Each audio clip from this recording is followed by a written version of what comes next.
Chapter 17. Dante drove his rental car toward a wooded area he would discovered. His wolf wanted a run and he, himself, could do with some downtime.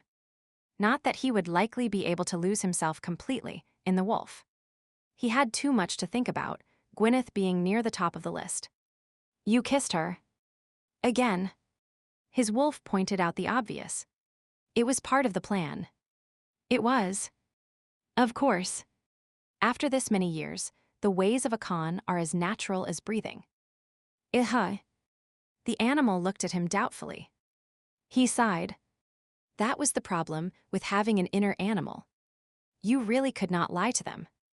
Fine. It was not just the con. He frowned as he made the admission.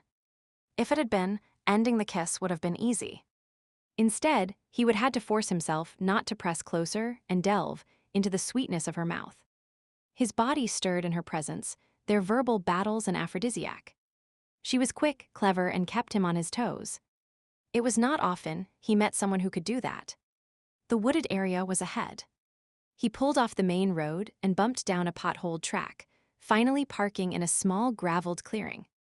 No one was about, the day being misty and cool in contrast to the beautiful weather of the past week. Sensible people were inside. Then it is a good thing we are not sensible. The animal quivered in anticipation of being set free. Caution first. He tested the air, then carefully scanned the area for movement or surveillance cameras. It seems safe. The wolf was prancing now, tail wagging, ears up. A minute spent now is better than years of regret, he murmured. Hands in his pockets, he strolled into the woods, waiting until he was several hundred feet into the tree zone before shifting form and letting his inner animal free. It yipped its thanks before giving a shake and setting off at a trot to explore. Robins chirped from the branches overhead, while bees investigated the early spring wildflowers that poked out of the ground. Deep purple violets contrasted with yellow trout lilies and maroon prairie trilliums. The colorful plants were of little interest to the wolf, though. A squirrel had caught its attention, and it gave chase, not stopping until the rodent was up a tree. Tail flashing and chattering insults, the squirrel glared down while the wolf circled below. The game had been over too soon in the wolf's mind. There will be more squirrels, Dante reassured. Perhaps even a rabbit. True, the wolf conceded, giving the squirrel one last look. Nose to the ground, it set off in search of a scent trail. Dante observed lazily, taking a back seat to the animal. It could roam free while he considered his next move. He would manage to hide a small surveillance device in Gwyn's office between the calendar and filing cabinet. Given the clutter in the room, it was highly unlikely she would ever notice it. He needed to discover where the coven would be meeting, and perhaps she would mention it in a phone conversation or even discuss it with a visiting witch. Once he knew the location, though, that was when things became tricky.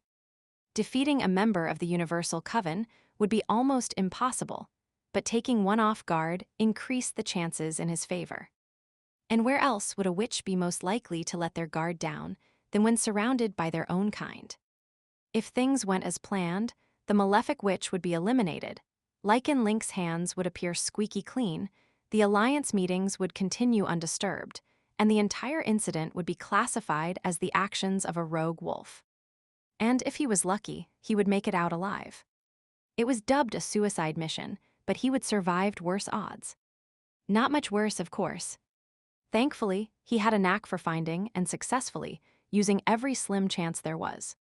However, none of this would happen until he determined the identity of his target. He had no name, but had gathered enough descriptions over the years to have a mental image of the person he was seeking. And the voice, he would never forget the sound of it. He narrowed his eyes, momentarily lost in dark memories and plans of revenge. His wolf finally found the scent of a rabbit and was hot on the animal's trail, leaping over fallen logs, splashing through streams. Dante put his musings away. He might as well settle back and enjoy the run. Who knew when the opportunity would arise again? It turned into a good chase, and, pleasantly tired, his wolf eventually let the rabbit go on its way. Panting, the animal slaked its thirst in a nearby stream, the water refreshingly cool from the spring thaw, and then flopped down on the ground to rest. Eyes half closed, ears cocked to catch any interesting sounds, it surveyed the surroundings, content to be out of the city and in its natural habitat. Eventually, an irregularity in the growth of the grass caught his eye. An area appearing much more lush and green than the nearby vegetation. After puzzling over the situation, the wolf rose to investigate. It nuzzled the grass, paced the circumference of the space, then whined. A circle of green in the middle of the woods made no sense. Also intrigued, Dante shifted back to human form. A burnt circle in the ground would mean black magic, he told his wolf. But this is not like anything I have seen before. He walked around the circle, studying it from all sides. The air around the circle felt warmer, and, still overheated from the run, he stripped off his shirt, using it to absent-mindedly wipe the beads of moisture from his forehead. A look around the clearing confirmed this was the only circle in the area. He rubbed his chin, then knelt and ran his hand over the grass, and an unexpected tingle of energy tickled his skin. He jerked his hand back, but not before seeing a ghost-like image of Gwyneth kneeling in the middle of the space. The witch made the circle. His wolf cocked its head. Could be. He reached out to touch the circle again, but his wolf backed away. Magic can be dangerous, the animal cautioned. What if it is a trap? The witch's image could be there as a lure. As always, his wolf's advice held some merit. Thinking Roxy might know what he was dealing with, he pulled out his phone. When she answered, he quickly explained what he had found. Yep, I know what you have found. Tell me how much you will pay, and then I'll explain. Roxy cracked her gum, the sound annoyingly loud. He named an amount. We're not dealing in cash here, but you are a good customer, so I'll trust you this time. Thank you. I am generous that way, right? She laughed and then launched into her explanation. During a full moon, witches will often bathe in the light. The energy given off can cause a growth spurt in nearby plants. I understand. He looked down at his hand, the tingle almost gone. It's not dangerous though, is it? Nah. Curious about what he had seen earlier, he crouched down and touched the circle again. A vague image of Gwyneth appeared once more. Roxy was still talking. It might give you a scare, though, if you walk through the circle unawares. A scare? How so? He answered absent-mindedly, his eyes fixed on the hazy figure of the woman in the middle of the circle. Depending on the power of the witch, an animated ghost-like image can appear if someone walks through the circle and disturbs the residual energy. Sort of like stirring up dust. When people report seeing ghosts in the woods, it's often because they have disturbed a witch's circle. Interesting. Thanks for the information. When are you going to pay me? And do not say the check is in the mail. He arranged to drop the money off the next day and quickly ended the call, wanting to investigate the phenomenon before him. When he stepped back, the image disappeared, and when he touched the circle with the toe of his boot, it reappeared. Boldly, he walked into the circle, and the image became even clearer. It still had a ghost-like quality, but was much easier to see. The not-quite-real Gwyneth was seated on the ground, her legs tucked neatly beneath her, her head bowed as if meditating. Eyes closed, she was completely still, an ice carving except for the barely perceptible rise and fall of her chest. Eventually, she looked up and raised her arms, stretching languidly before beginning to unbraid her hair, the red tresses slowly untwining and spilling over her back and shoulders. The action made her breasts more pronounced, and he could not help but notice how the cool air affected her nipples, the gossamer thin white shift doing little to hide her lithe body. Unexpectedly, Dante's mind took a flight of fancy, and he imagined himself sitting behind her. He would run his fingers through the silken strands of her hair, then clench his hands in it and kiss her nape, trailing his lips down the column of her neck, turning her so he could access her mouth. The long tresses would brush over his skin, the whisper-like touch stimulating his nerves. He blinked and harnessed his carnal thoughts.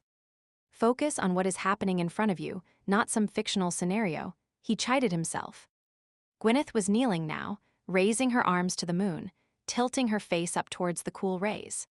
A smile curved her lips, and she stretched sensuously before undoing the bow at the neck of her gown.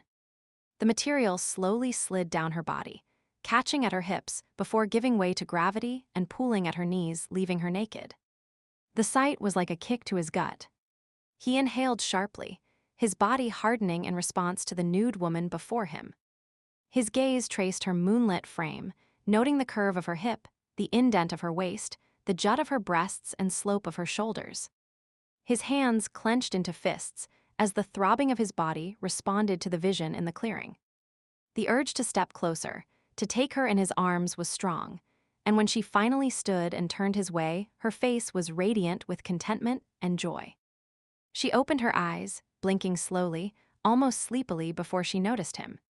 Her gaze locked on his, seeming to reach into his soul and tug at something elemental. A connection formed between them, traveling the invisible bridge of their locked gazes, hot and needy, urging his feet to move. He took a step closer, unable to resist. She lifted her arms towards him in a welcoming gesture, a smile parting her full lips, her long red hair spilling over smooth, white skin.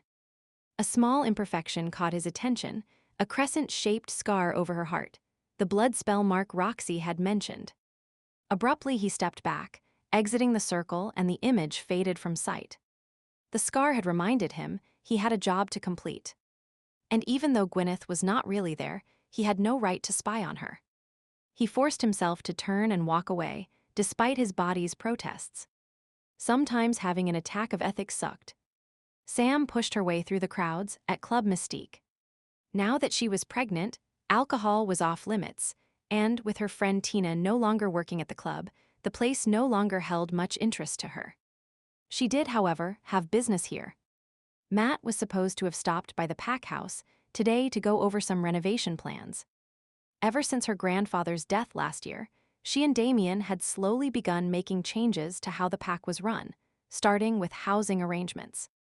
Even though the pack was small, privacy was at a premium when everyone lived under the same roof. Subdividing the rambling house into separate units was now being considered, and when they could afford it, others were hoping to purchase homes in the neighborhood.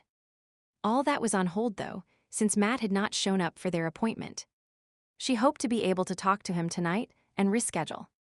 Plus, it had been a few days since Gwyneth had contacted her making inquiries about Dante. Unfortunately, no new information had surfaced yet. That was no excuse not to keep the witch informed, though. An alpha had a duty to respond in a timely manner. That thought brought her to Reno. He had not replied to the message Damien had left that morning. Even if he was still investigating Dante, a quick email would not have taken long. An unexpected mission, perhaps.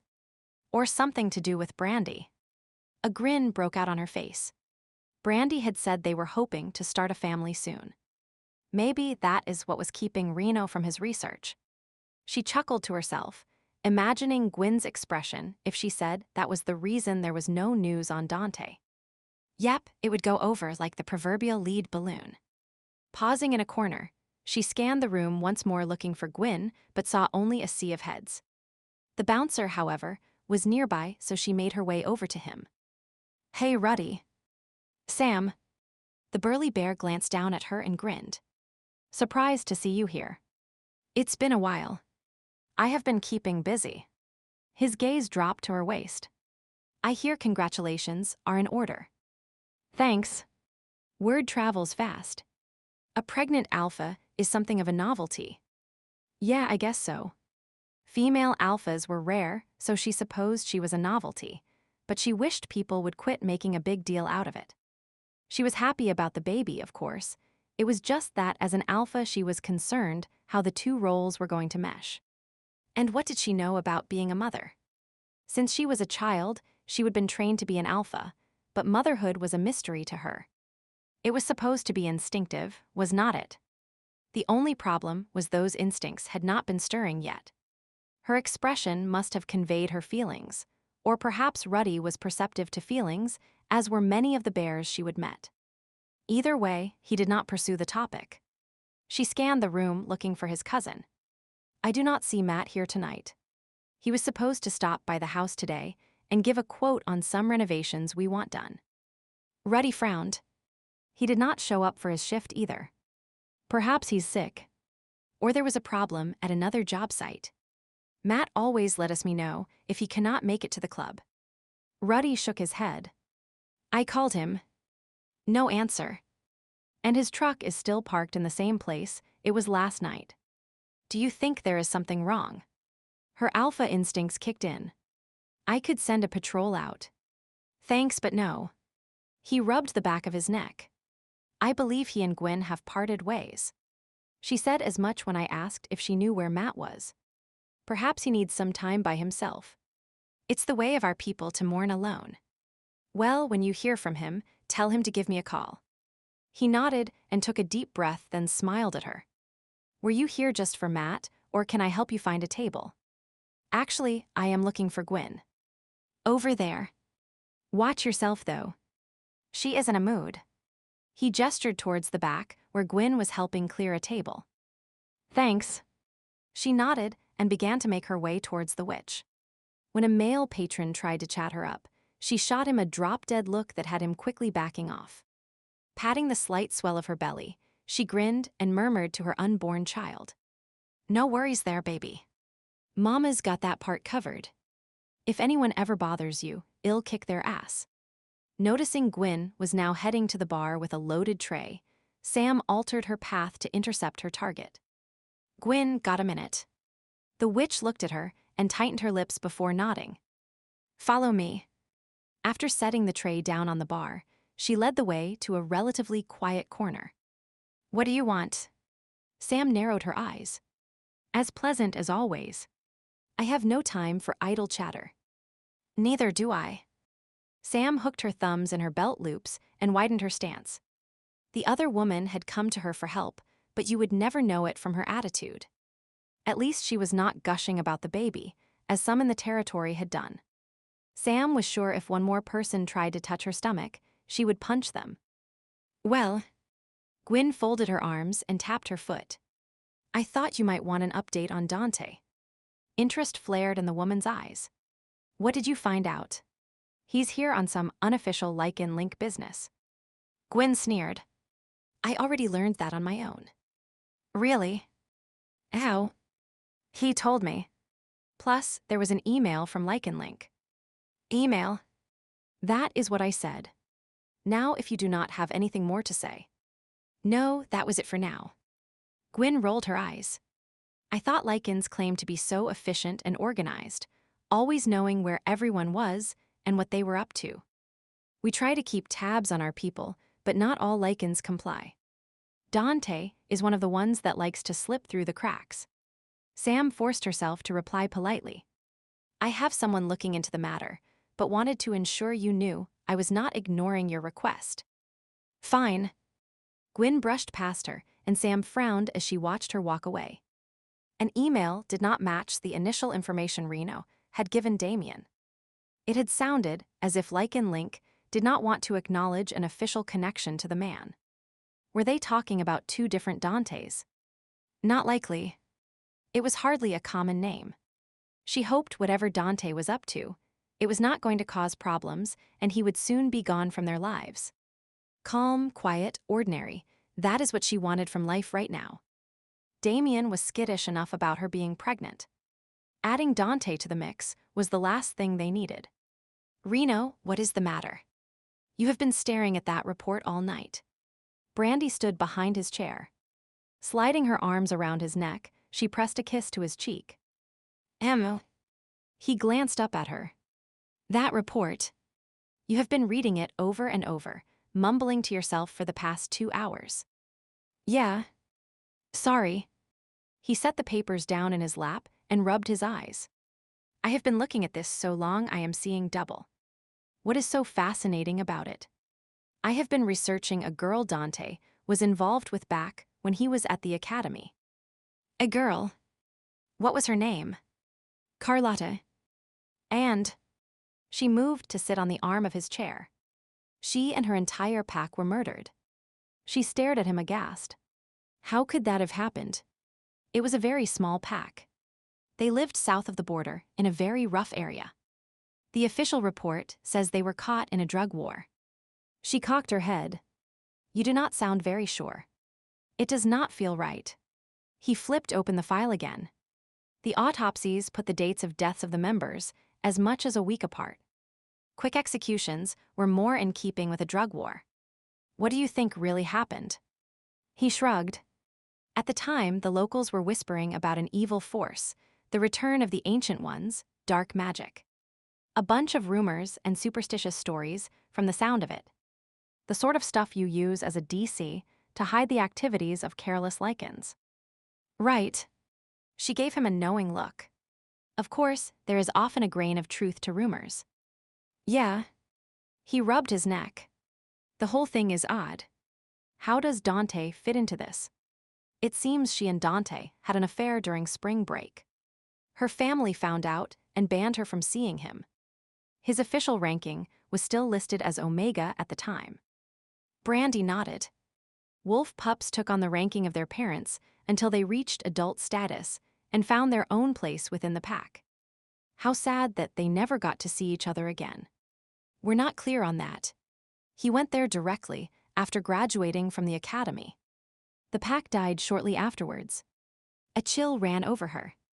He was not involved somehow, was he? A young wolf taking on a whole pack, even a small pack, is improbable. He shook his head. But here is the big surprise. The girl had a pup. Dante's. He was listed as the father. And the baby died too.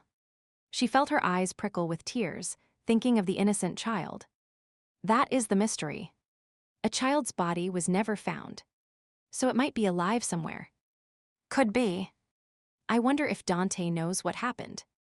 Reno did not immediately reply. Instead, he slowly closed the file, weighing his words. It was a male pup. The name was listed as D. Carlos. Carlos for Carlotta. The D was probably for Dante, but since the family did not approve, the mother only put an initial. Or D for Damien. He slid a sideways look at her. What? She lost her balance and fell off the edge of the chair, landing in a heap on the floor. Are you okay? Reno jumped up and lifted her to her feet. Yeah. She rubbed her rear end and then hit him. Hey. What was that for? How dare you drop a bombshell like that? Sorry. She made a face. I guess I'll forgive you. Are you sure it's Damien? No. But that is what I have been thinking about all night. The timing is right. The initials are right. Damien claims to have a recurring dream of someone taking him through a jungle, telling him not to go back. It fits. Yeah, but Dante is Damien's father. She pursed her lips. It's hard to believe. Damien hates the man. If this is true, I have no idea what he'll do. Then do not tell him. But he asked me to research his background and report back with anything I find. You could say you did not find anything. Lie to him. I thought you were the professional liar in the family. She hit him lightly again. In the early days of their relationship, he would thrown the insult at her. The words no longer stung, had in fact become a shared joke. I only fabricate stories in a professional capacity, and you know it. He pulled her close. I know, and I'd never ask you to. It's okay. She stood on tiptoe and kissed his chin. Sorry for hitting you. I'll carry the bruise all week. He rubbed his chest. Now who is the liar? Reno gave a mock growl, and she giggled, backing away. Help, I have a rogue ready to attack. Oh, I'll attack you all right. He chased her into the bedroom, and the night ended in a very satisfactory manner. Chapter 18, Dante punched his code into the hotel safe in his closet. Lifting his tablet, he pulled out a carefully wrapped package. He could not sleep, thoughts of Gwyneth filling his head, so he might as well make use of his time. Setting the package on the bed, he unwrapped it, revealing an old book, a grimoire. The tooled leather cover was scarred and worn, many of the pages loose, the binding threads frayed. Carefully, he opened the cover and began to turn the thick parchment pages. They were brittle with age, tiny edge pieces flaking off. He took a picture of each one as he went, hoping to preserve the information before the book completely disintegrated. Occasionally, he paused, running his finger over the text, squinting at the faded ink and flourished penmanship. The unfamiliar spellings had him frowning, but he persisted, sure the clue he needed must be hidden with the words before him. He had been trying to get his hands on one of the elusive books for some time. They were well guarded, passed down from family member to family member, containing spells as ancient as time. Some even included snippets of family lineage, or the history of a particular event, such as how or why a spell was created or used. Finding this one had been a stroke of luck. When passing by an estate sale the other day after his initial visit with Roxy, he would felt the urge to stop and look in a box of old books. One had been in exceptionally poor condition, the spine damaged, some pages torn out or perhaps even burnt, given the black stubs that clung to the binding.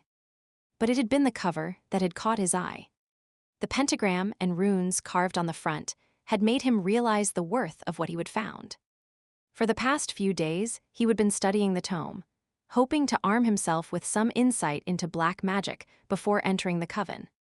Unfortunately, the darker spells must have been on the missing pages, as those he would deciphered thus far were quite innocuous, covering topics such as removing warts, creating love potions, and cleansing a room of negativity. The purchase was not a complete waste, however. It was interesting reading, and there was always a chance he would find a way to end the family curse. He made a face. Most Lycans went through their entire lives without encountering magic spells, whereas he was up to his neck in them. He settled more comfortably on the bed and turned another page. Now here was an interesting one. Time slowed and love cursed. To be used under a blood moon. The words of the spell were blurred, and he stumbled through them. By the light of the blood moon, the heart dies. Without love, time slows. The curse alone shall survive. Woe to those that remain alive. Thrice the spell will be said, the words growing each time it is read. The moon and the witch's heart blood will blend, love will die whilst life extends. If the heart dares love once more, the debt is paid by time restored. The crescent moon reversed with the athame, a heart is formed, but life will fade. What was time slowed? And did the heart dies refer to someone dying, or was it a poetic reference to love? The curse alone shall survive. Woe to those that remain alive. Well, his family certainly knew about curses. If his father's stories were to be believed, their entire line was cursed because an ancestor had played fast and loose with a local witch. Since then, the family fortunes had spiraled downward from being a long line of alphas to mere omegas of the pack. Land was lost, job prospects fell through. Love soured. Tragedies plagued mated pairs. He stared at the spell again. The curse surviving could mean the witch who enacted the spell carried a curse, perhaps condemning anyone around her to unhappiness. Or maybe those that were cursed would die, but the curse would continue to haunt those who still lived. Woe to those who remain alive could be interpreted that way. Or maybe not. Every spell seemed to have layers of meaning that only another witch would understand. He rubbed his eyes, and a yawn overtook him. He would read a bit more before trying to sleep again. He hid in the shadows near a gap in the boards of the old building where the pack was held captive. How they would come to be in such circumstances, and why they were not fighting to leave, he had no idea, but the scent of blood and death hung heavy in the air, several already lying dead. A fire burned in the middle of the space, the flickering flames casting shadows on the wall, the smoke blurring his view. Unable to see the killer, he would listen to the mocking tones as it was explained to the captive pack how the energy of their fear increased the strength of the life-extended spell. That their blood, taken by force under a black moon, was even more powerful, adding years to the spell's efficacy. Carlotta was sitting near the edge, not far from him, but he dared not make a sound.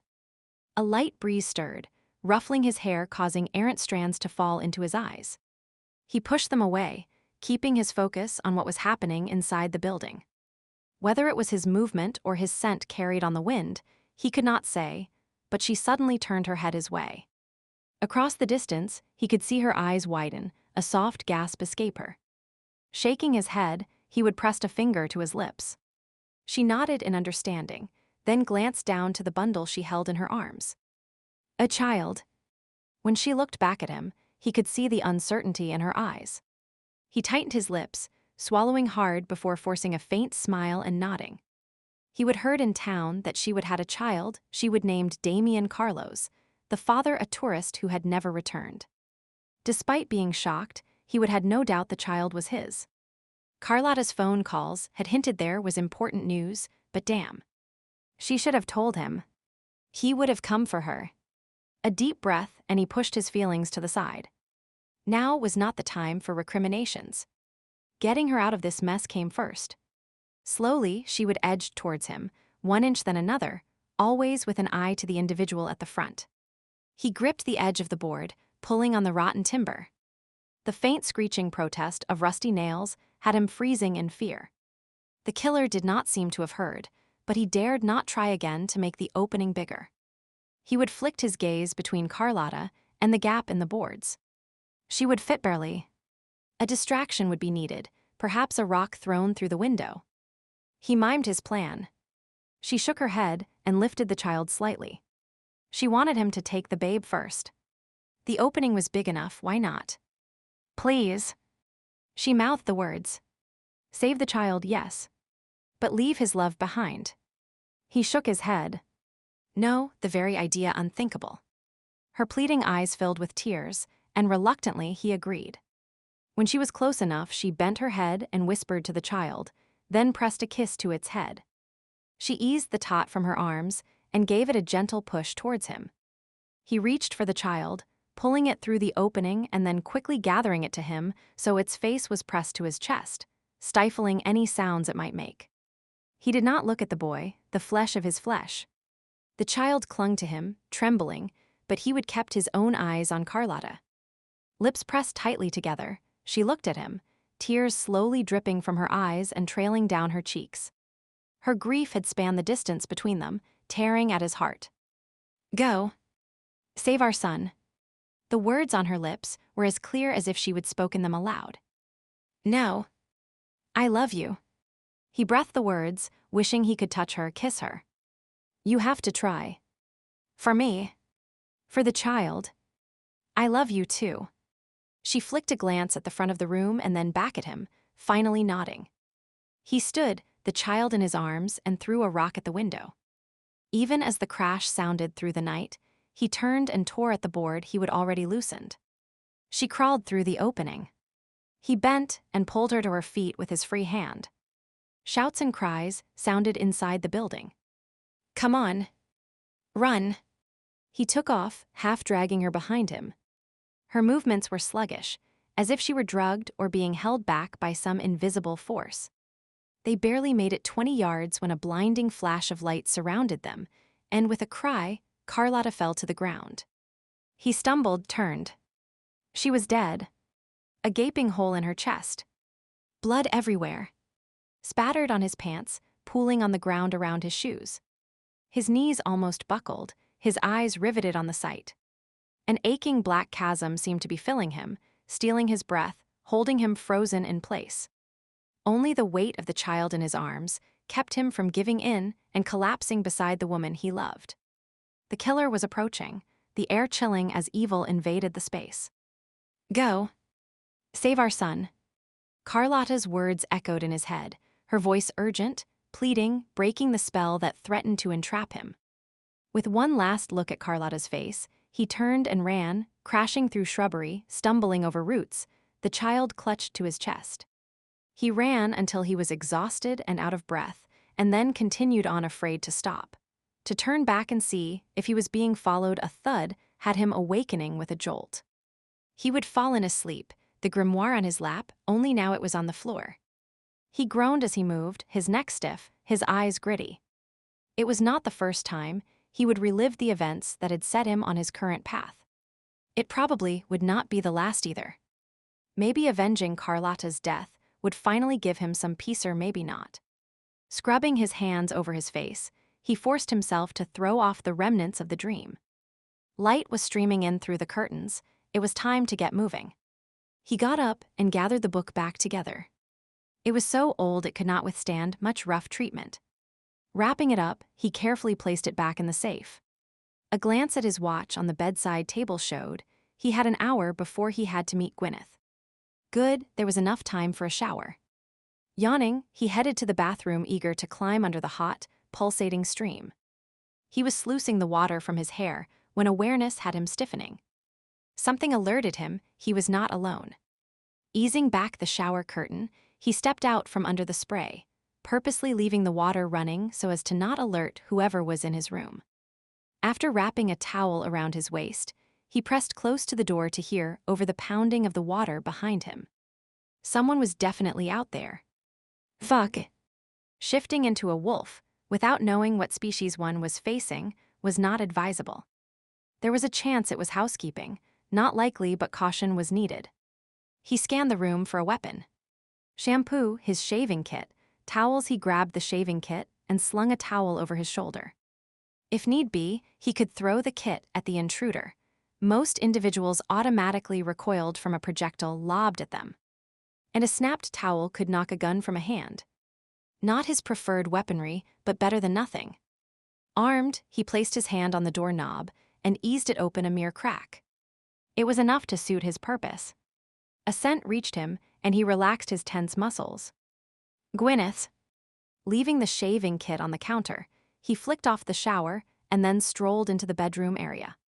So anxious to see me, you could not wait.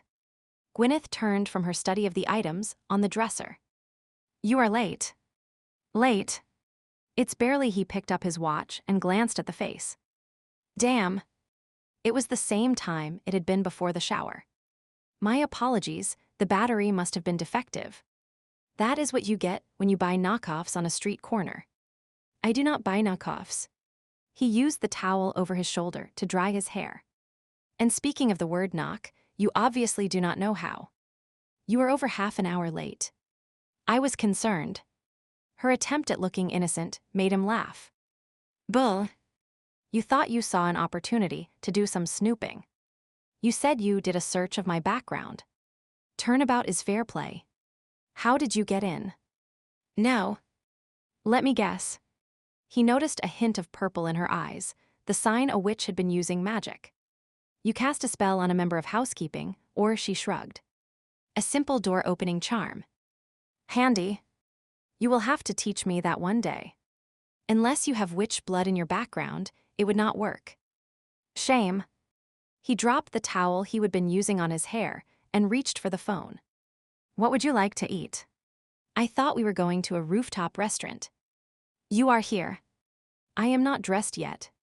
Were not you complaining the other day about not wasting time? I bacon. Waffles. Never mind, I'll have them send an assortment. She leaned against the dresser while he ordered. He could see her in the mirror, feel her gaze traveling the length of him, taking in the breadth of his shoulders, traveling down his chest, pausing where the towel hung low on his hips. His body responded to her intense study. Her eyes widened, and he tried to hold back a grin. Hanging up the phone. Like what you see. I appreciate a good body as much as the next woman. And I appreciate being appreciated. I noticed. She pushed off from the dresser. He stayed where he was, wondering where this was going, letting her take the lead. She stopped in front of him. I had a vision a few weeks ago. It was during a moonlight ceremony. Really? She skimmed her finger over his collarbone. I saw the image of a man. Ghost-like, barely there, something about you reminds me of him. He thought of the witch's circle he would come across. Should he mention what he would seen? He opened his mouth to speak, but her finger was trailing down his sternum. He was bare-chested like you. She pressed her palm to his skin. The heat of her touch had him swallowing hard. But wearing jeans, not a towel. Her hand slid lower to trail the line where the towel rested on his hips. And I wanted to kiss him. She stared directly into his eyes, leaned forward and brushed her mouth over his. I am sure I would not have protested, he murmured. Really? She rested her hands on his bare shoulders and caught his lower lip with her teeth. He groaned and pulled her tightly against him, kissing her, tasting her, pressing her hips to his aching need. She responded in kind, raking her fingers through his hair, down his back, moving against him as passion began to flare out of control until she suddenly jerked back, breathing heavily. You bastard. What? He blinked. You started it. It was you in my witch's circle. That is right. You said I would not have protested. In my defense, I was not really there. He raised his hands. I stumbled upon the circle when my wolf and I were out for a run. I had no idea what it was. She gave him a considering look, eyes narrowed, and then folded her arms and turned away. I really do not like Lycans. I'd never have guessed based on what just happened. He shifted uncomfortably. Consider it a taste of your own medicine. You are always getting me all worked up. I am. He grinned. Thank you for confirming my suspicions. She opened her mouth as if to speak, then shut it again and glared at him. Finally she spoke. I need to use the bathroom, and stalked out of the room. Do not be too long. I need to use it as well, thanks to you. She slammed the door shut. He laughed softly and went to answer a knock at the door. Breakfast had arrived. Inside the bathroom, Gwyn splashed cold water on her face and then stared at her reflection in the mirror. What had she done? By no stretch of the imagination had kissing Dante been part of her plan today. Hell, she was not even sure why she would decided to break into his room. The sudden decision to do some snooping had seemed like a good idea at the time. And when he would stood there, half naked and wet from the shower, the memory of that vision had popped into her head. Somehow this had to be his fault. Exactly how she did not know, but it was preferable to blaming herself at this point, no matter how unfair that might be. She dried her face and hands and hung up the towel with quick, angry movements. She would get the stupid interview over and leave as soon as possible. And if he tried to contact her again, no matter what the reason, she would kick his ass to the curb. She had more important things to do than cross verbal swords with him. Last night, she would spend hours familiarizing herself with the darkest spells in her family grimoire, grabbing only a few hours of sleep before heading over here. Maybe it was exhaustion that had made Dante so appealing. It was a weak excuse, but she would run with it. It was preferable to admitting she found the dog attractive. Chapter 19, Reno circled his shoebox of an office for what was probably the 5th time. He needed to call Damien, had started to a number of times only to set the phone down again. How did you tell a man his father was the lying piece of shit he hated? There just was not a good way to do it. He went to take a drink of coffee, only to realize his cup was empty. Maybe he would call after he got more. Nah. He was being a wuss. It was time to man up and get it over with. He sat down at his desk, took a deep breath, and then grabbed the phone before he lost his nerve again. Like taking off a bandage, he told himself, do it and deal with the pain. The requisite number entered. He pressed his lips together as he counted the rings. Maybe Damien was not home. Maybe hello. Oh, hey, Sam. He grinned and leaned back in his chair, the tension in him easing. It was fine to talk about manning up, but a small reprieve was nothing to sneeze at. You sound awfully happy. Just glad to talk to you. What are you up to? I'm folding laundry. She sounded suspicious, like Brandy did when he tried to pull one over on her. Was there a reason you called? Yeah. Is Damien there? No, he's out right now. Oh. Good. He winced. He sounded like an idiot. There was a pause, and then she replied. Okay, spit it out, Smith. There might be 1,000 miles separating us, but I can tell when something is up. Sorry. He stood up and paced the small room. I have news on Dante. Dante. Excellent. What did you learn? He hesitated, and then related what he would learned right up to the point about the baby being alive. So Dante might have a kid out there somewhere. Yeah, so it seems. Huh. Sam did not sound very impressed by the news. Interesting background. I guess it explains why he's a twisted bastard. Reno rubbed the back of his neck. Sam obviously had not connected the dots. Did he tell her? She continued talking. None of this really explains what he's doing in Chicago, unless yes. He stiffened, thinking she would realize the Damien connection. He was wrong. You mentioned rumors of witchcraft and black magic being involved in the girl's death. He's hanging around Gwyn. Could he believe she is somehow involved? It's a possibility. Damn, he would been so caught up in Damien's relationship to the man that he had not considered that angle. An incident between a Lycan and a witch could negatively impact the alliance negotiations Brandy's working on, could not it? He nodded. It could. But I have a feeling Lycan Link wants him there. To what purpose? Damned if I know. That is what I have been trying to figure out. Well, if I think of something, I'll let you know. Thanks. He sensed she was ready to end the call. He could let that happen, but that was the coward's way out. Sam. Yeah. I called for another reason. Did Damien mention he asked me for another favor? Looking into his background. Yes, he did. Did you find something? Her voice was filled with eager curiosity. Hell be so excited. Maybe. You do not sound so sure. He sat down at his desk again. It's not good news. Well, we have always assumed his parents were dead.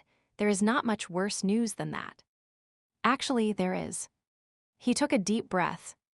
There is a possibility that Damien's father is Dante. Son of a bitch. You have got to be kidding me, right? He explained his reasoning, and when he was done, Sam was silent. He cleared his throat. I am sorry, Sam.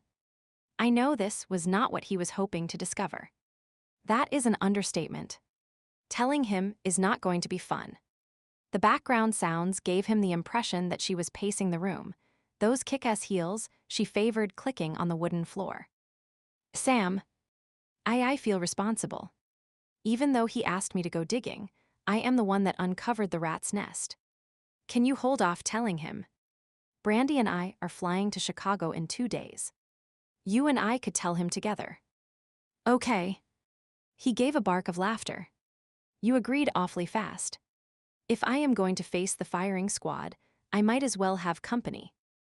Yeah. Damien's going to go ballistic. He shook his head. Had not the kid gone through enough already? Growing up without a real family, his mate and baby murdered, living with a price on his head. And just when his life seemed to be turning around, there was another hit. After finalizing his plans with Sam, saying he would call from the airport when he and Brandy landed, he hung up and studied the file he had on Dante once more. Sam's idea about there being a connection to Carlotta's death had some merit. If there had been witchcraft involved, then Dante, he frowned, something suddenly striking him. There was an odd parallel between Damien and Dante. Both men had loved women who were killed. Damien had set out on a path of revenge, and Dante might very well be doing the same thing. Like father, like son. Was history repeating itself? Nothing to do, Smith. He looked up to see a man standing in the doorway and slowly rose to his feet. Director Higgins, what can I do for you? Higgins entered the room and took a seat. Sit down, Smith. No need for formality. He eased down into his seat, wondering what was going on. Higgins enjoyed the perks of his position as the director of Lycan Link, demanding deference from those who worked beneath him, but hardly ever ventured out of his ivory tower. When he did, his disposition was decidedly sour. You are doing a fine job, Smith. Thank you, sir. His radar went on alert. Higgins did not dole out praise unless he wanted something. We appreciate being able to avail ourselves of your services. I know it must be hard dividing your time between here and Colding's Pass. I managed to make it work. Good. Good. The man rubbed his hands together. I hear Fielding has you babysitting one of our unofficial members. Sir. No need to be coy, Smith. As the director of Lycan Link, I know everything that goes on around here. I am talking about Dante Salazar or Esparza, or whatever he's calling himself these days. You are to keep an eye on him, are not you? Reno hesitated before giving a short nod. He was not going to commit himself to anything. Higgins might be the director, but Reno had never gotten a good vibe from the man who always seemed more concerned with keeping up appearances than what was actually happening. Make sure you do not get in his way. Higgins winked. I know you are dedicated to your job, and he's more than a bit of a loose cannon, but do not worry. He knows what he's supposed to do, and is being paid well for it. Exactly what is he supposed to be doing, sir? Nothing that concerns you. Just tidying up a situation. Sit back and let him do his job. He cocked his head. If I am basically twiddling my thumbs and watching him, is there really any point to assigning me to him? Higgins gave a patently false laugh. You are a sharp one. I told Fielding this was almost too easy of an assignment for you, but he insisted you were the man for the job. He leaned forward and spoke in a sotto whisper. If Dante's activities in any way become linked to us, you are there to apprehend him, see? Cannot have our hands getting mudded, right? Right. He tried to keep his face bland. Basically, Dante is working for Lycan Link, but if anything goes wrong, we hang him out to dry. Exactly. Higgins smiled and rose to his feet. I wanted to make sure you understood your position in this. Fielding had his doubts you would be on board, but I knew you would understand. Oh, I understand, sir. I understand all too well. Good. I knew we could count on you, Smith. You are a team player. Higgins reached over and gave him a hearty slap on the shoulder before leaving. Reno scowled. Dante might be a fucking bastard, but throwing him under the bus did not sit well, especially now that he knew the man was probably Damien's father. Dante sat in his room, watching the surveillance footage from Gwyneth's office for a second time. It revealed nothing. Not that he would expected it to. Planting the device had been a long shot, but he had not wanted to pass on the opportunity just in case. For the most part, her office remained empty. At one point, she entered the room and flipped through a pile of papers on her desk, took one and then left again. Nothing that gave any indication of where the Universal Coven would be meeting. He paused the clip, then scrolled back and stopped it at an image of Gwyneth. She was occupying his mind more than she should, and not because of the mission he was on.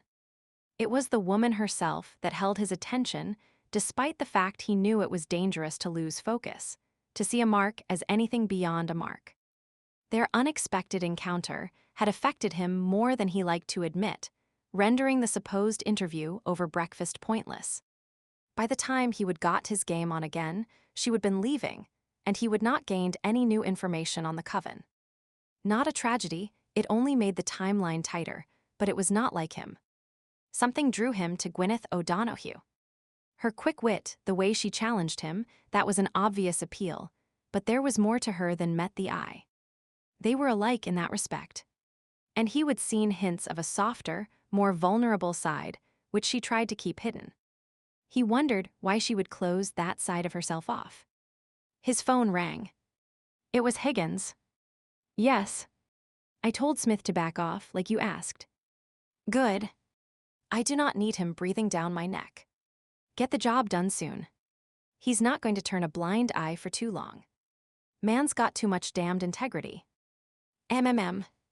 Integrity can be annoying, cannot it? Exactly. You would never let it get in your way, would you? A derisive laugh. We both know it gets you nowhere in life. Yeah. Right. Having risen in the ranks, Higgins was now content to sit on his laurels as long as everything looked good on the surface and did not jeopardize his position. It made a person wonder who was the bigger bastard. This particular case, the issue with the witches, was causing a stir on high council, so Higgins was scuttling about to fix it as fast as possible. Otherwise, he would not have given a rat's ass what was going on. And once things were settled, he would go back to feathering his nest by whatever means possible. Soon it would be time to turn the thumbscrews on the man, but not yet. The ace up his sleeve would be played at the proper moment.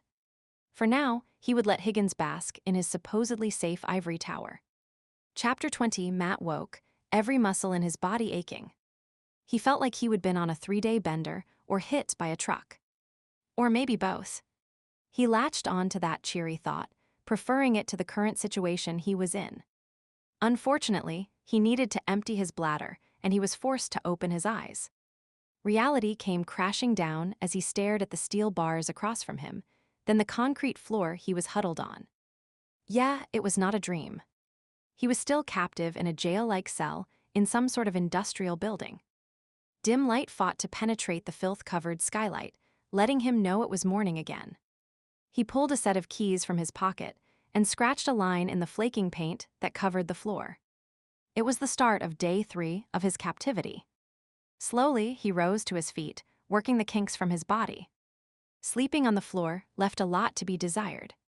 He rubbed his chin, noting the growth of beard and wishing he had a razor as he lumbered over to the slop bucket in the corner that served as a toilet.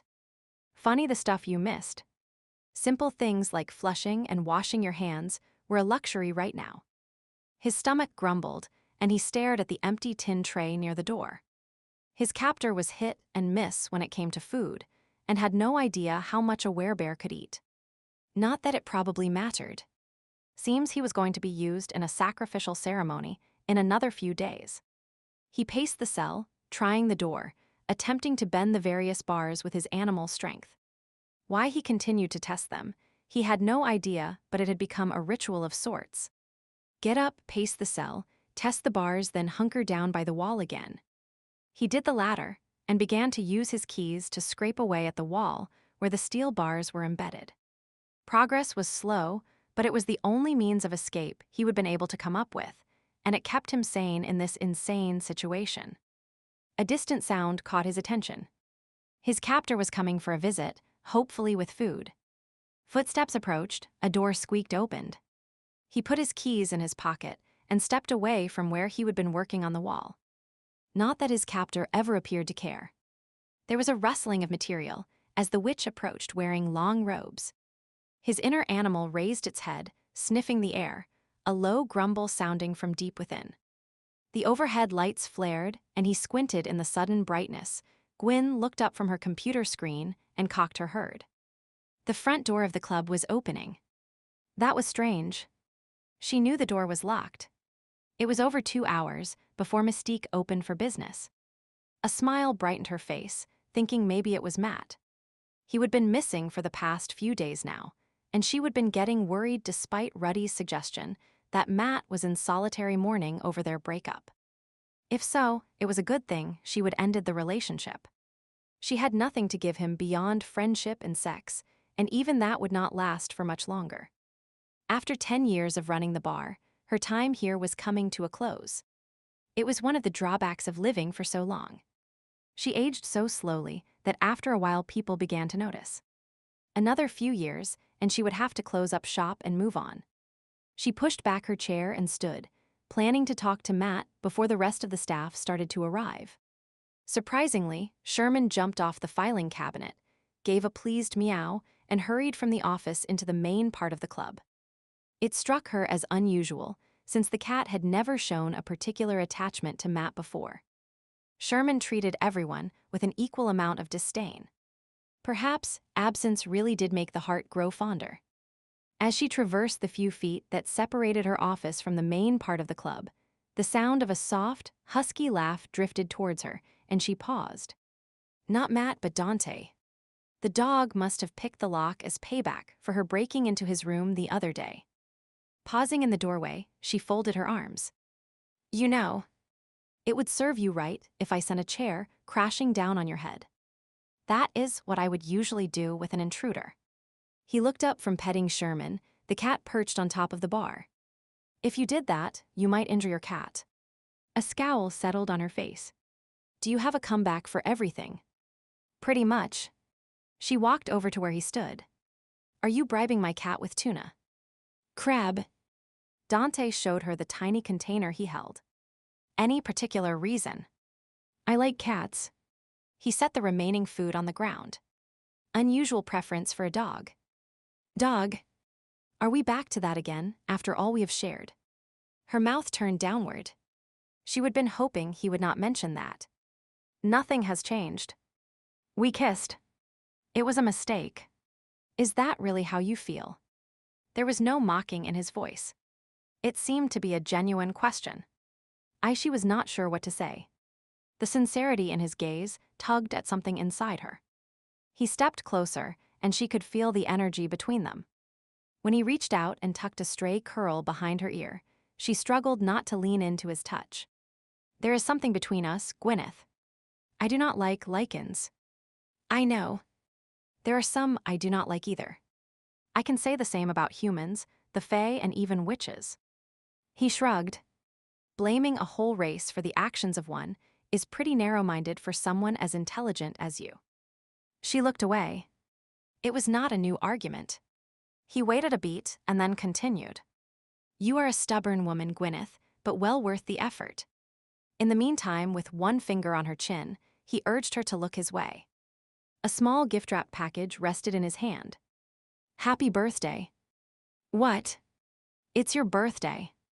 "How did you know?" "Oh, wait. You said you did a background check." "Correct, and I still find it curiously bland." "That is your problem, not mine. I will learn your secrets, Gwyneth." Something about his tone made her nervous, which was ridiculous. She could protect herself from a snoopy Lycan. It was well within her powers, and yet the idea of hexing him put a knot in her stomach. He touched her shoulder gently. "Please take this." He extended the gift to her. "It would be remiss of me to forget to acknowledge your special day." Thank you." She took the package he would pressed on her and stared at it. "Go ahead. Open it." She placed the small box on the bar and then flicked him a glance out of the corner of her eye. He chuckled. "I assure you it is not a bomb or a snake or a poisonous spider." With care, she pulled the tail of the bow and then gently lifted the ribbon. "I have taken you for the kind that rips off the wrapping paper. I used to be. And now I am not. It's a new me. More restrained." She lifted the lid and pushed the soft layer of cotton away, only to gasp. It was the opal necklace. "Why?" She looked at him, not trying to hide her confusion. "The minute I saw it, I knew it had to belong to you. I bought it so no one else could have it." "Oh." She struggled for words, and he gave a crooked smile. "Turn around." He took the necklace from the box and placed it around her neck. "I knew exactly how it would look on you." Taking her by the shoulders, he led her over to the mirror behind the bar and moved a few bottles of liquor out of the way. "See?" She stared at her reflection. The opal stood out in dark contrast to the pale skin of her upper chest, the jewel showing flashes of dark red with every breath she took. Raising her eyes, she observed Dante as he stood behind her, his hands resting lightly on her shoulders. His gaze caught and held hers as he bent his head and pressed a kiss to the side of her neck. "Beautiful." He breathed the word near her ear, and it sent a shiver of awareness down her spine. "Yes, it is." She touched the gem and then shook her head. "But I cannot accept it." When she would have raised her hands to the clasp, he caught them and moved them away. "Yes, you can. You wanted it, but it's bad luck to buy an opal for yourself. I am saving you from yourself. A few days ago, I went back to the store to buy it. And cuss it a blue streak when you saw it was not there." She laughed. "You know me too well." The fact that he found her temper a source of amusement, rather than annoying, was a point in his favor. "However, I am sorry, but I cannot accept this." "Please." "It's not often I have a chance to bestow a gift on someone." "And why is that?" She admired the opal again. He shrugged. "My line of work does not lend itself to building close friendships." She studied him in the mirror. There was a loneliness lurking in his eyes, and it tugged at her, reminding her of her own life. He would have been pleased to offer her the gift, but perhaps he read her thoughts, for his expression brightened. "What about an exchange?" She narrowed her eyes. "What kind?" "Not sex, if that is what you think I meant. While I would not be averse to the experience, I am not buying your body with jewels." "Then what?" "The elusive glass of cognac. I doubt the Remy Martin costs as much as the necklace. The enjoyment of your company will compensate for the difference." She gave him a disbelieving look. "Do those lines really work on women?" "I would not know. I have not tried them before." "Right." She led the way downstairs, passing through the main storage area to the locked door of the cellar. Using her body as a shield, she punched a code into the keypad, then pushed the door open. The hinges functioned, silently despite their aged appearance. Once inside, she pulled a bottle from a shelf and set it on the wooden table with a distinctive thump. "Nice wine tasting setup." Dante had his hands clasped behind his back as he looked down at the cracked cement floor and then up at the bare light bulb hanging overhead. "It suits me." She moved to the sideboard to get some snifters. He ran his hands over the scarred surface of the table. "I am sure this piece could tell a few tales." "I would not know. I picked it up at a yard sale." "You are not sentimental, are you?"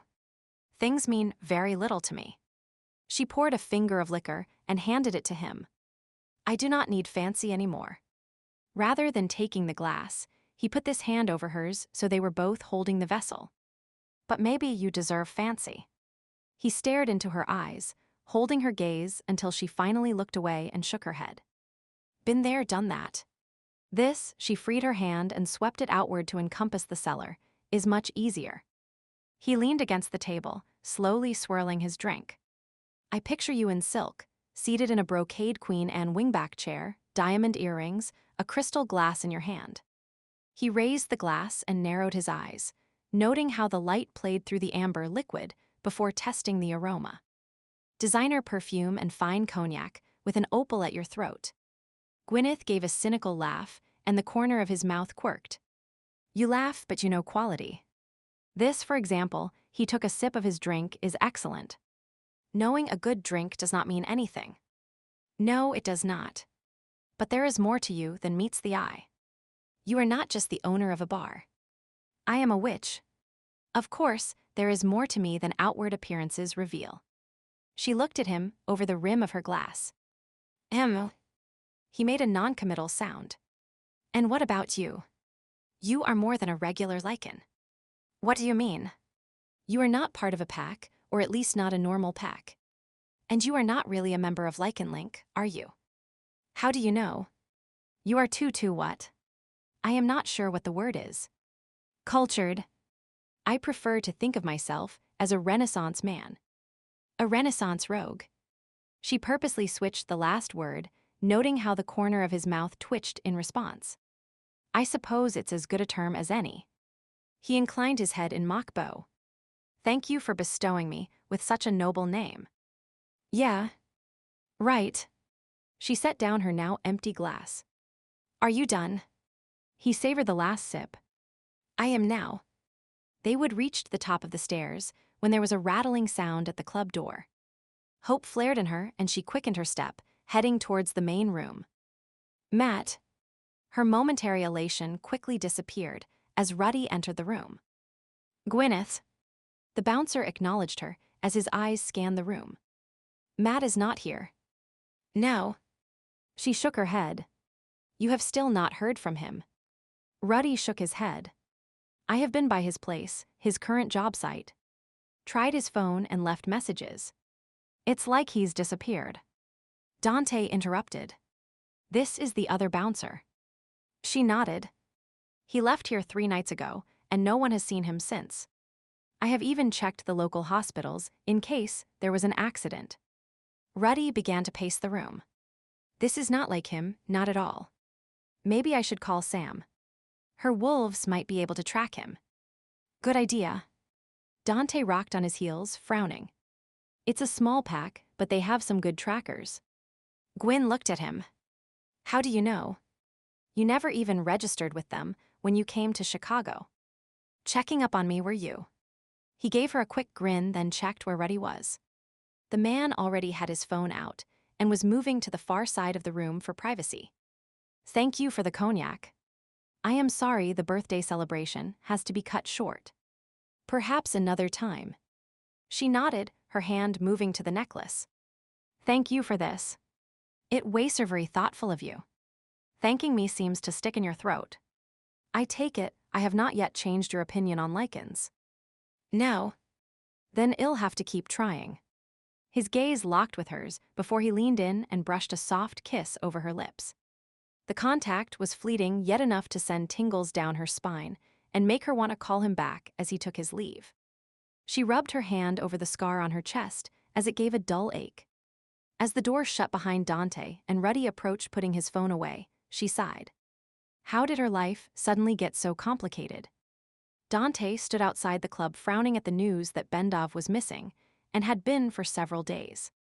While he had no particular liking for the man, he was still concerned. A werebear does not just disappear, his wolf said. They are dependable creatures. True. And incredibly strong. They are hard to defeat in battle. It would take a formidable foe to best them. Magic could, he murmured. Gwyneth would not harm him.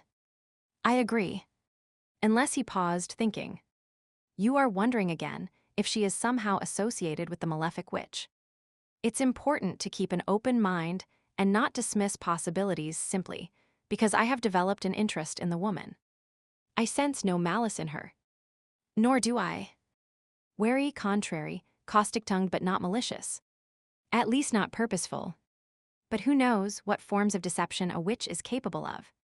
He closed his eyes, envisioning the night he would seen Bendov leaving Gwyneth's apartment. There had been no one about, the street deserted except for a few parked cars. He would watched Gwyneth in the cellar, then a man had stumbled down the alley. No, there was nothing in his memory that was helpful in explaining Bendov's disappearance. All he knew was that Gwyneth had sent the werebear on his way, and that appeared to be the last time anyone had heard from or seen the man. She would not willingly bring harm to the bear, his wolf reiterated. Her concern for his absence is genuine. Dante nodded. It appears that way, but the possibility has to be considered. He tucked his hands in his pockets and began to walk towards his hotel. Gwyneth might not be involved, but his gut was telling him magic was. Hopefully, the surveillance device he would attach to the table in the wine cellar proved useful. Gwyneth kept her grimoire there. Perhaps she met with other witches in the cellar, sharing or planning meetings. We could approach her. Tell her what we know of the malefic witch and ask for her help. His wolf presented a simple, direct approach. Do you trust her that much? The animal considered the question silently. She might help, or she might automatically side with her own people. We have come this far. Tipping our hand too soon could set us back months, even years. Chapter 21, there was some time before the club opened. Gwyn wandered about aimlessly tucking in chairs, unable to settle. As the other employees reported in, concern for Matt's continued absence was expressed, everyone missing the friendly werebear. It ate away at her that their last exchange had basically been her sending him away. Somehow, she felt his disappearance was her fault.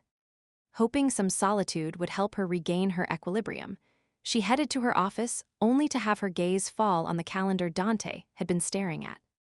Damn, thinking about him did not help matters. She touched the opal at her throat, puzzling over the attraction she felt for him and his interest in her. Even if Camille did have a memo from the affiliation office stating Dante was legit, there was something more to his presence here. Looking around for a distraction for her tumultuous thoughts, she picked up one of the unread newspapers that had accumulated on her desk. Even her morning routine had been disrupted since Dante's appearance. She sat back in her chair and skimmed the headlines only to tense as one grabbed her attention. Suspected cult killing. She leaned forward, a sick feeling settling in her stomach. She focused on the details. A circle of fire, heart removed, the body had been there for over a month. The article ended by stating the police were investigating a possible connection to a similar killing, which had occurred in the southern states approximately 2 weeks ago. Both cases were still unsolved. A quick calculation had her cursing. Both killings had occurred on full moons, the perfect time for black magic. A soft knocking at the office door forced her to look away from the paper. Gwyn. Ruddy stood there looking worried. Yes. Sam called and said she is sending someone around to the club. She wants something that would have Matt's scent. Do you have a shirt of his upstairs, or should I go to his place? She nodded, setting down the paper. He has a few spare things here. I'll go upstairs and see what I can find. Ruddy nodded his thanks, and she hurried to her apartment. Sherman was scratching at the door, and when she opened it, he flew out racing downstairs. We do not open for half an hour, you crazy cat. You have not missed any food. Shaking her head, she took a few steps into the apartment only to pause when she saw Cyrus sitting in the kitchen eating. What are you doing here? Waiting for you. He beamed at her. There was a box of cookies on the table beside him, and a half glass of milk. You really should bake your own cookies, you know. These store-bought ones are not very tasty. She stalked across the apartment and swiped the box off the table. Cyrus, I am getting tired of you popping into my space whenever the mood strikes you. I sense you are feeling tense. Of course I am feeling tense. Matt is missing, you are spouting conspiracy theories. And there was a supposed cult killing reported in the newspaper. She threw the box of cookies in the kitchen cupboard and slammed the door shut. I do not have the patience for you right now, Cyrus. I am sorry, but I just do not. Cyrus stood, his shoulders slumped. I am sorry, Gwyneth. I was trying to lighten the mood. I know these are trying times. His hand shook as he brushed a wispy white strand of hair from his forehead. Matthias is missing, you say? Yes. She nodded, taking a deep breath to get her emotions back under control. We have no idea what happened to him. I broke things off with him to keep him safe from Camille, but I wonder if she took him. Took him? A werebear would be a powerful source of energy for her to use. Oh no. She felt her knees grow weak at the very idea. I am not saying that is what happened, only that it is a possibility. I felt an energy fluctuation the night he disappeared. You do not think? No. I am sure he's fine. It was not a full moon. He patted her arm. She gave a quick nod. I hope you're right. We need to find him, though, before the next one. That gives us 2 weeks, but she frowned, considering a point. Yes. There is a black moon tomorrow night, the second new moon in a calendar month. Cyrus stroked his chin thoughtfully. True. A black moon magnifies the energy, but Camille is a traditionalist, as you well know. She will wait for the full moon, I am sure. Are you sure it's her? Gwyn rubbed her temples, the beginning of a headache making it difficult to think. Who else? It's the only thing that makes sense. Cyrus pressed his point. She loves being the magissa, yet even with time slowed, she is showing signs of aging. But he continued, ignoring her interruption. She is using black magic, siphoning energy from her victims to slow time even more. Soon she will find a spell that will allow her to freeze time completely, and once she is immortal, there will be no stopping her. The energy needed to do that will be substantial. So much blood she would. So many lives lost. The words came out as a whisper, the horror of it filled her. Exactly. We need to rally the coven and confront her at the quarterly meeting before the full moon. I'll start to contact the members, tell them to come prepared. No need. He placed a hand on her arm. You have enough to worry about right now with trying to find Matthias. I'll take care of everything. Matt.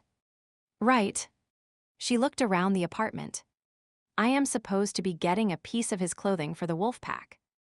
Why is that? Ruddy asked them to try and track down Matt's scent. An excellent idea. Cyrus nodded. Excellent indeed. He looked about the room and then picked up his cape, an affected bit of clothing made of velvet and satin. I must be on my way. I'll start to contact the others. You focus on finding Matthias. He patted her shoulder as he exited the room. With Cyrus gone, she concentrated on finding one of Matt's shirts and then hurried downstairs and gave it to Ruddy. The club was busy as usual, but instead of thriving on the activity, the noise overpowered her, increasing the throbbing in her head. Eventually, she retreated to the relative quiet of her office. Closing the door to block the noise, she looked about the space and grimaced. Sven, I hate to say it, but Dante was right. This place really is a mess. Maybe she would do some cleaning up. It was better than sitting and worrying. She began to collect old newspapers, tearing out the article about the cult killing and setting it under the pen holder, then stuffing the rest in the already overflowing recycle bin. These can go to the kitchen. She stacked a collection of dirty mugs on a tray, giving Sven a running commentary of her actions in the hopes of keeping her mind from drifting to Matt or Cyrus conspiracy theory or no. No thinking, more talking. Pens and pencils go in the pen holder, paper clips in the desk drawer. This crumpled napkin gets dropped in the garbage, and pausing, her gaze fixed on the napkin she held in her hand. Slowly, carefully, she unfolded it, Faint dark smudges stained the pristine white, giving off an aura that caused her to shiver. She quickly dropped it and took a step back, rubbing her hands up and down on her pants as if to remove the evil taint. Someone had been in the dark pages of a grimoire, either barehanded or for a prolonged enough period that the charmed gloves had begun to fail. But who? Okay, Sven, who has been in the office. Her mind raced. Only two names came up. Cyrus and Dante. It could not have been either of them, could it? But who else? It was unlikely Camille would sneak in and then leave a napkin behind. Did the Magissa have a confederate? Closing her eyes, she replayed the past few days. Cyrus had sat in the chair eating fries, warning her of the danger Camille presented, encouraging her to keep Matt safe. He would clean his hands before leaving. As for Dante, he would wipe his hands on a napkin after swiping the smudge of chocolate from her mouth. But that had not been in the office, had it? Unless he would carry the napkin balled up in his hand, only setting it down in here. She switched her thoughts back to Cyrus again. He had said he was going to research the dark pages to help in a fight against Camille. She would reminded him about the charmed gloves, and he would been grateful as he would claim to have forgotten about them. But if his hands were already stained, that meant he would already been checking into forbidden spells. As for Dante, how would he get his hands on a grimoire? And even supposing he did find one, how did he manage to unseal the dark pages? And why? She picked up the napkin again, wishing there was a way to determine its owner. The marks were too smudged to be used for fingerprints, and a paper napkin was a transitory possession. The chances of an imprint from a brief encounter were doubtful. What do you think, Sven? Should we check it out? A glance at her tattoo left her with the impression he was nodding, or maybe it was her muscles twitching. She was bundle of nervous energy. Grabbing an envelope from her desk drawer, she deposited the napkin inside to prevent contamination and headed to the basement. The sounds of the club faded into a distant bass throb as she descended the stairs. She entered the security code for the wine cellar, stepped inside and quickly went to the sideboard, taking out the family grimoire. A spell to find out who owned an object. She would use a location spell to find a specific object, like her missing car keys, but had never tried to work it in reverse. As she flipped the pages, she decided it was too bad a person could not do an internet search on spells and not come up with a bunch of nonsense. Maybe the Lycans were on to something with their push to digitalize records. She paused. Had she just praised a Lycan? She must be losing her mind. A location spell for individuals appeared, and hope surged momentarily, thinking maybe she could use it to find Matt.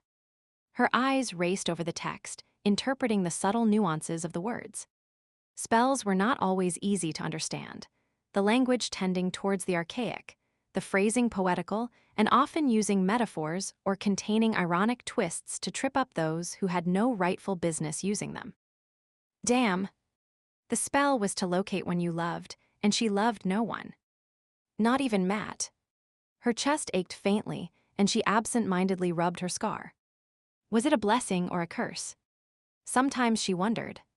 She spent the rest of the night perusing the grimoire, reading various spells, and trying to do a reverse object location spell on the napkin with no success.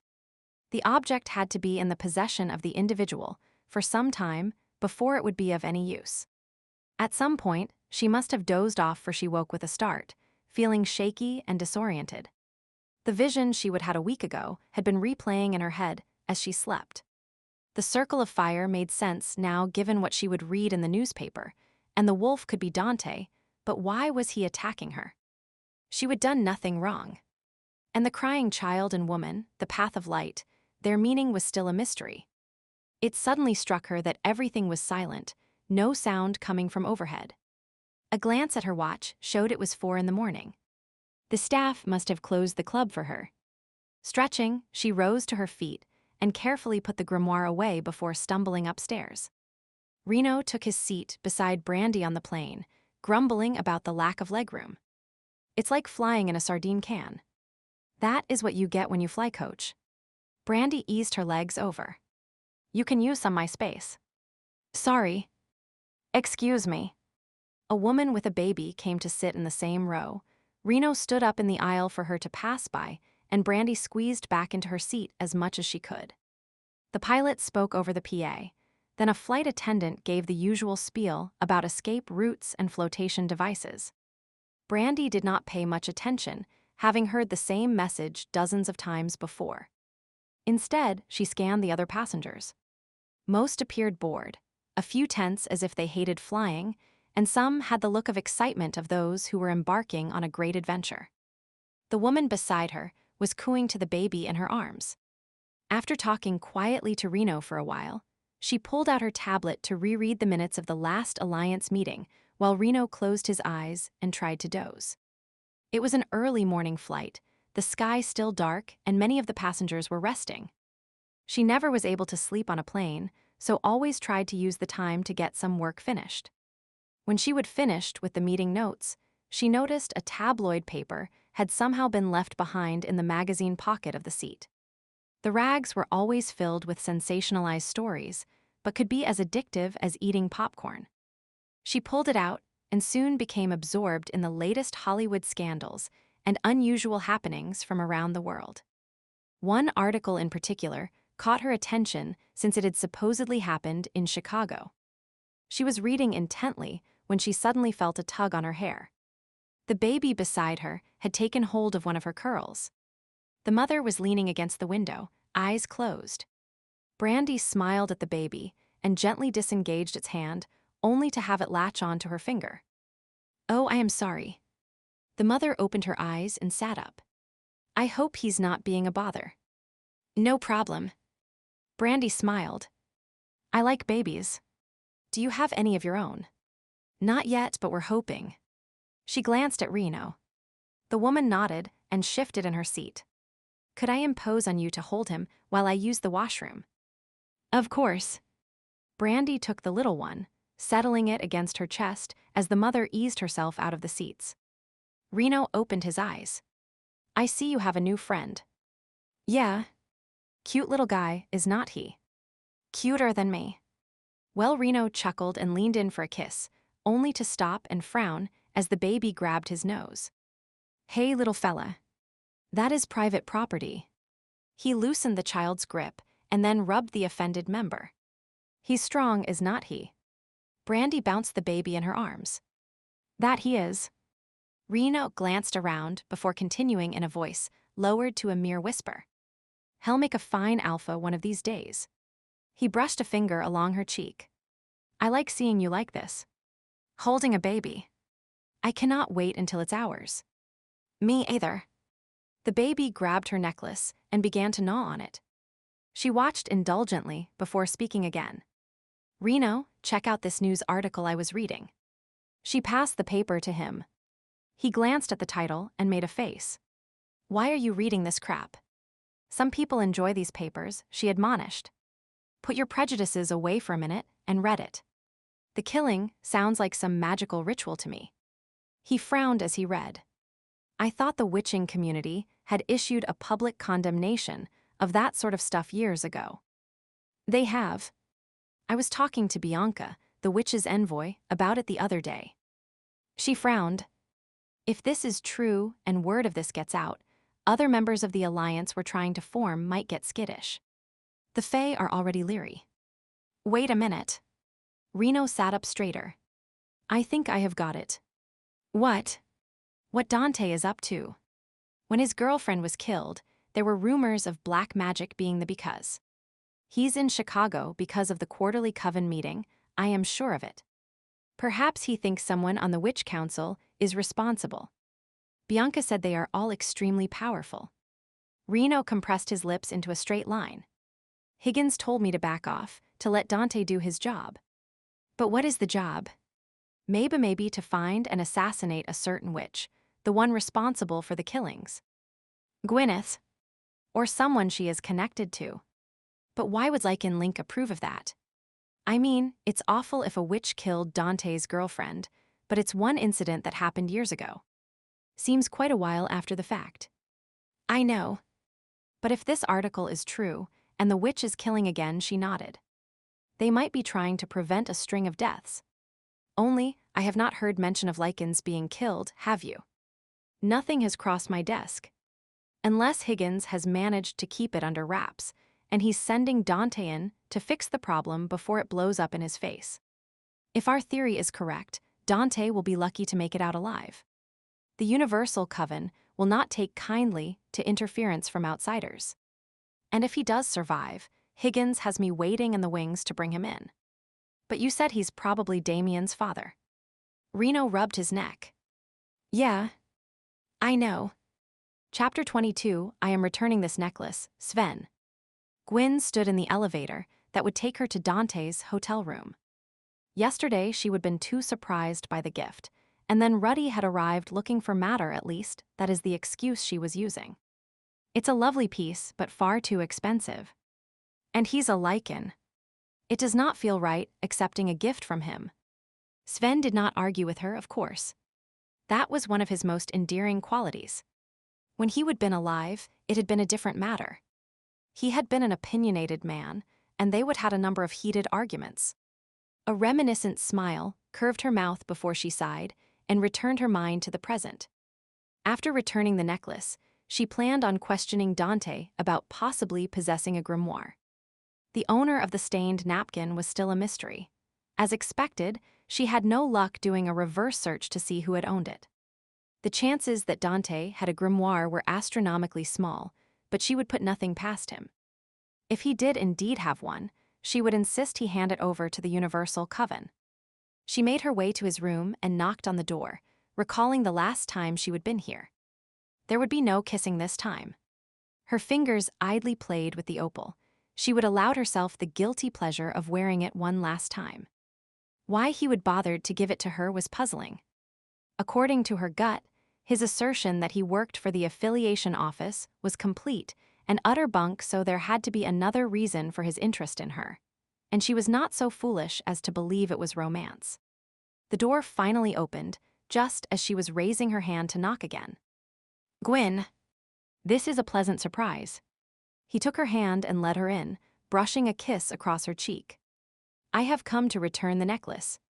She started right in on her mission, reaching up to undo the clasp. But why? It suits you perfectly. It's far too expensive and implies we have a close relationship, which we do not. I'd argue that point. I am not surprised. Arguing seems to be a favorite activity of yours. Nevertheless, I am giving it back. The clasp was being difficult, and she stopped trying to undo it to rest her arms. What if I do not accept it back? Then I'll leave it hanging on the doorknob. She set to work on the clasp again. This damned thing is as difficult as you are. He gave a bark of laughter. Here, let me help.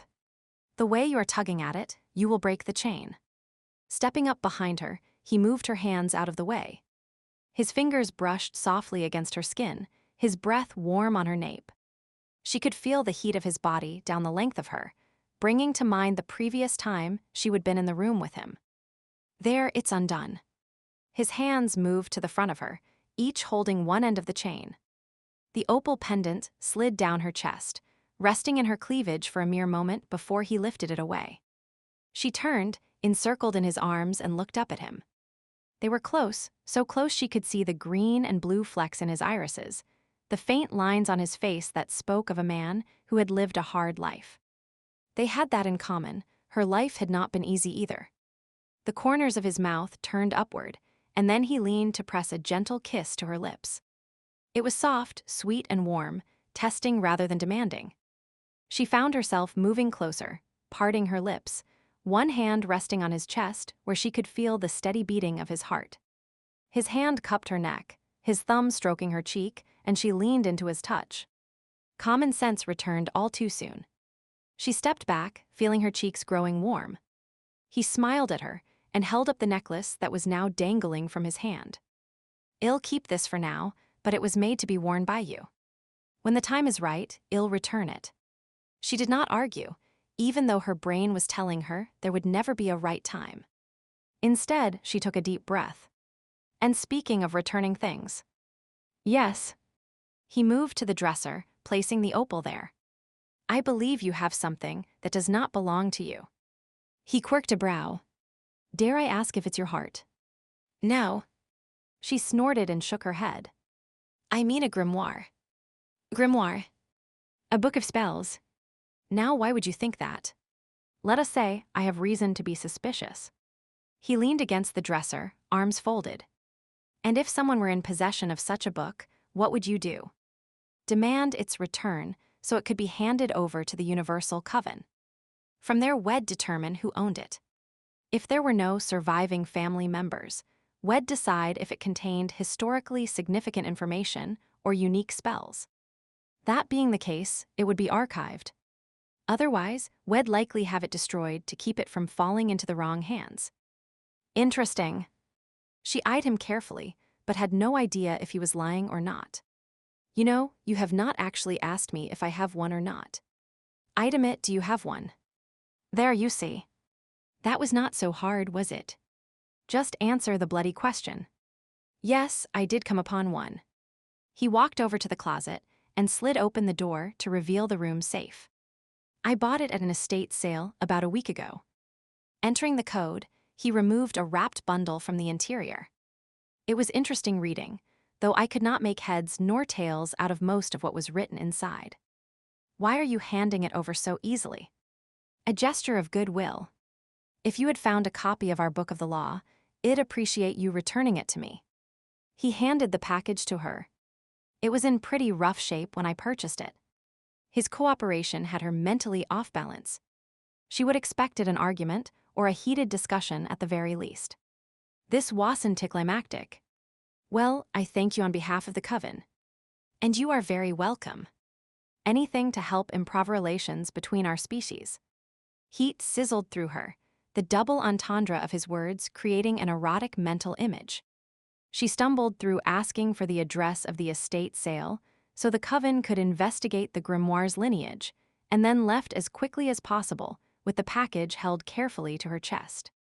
As she leaned against the wall of the elevator, she conjured up a cool breeze to ease the warmth of her body. She was beginning to think something was wrong with her. Every time she was in the man's presence, she was sucked into an increasingly strong whirlpool of attraction. Lusting after a Lycan was not an option at all. Dante closed the door behind Gwyneth, then leaned against the wooden panel feeling uncharacteristically guilty for reeling her in, acting as if he cared, acting. His wolf questioned the statement.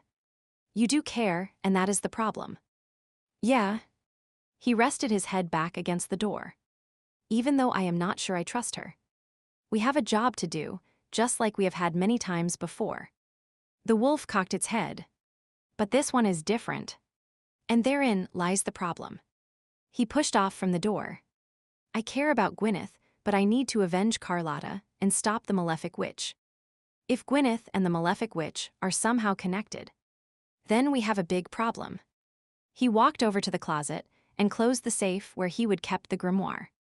Gwyneth had been surprised when he would handed over the book without protest.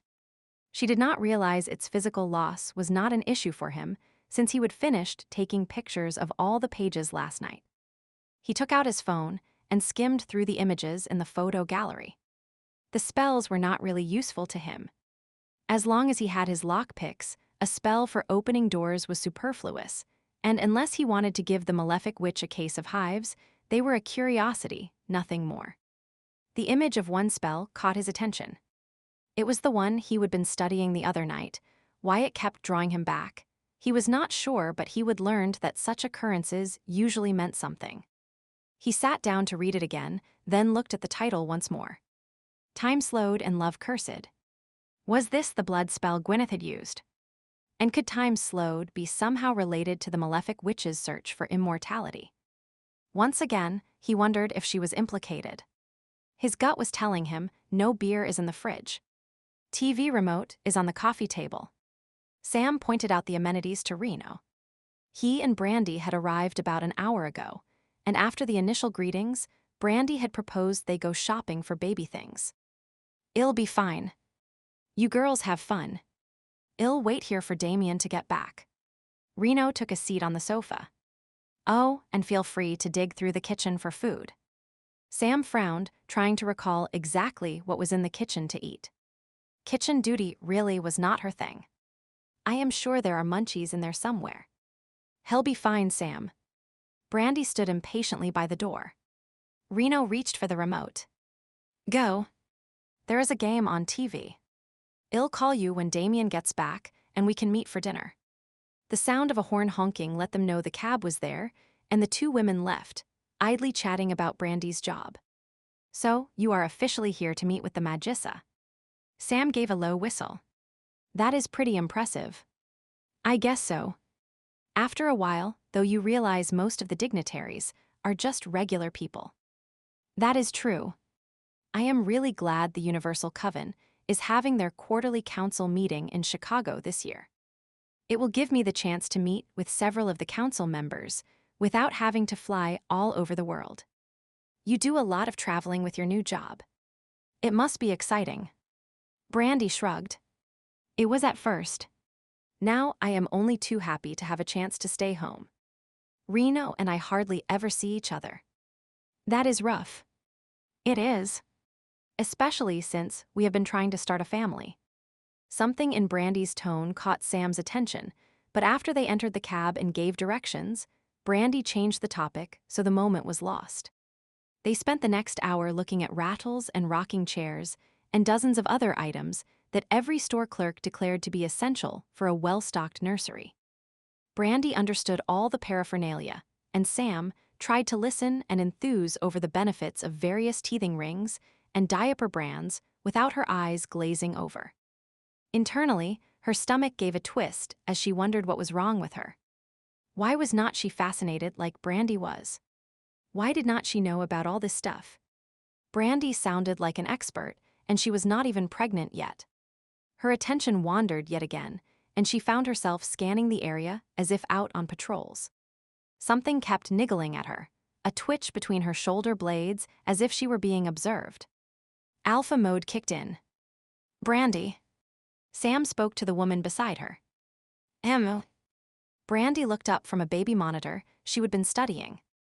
Do not turn around, but I think we're being followed. Brandy froze. A mugger? No. Sam shook her head, frowning. I do not know. I have not noticed anyone, but I keep feeling as if someone is watching me. Let me check. I'll wander over to the rack near the window. You stay here. She handed the monitor to Sam and slowly walked to a display of baby clothes. Soon, she returned with a frilly pink dress and a baby toy. There is a man outside, standing near a mailbox. He keeps glancing this way. Could that be him? Brandy handed her the baby toy. There is a mirror in this thing. Use it to look over your shoulder. He's wearing a black leather jacket. Sam took the toy and tried to use it to see the street. How the hell do they do this in movies? I have no idea, but just a sec, my phone's ringing. She dug the device from her purse. Oh, hey Reno. Damien's back. Great, we're meeting at Mystique. Fine, but listen, Sam gave up on the idea of using a mirror. She felt stupid, and it was not working anyway. Instead, she turned around to stare at the man who was possibly following them. Direct confrontation was more her style. Through the window, their eyes met. The man remained expressionless for a moment, then frowned and began to walk away. Oh, no, you do not, Sam muttered. She nudged Brandy, who was talking on the phone. He's leaving. I am going to follow him. Wait. No, not you, Reno. I am talking to Sam. She is heading outside to confront the guy I was telling you about. Brandy quickly updated Reno, while grabbing the shopping bag Sam had left on the floor before hurrying outside after the Alpha. She exited the store, her phone pressed to her ear, shopping bags in her other hand. The sidewalk was not that crowded, but she did not see Sam anywhere. Yeesh, the woman was fast for a pregnant lady in heels. Brandy. Brandy. Reno's voice sounded in her ear. Sorry. I have lost sight of Sam. I was only a few seconds behind her, but she tried to pick up Sam's scent, but there was nothing. Reno, there is no trace of her. She paused and glanced at the pedestrians walking, by then dropped her voice to a whisper. Her scent just disappeared. Chapter 23, It's Dante, damn it. I know it is. He's doused Sam in a scent mask, so we cannot find her. Damien ran his hands through his hair, while Reno and Brandy formed a wall between him and the people who passed by on the sidewalk. They were outside the store where Sam had disappeared. He and Reno had rushed there as soon as Brandy had explained what had happened, but despite his best efforts, he would found no clue as to where his mate had gone. "Keep your voice down," Reno warned. "Get in the car so we can discuss this without being overheard." Damien turned in a slow circle, staring up and down the street, peering into the small gap between the buildings. It hardly qualified as an alley, but that must have been where Dante ambushed Sam. He did not want to leave, yet it made no sense to stand in the middle of the sidewalk. With a nod, he allowed himself to be led back to Reno's rental car. "Damien," Brandy paused before climbing in the car. "I am sorry. I feel this is my fault. If I had not insisted, we go shopping no.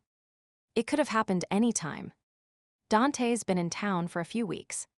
He's probably been planning this all along, throwing us off by hanging around Gwyneth. Maybe. Or maybe not. Let us not jump to conclusions." Reno pulled out his phone and punched in a number, a muscle in his jaw flexing. After a moment, he shook his head. Dante's not answering. He drummed his fingers on the steering wheel and then started the car. "I am heading to Mystique. If Dante's been hanging around Gwyneth, she might know something." Damien stared out the window, his eyes constantly searching for a sign of Sam. She would not willingly disappear. If there was any possible way to contact him, she would. Sam was alive out there somewhere, though. The mental connection they shared as a blood-bonded pair might be silent, but not like it had been when Bate died. That had left him gutted, as if someone had ripped his heart from his body, leaving a soulless she-will. He clenched his jaw tightly and forced his thoughts down a different path. There was no way he could survive losing another mate. He had to believe Sam was alive, that she and the baby were safe. Fate would not be cruel enough to snatch happiness from his hands again, would it? Gwyn paced the length of the club. There were too many things up in the air for her to settle. Matt was missing. Her call to Ruddy and then the local pack house had been pointless, as neither had answered the phone. Her meeting with Dante was over. Cyrus had said he would contact the other Coven members, so there was nothing to do on that front. Short of going over her family grimoire for the umpteenth time, there was nothing more she could do to prepare for a confrontation against Camille. She hated inaction. It went against her nature to twiddle her thumbs. And it did not help that her witchy senses were on alert, as if something bad were about to happen. She circled the club once more and then went to her office. Perhaps she would examine the grimoire Dante had found. At least it would give her something to do. "Move over, Sherman." Gwyn nudged the cat who was snoozing on her desk and was rewarded with disgruntled grumbling. "Go chase a mouse like you're supposed to." He gave her a look of utter disbelief and launched himself into the air, defying the gravitational pull on his bulky form and landing on top of the filing cabinet. From his perch, he glared down at her, his tail twitching so she was in no doubt as to his mood. Ignoring the temperamental beast, she unwrapped the grimoire Dante had given her and placed it on her desk. In the rare circumstances of a grimoire being found, it was the duty of council members to determine the importance of the book and make a recommendation as to a course of action. If the book was deemed worthy, it would be handed over to Cyrus, who was in charge of the Coven's archives. The book was in rough shape, just as Dante had said. The cover was loose, the spine cracked, and many of the pages were falling out or even missing. She examined the stubs that indicated some pages had been torn out. Some showed tinges of a soot-like substance, evidence of black magic oozing from the tainted spells. It was odd that the pages had been removed rather than sealed shut. All families had been notified that council members were available to perform the procedure. She flipped to the front of the book and looked at the family crest. It was not one she was immediately familiar with. The lineage had probably died out or become so diluted no one knew or cared about the sacred book. It's a shame when a family disappears from existence, is not it, Sven? She traced the heraldic dragon symbol. Of course, once I am gone my grimoire will go to Tina. And since she is mated to that Lycan, stone, the lineage could easily fade into non-existence. Sven made no comment, of course. A dead man might not argue, but neither did he have much input into a conversation. He was all she had, though, and so she continued. I can always hope Tina's offspring might be throwbacks. There are cases of certain genetic traits reappearing generations later. She glanced down at Sven, but he stared sightlessly across the room, the topic of no interest to him. Sighing, she began to work. The clock ticked quietly in the background as she read the various spells. Most were standard stuff, with minor variations to those in her own grimoire. She made a few notations on a notepad when something struck her as interesting, and then moved on.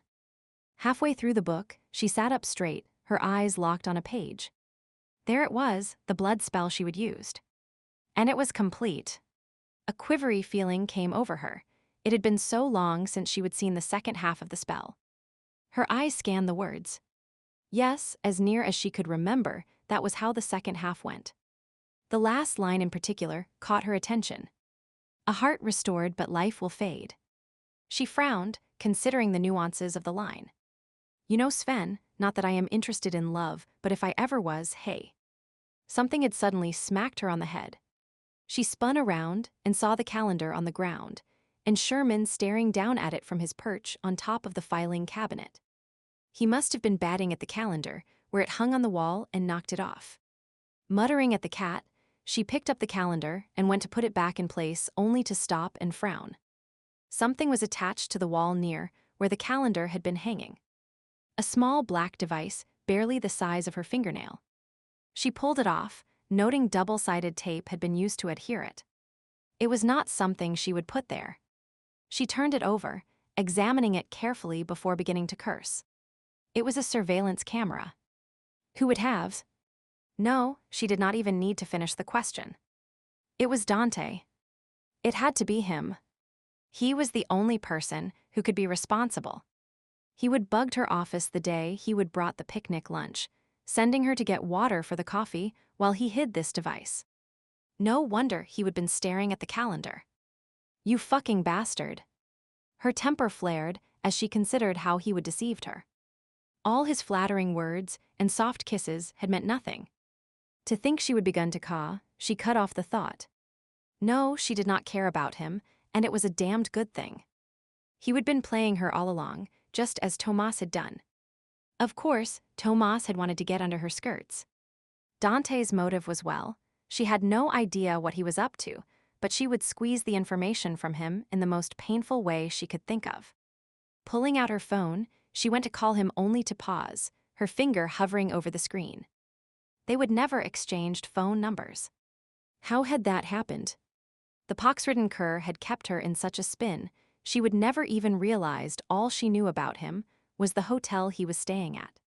Muttering curses under her breath, she found the hotel's number and asked to be connected to his room. The phone rang several times before she hung up in frustration. Well, he was not going to avoid her that easily. Curses continued to spill from her as she bundled up the grimoire and tucked it under her arm.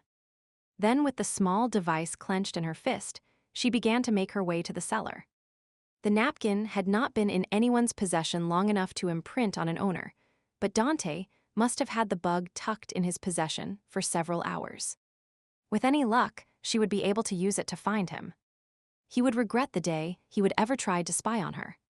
She would just stepped out of her office when there was a pounding on the club's door, and then it burst open, admitting Damien Masterson, followed by two others. Shock, quickly replaced by outrage, had her already heated temper surging out of control. Magic erupted from her like shock waves, knocking over chairs and rattling the glasses on the shelves. Oh crap! She reeled it back in as quickly as possible, but not before the unexpected visitors stumbled from the energy wave. Was that an earthquake? A woman with a profusion of curly red hair looked about with wide eyes. No. A pissed-off witch. Rather than apologizing, Gwyn narrowed her eyes. It served them right, damned Lycans. We're closed. Lips compressed in irritation, she scowled at them. Lycans were among the last people she wanted to talk to right now. I do not give a fuck. Where is Dante? Masterson stalked towards her, his voice little more than a growl.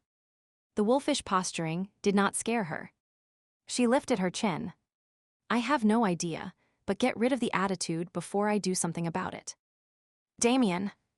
The redhead placed her hand on Masterson's arm. That is not how you get someone to cooperate. He shook off her hand, and the third Lycan stepped forward, rumbling a warning. He was vaguely familiar, and Gwyn searched her memory until she placed him. Smith. They would been in contact when Tina was missing. She shifted her gaze back to Masterson and the woman who was now speaking. Hello, I am Brandy. I work as a disaster control agent for Lycan Link.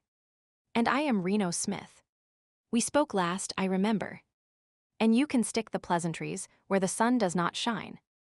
Why are you here? Dante has Sam. Damien's hands clenched into fists as he spoke. He was following her and Brandy while they were out shopping. Sam left the store to talk to him, and they both disappeared. We know he's been here to speak to you, Brandy added. He's not answering his phone, and we're hoping you could help us track him down. I was going to go looking for him myself. She held out the small camera she would found. He bugged my office. Any idea why? Dante regained consciousness in degrees, first becoming aware of the scent of other shifters, then the sound of breathing. His head was throbbing, his face pressed to a hard, cold surface, something equally cold and hard at his back. He bit back a groan, not wanting to let anyone know he was awake until he was sure where he was and what was going on. One thing was certain, this was not his hotel room in Chicago. He cracked open one eye, peering out through his lashes, and noted he was on a concrete floor in a dimly lit space. It appeared there were bars, like a jail cell, surrounding him, but no bed was within his view, only a bucket in the corner. Damn, what had happened? He had been walking down the street and had noticed Sam Harper a short distance ahead of him. On a whim, he would stop to watch her, and then, "Hey, Lycan." A male voice spoke from nearby. "I know you are awake." The voice was not familiar, but he tested the air again, placing the scent. Bendov. Maybe not completely a friend, but definitely not a foe. Dante pushed himself up, allowing the groan to finally escape him. His vision swam before righting itself, and he gave his surroundings a more thorough look. Yeah, he was in a cell in a warehouse-like building, and sitting in the corner was Bendov. Sam Harper was a few feet away, showing signs of also regaining consciousness. What is going on? Dante tested his limbs and found them to be uninjured. Some wackied witch has nabbed us. Bendov grumbled the words. What is with you? You have no scent. Scent mask, he responded, automatically checking if he had his phone. A wave of relief washed over him. Obviously they had not been searched. As much as it galled him, he would call Smith and no reception here. Either we're in a dead spot or there is some kind of shielding. Bendov shook his head. I have tried more than once. Probably a version of a Faraday cage. He stashed his phone. A what? A Faraday cage, named after the English scientist who invented it. It blocks electric fields. Bendov nodded. Could be what he's using. What is your name? Dante. You are that Lycan who was hanging around Gwyn. Guilty as charged. He began to assess the room for possible escape routes and makeshift weapons. At first glance, the prospects were grim. Bendov gave him an assessing look. I did a search on you. Could not find a damned thing. Good. That is how I like to keep it. I am Matthias Bendov, by the way. I know. You are the bouncer at the club. He switched his focus to the werebear. What did you mean by a wackied witch? The guy is completely delusional. The werebear seemed to be trying to scrape away at the concrete blocks with a set of car keys, a small pile of dust accumulating near him on the floor. He's always talking about using our life force energy to power some spell that creates immortality. Not delusional, unfortunately. Dante stood, testing the strength of his legs, and then made his way over to where Sam was now pushing herself up into a sitting position. Here, let me help you. He extended his hand. Back off, you bastard. She pushed his hand away and stood swaying slightly, her chin jutted. Why the fuck did you kidnap me? I did not kidnap you. I was kidnapped with you while trying to prevent your kidnapping. A likely story. She flicked her hair from her eyes and then extended a hand towards the wall to steady herself. Believe me, if I were to kidnap you, the amenities would be much more comfortable. Dante curled his lip as he eyed the slop bucket in the corner. Yeah, right. I recognize you, Esparza. Or is it Salazar this time? He's telling the truth, Sam. Matt rose to his feet, and the scowl on her face changed to a smile. Matt, you are safe. She took a step towards him and then stopped, obviously still feeling unsteady. Well, I do not know if safe is the right word or not, but I am alive if that is what you mean. Yeah, well, we were imagining the worst. She put a hand to her head. Was I drugged or a magic spell, pretty powerful since it took out both of us at once? Given your smaller stature, it likely hit you harder than me. Dante reached out to take her arm and then thought better of it. You might want to sit down for a few minutes. A fall would not be good for the baby. She glared at him, and he could tell she was not happy with his suggestion, but made a minor concession by leaning against the wall. Her gaze darted about the room much as his had, assessing the space. He left her to do her own analysis and began to circle the space, testing the bars, the door, examining the lock. I have done all that. Matt walked over to one of the sets of bars and pulled on them. I even shifted into my bear form, but the bars barely move. Dante pulled a lock pick out of his pocket and crouched down to work the mechanism. You carry a lock pick with you. Matt sounded impressed. Never know when one might come in handy, Dante frowned. Unfortunately, this lock seems impervious. I wonder if there is a spell on it. Gwyneth had a handy one for undoing locks, so the opposite might also be true. He stood and stared around the room again. Sam snorted. Damien's always claimed you were the ultimate criminal. Wait until I tell him you cannot even pick a lock. It will not be the first time I have disappointed him, I am sure. Dante sighed. Escaping will require some ingenuity, it seems. Bendov, you have been here a few days. Is there a schedule or pattern to when the malefic witch appears? What the hell is a malefic witch? Sam pushed away from the wall, looking steadier. And give me the pick. I have bypassed more than a few locks in my day. Dante arched a brow, but handed her the pick. A malefic witch does not accept the agreed values and mores of the collective coven. This one has turned to black magic searching for immortality, fueling the spells by taking the life force energy of shifters, fae, and even humans. Sam frowned as she worked the lock. What exactly do you mean by taking their life force energy? You do not want to know. Matt looked grim. I am not some shrinking flower, Matt. Tell me. She got up and slapped the pick into Dante's outstretched hand, while muttering a sullen acknowledgement that the lock would not open. Dante put the pick away. Taking a life force involves a ceremony with a ring of fire, a spell, and then the heart of the victim is ripped out. Oh. Her face paled. Matt nodded. He has something big planned. There is a black moon this month, which increases the power of magic. He plans on using multiple victims, and he paused and gave Sam an apologetic look. He was quite pleased to have you. Being pregnant, you are considered a prime source. No. She placed her hands protectively on her belly. Dante gave the door a shake. I am afraid so. He turned to face the werebear. Is there any chance he has an accomplice? Bendov shook his head. No. He was going on about how he's duped everyone, that no one suspected him. Sounds like a solo act. Good. Dante felt a wave of relief wash over him, despite the grim situation they were in. His gut feeling about Gwyneth had been confirmed. She was not involved. If she had been, he pushed the thought firmly away. Chapter 24, Gwyn stood behind the bar, Damien, Reno, and Brandy on the opposite side. A bottle of scotch sat on the polished surface between them, Damien having just thrown back his second shot.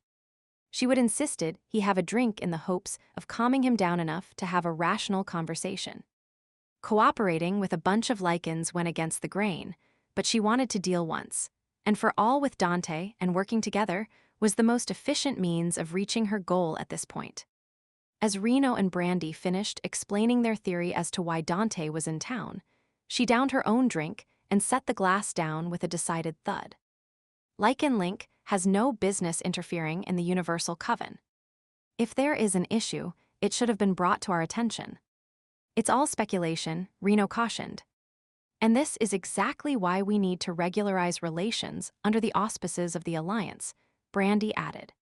I have been working with the affiliation office to, Gwyn interrupted. An email was sent from your office, saying Dante worked for you and was here to interview me. Damien sneered. Forged. The bastard probably managed to tap into Lycan Link. He got to his feet and began to pace the room. But what does this have to do with Dante kidnapping Sam? If we all put our cards on the table, we might be able to figure it out. She poured another finger of scotch and edged it towards his seat. Frothing at the mouth and pacing like a caged animal is not helping any. When Damien shot her a deadly stare, she held his gaze until he sat down. Now, to summarize, you read an article about possible black magic being used in Chicago and somehow connected that to Dante's presence and the fact the Universal Coven is meeting here. Reno shot a look at Damien and then spoke, seeming to choose his words carefully. We believe he has a personal score to settle. That black magic was used to kill a woman he once loved. And he's tracked the witch to the coven. For some reason, Lycan Link knows of and supports his actions. Brandy added. She also gave Damien a sidelong look. Gwyn narrowed her eyes. They were definitely hiding something from him. Whether it was pertinent to the current situation remained to be seen. Now spill what you know. Reno fixed his gaze on her. His demanding attitude had her back up, but she forced down her usual animosity towards Lycans and responded. There have been energy fluctuations, something those in the Universal Coven are sensitive to. Extreme fluctuations mean very powerful magic is being used, usually black magic. To what purpose? Damien narrowed his eyes. There are indications someone is trying to gain immortality. Is that possible? Brandy cocked her head. To the best of my knowledge, complete immortality has never been successfully achieved. However, rituals such as the one you saw reported in the paper can give a witch something akin to a booster shot, an infusion of energy that stops the aging process for extended periods of time. Energy infusions. Reno raised his brow. Energy from other living beings. The energy is stronger if the victim is in a heightened emotional state. And energy from others is even stronger. I do not see a connection to Sam's disappearance. Brandy shook her head. We're missing something. Dante would not be in league with this witch, I am sure of it. Damien slammed his hand down on the bar and surged to his feet. Enough talking. It does not matter who Dante is working for or what his purpose is. He has Sam, and we need to find her. Gwyn pressed her lips tightly together. The Lycans' continued outbursts were beginning to wear on her nerves. However, if she ever did love someone, she supposed she would act in a similar way. I am sorry, but despite his annoyingly persistent presence, I really have no idea where he might have taken her. I could request a team of trackers. Reno reached for his phone. Brandy furrowed her brow. Is not there some kind of magic you could use? Bianca has said your grimoires have spells that cover almost every occurrence there is. I was on my way to do that when you barged in.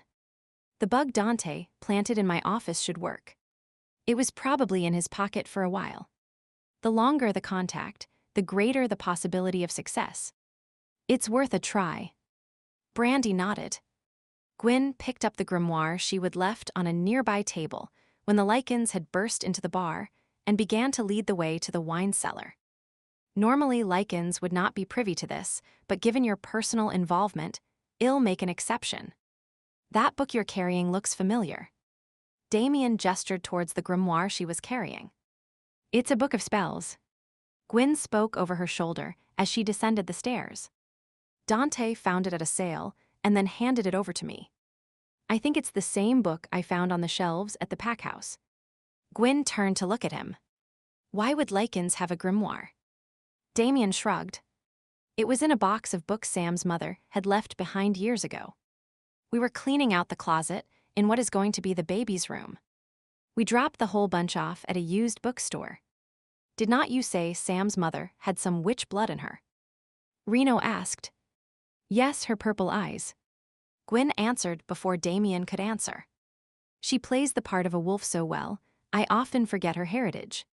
She continued down the stairs. Well, this is fortunate. The grimoire might help us locate both Dante and Sam, assuming they are together since it technically belonged to both of them. Sam paced the cell yet again, testing the bars, staring at the ceiling. She was an alpha and needed to be ready to act, to protect her pack. Technically, she had no pack at the moment, but she felt responsible for those with her, whether they knew it or not. Inside, however, it was a different story. She was trying to stay in control, willing herself to project a calm image, but she was scared. Her mental connection to Damien was missing, and she would never felt so alone, so incomplete. Most likely, whatever their captor was using to block the cellular signal was also blocking her blood bond. She took a deep breath, reminding herself that Damien would move heaven and earth to find her. The only question was, would he be in time? Her hand strayed to her belly, and she rubbed the swelling that signaled the life she carried inside. At least that was one positive outcome. The threat had kick-started some of her mothering instinct. No matter what happened, the baby had to survive. With that in mind, she surveyed the space again, looking for a means of escape. Matt was using his car keys to scrape away at the concrete wall where the metal was secured. He had been working at it the past 2 days, he would said, but was nowhere near breaking one of the bars free from where they were embedded. At least he was doing something, though. Dante was sitting, hands lightly clasped, eyes closed. She stopped in front of him, his inactivity irritating her. How can you sit there doing nothing? He opened one eye. I am thinking. And conserving energy. She rolled her eyes but stopped her pacing, leaning against the wall beside him. I know about you. Really? He looked up at her. From when you were in Chicago last time. From when you conned my grandfather out of his money. You were dressed like some greasy, down-on-his-luck sleazeball. Old news. He closed his eyes again. And Damien's told me about you, too. He says you are a scum-sucking bastard. It does seem to be the general consensus. She paused and studied him carefully, wanting to catch his reaction to her next bit of news. I also know you are probably his father. He snapped his head in her direction. Does Damien know? Not yet. Reno and I were going to tell him together. Smith figured it out. He raised an eyebrow. The man has too much time on his hands if he's digging that deep. Damien asked him too. He wanted to know who his family was so he could tell the baby one day. I was curious too. She narrowed her eyes. Are you really his father? Dante did not immediately respond. He looked away, a muscle worked in his jaw. Eventually, he nodded. I am. Damn. Sorry, I am a disappointment. He shrugged one shoulder. Yeah. Me too. She leaned her head against the wall. Damien deserves better. That he does. You agree? She looked down at him in surprise. He's had a hard life. Dante stared down at his hands. I wish things had been different. So what happened? All we know is that you met his mother, got her pregnant, and then went back to the academy. She died right about the time you went back there. That is about it. He shrugged. I loved her, though. I am sure Smith's research did not show that, but I did. I had every intention of making her my mate once I graduated. At least that is one positive thing for Damien to latch on to. I did not know about Damien until I went back to get her. By then her pack was under the malefic witch's spell. I tried to save them. He paused and stared across the cell, a muscle working in his jaw. She was killed as we were escaping. I am sorry. Thanks. She paused before pressing for more information. So how did Damien end up in an orphanage? I left him there, thinking he would be safe there. He sighed. At the time, it seemed the best solution. And after, he was better off without me. I have kept track of him, mostly from a distance, tried to help out when I could without him knowing I was around. He gave a bitter laugh. It's rather pathetic. I have faced down drug lords and purists, but I am scared of my own son. Why? I suppose because I do not want to see the disgust on his face. He took a deep breath and exhaled slowly. Beyond that, my life has been spent trying to bring an end to this. He swept his arm out to encompass the cell. She made a non-committal noise and pushed off from the wall, nervous energy, forcing her into movement again. She could sense Dante watching her, but she did not know what to say to him. Perhaps he had been hoping for more of a response from her, for he continued to speak. I really was trying to prevent you from being kidnapped. Damien would be devastated if something happened to you. She narrowed her eyes, trying to recall what had happened. I left the store planning on confronting you, and then someone called my name. I turned, and that is all I remember. Dante nodded. I noticed an older man at the edge of the alley, and it struck me as odd. You walked out of the store just then, looked his way and froze. I ran over and he shook his head. After that, I do not remember a thing. That is what happened to me. Matt looked up from where he was chiseling away at the wall. I was walking home and saw someone standing in the shadows. He looked familiar, said my name, and then suddenly I woke up here. I am surprised he kept you alive this long, Dante commented. Gee, thanks. Matt stood up and stretched his back, having been crouched on the floor for some time. Nothing personal, Bendov. It's just not his usual pattern. He explained that on one of his visits. Said he has something big planned and needs a lot of energy at once. Apparently a werebear is a superior source. But not quite enough since he nabbed me as well, Sam added as she studied the hinges of the door. I wonder if we could pop out the pins. I can get my arm through the bars and twist my hand around. Matt came over. They are pretty rusty. We need to lubricate them. Do you have any hand cream or maybe a lip balm? No, damn it. She kicked the cell door. I do not carry extra crap around with me. Rust is iron oxide. Dante commented. If we had some aluminum shavings and an intense heat source, we could create a thermite reaction to melt them. Sorry, I left my blowtorch at home too. She leaned her back against the wall and slowly slid herself down to the floor. This. Totally.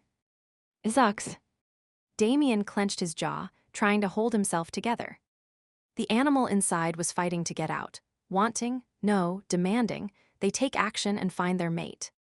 He could not randomly run around Chicago looking for her though.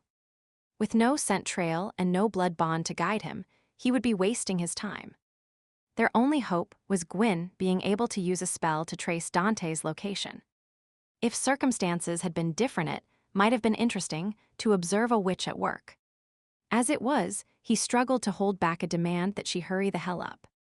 Her eyes were half closed, one hand clutching the surveillance device Dante had planted, the other resting on the old grimoire. I am seeing a room. It's like a jail, metal bars, no furniture. There are brick walls beyond. Old. Gwyn furrowed her brow. I do not know where it is, though. There are hundreds, if not thousands of warehouses in a city this size. Reno rubbed his neck. Is there a window? Can you see a landmark? No windows.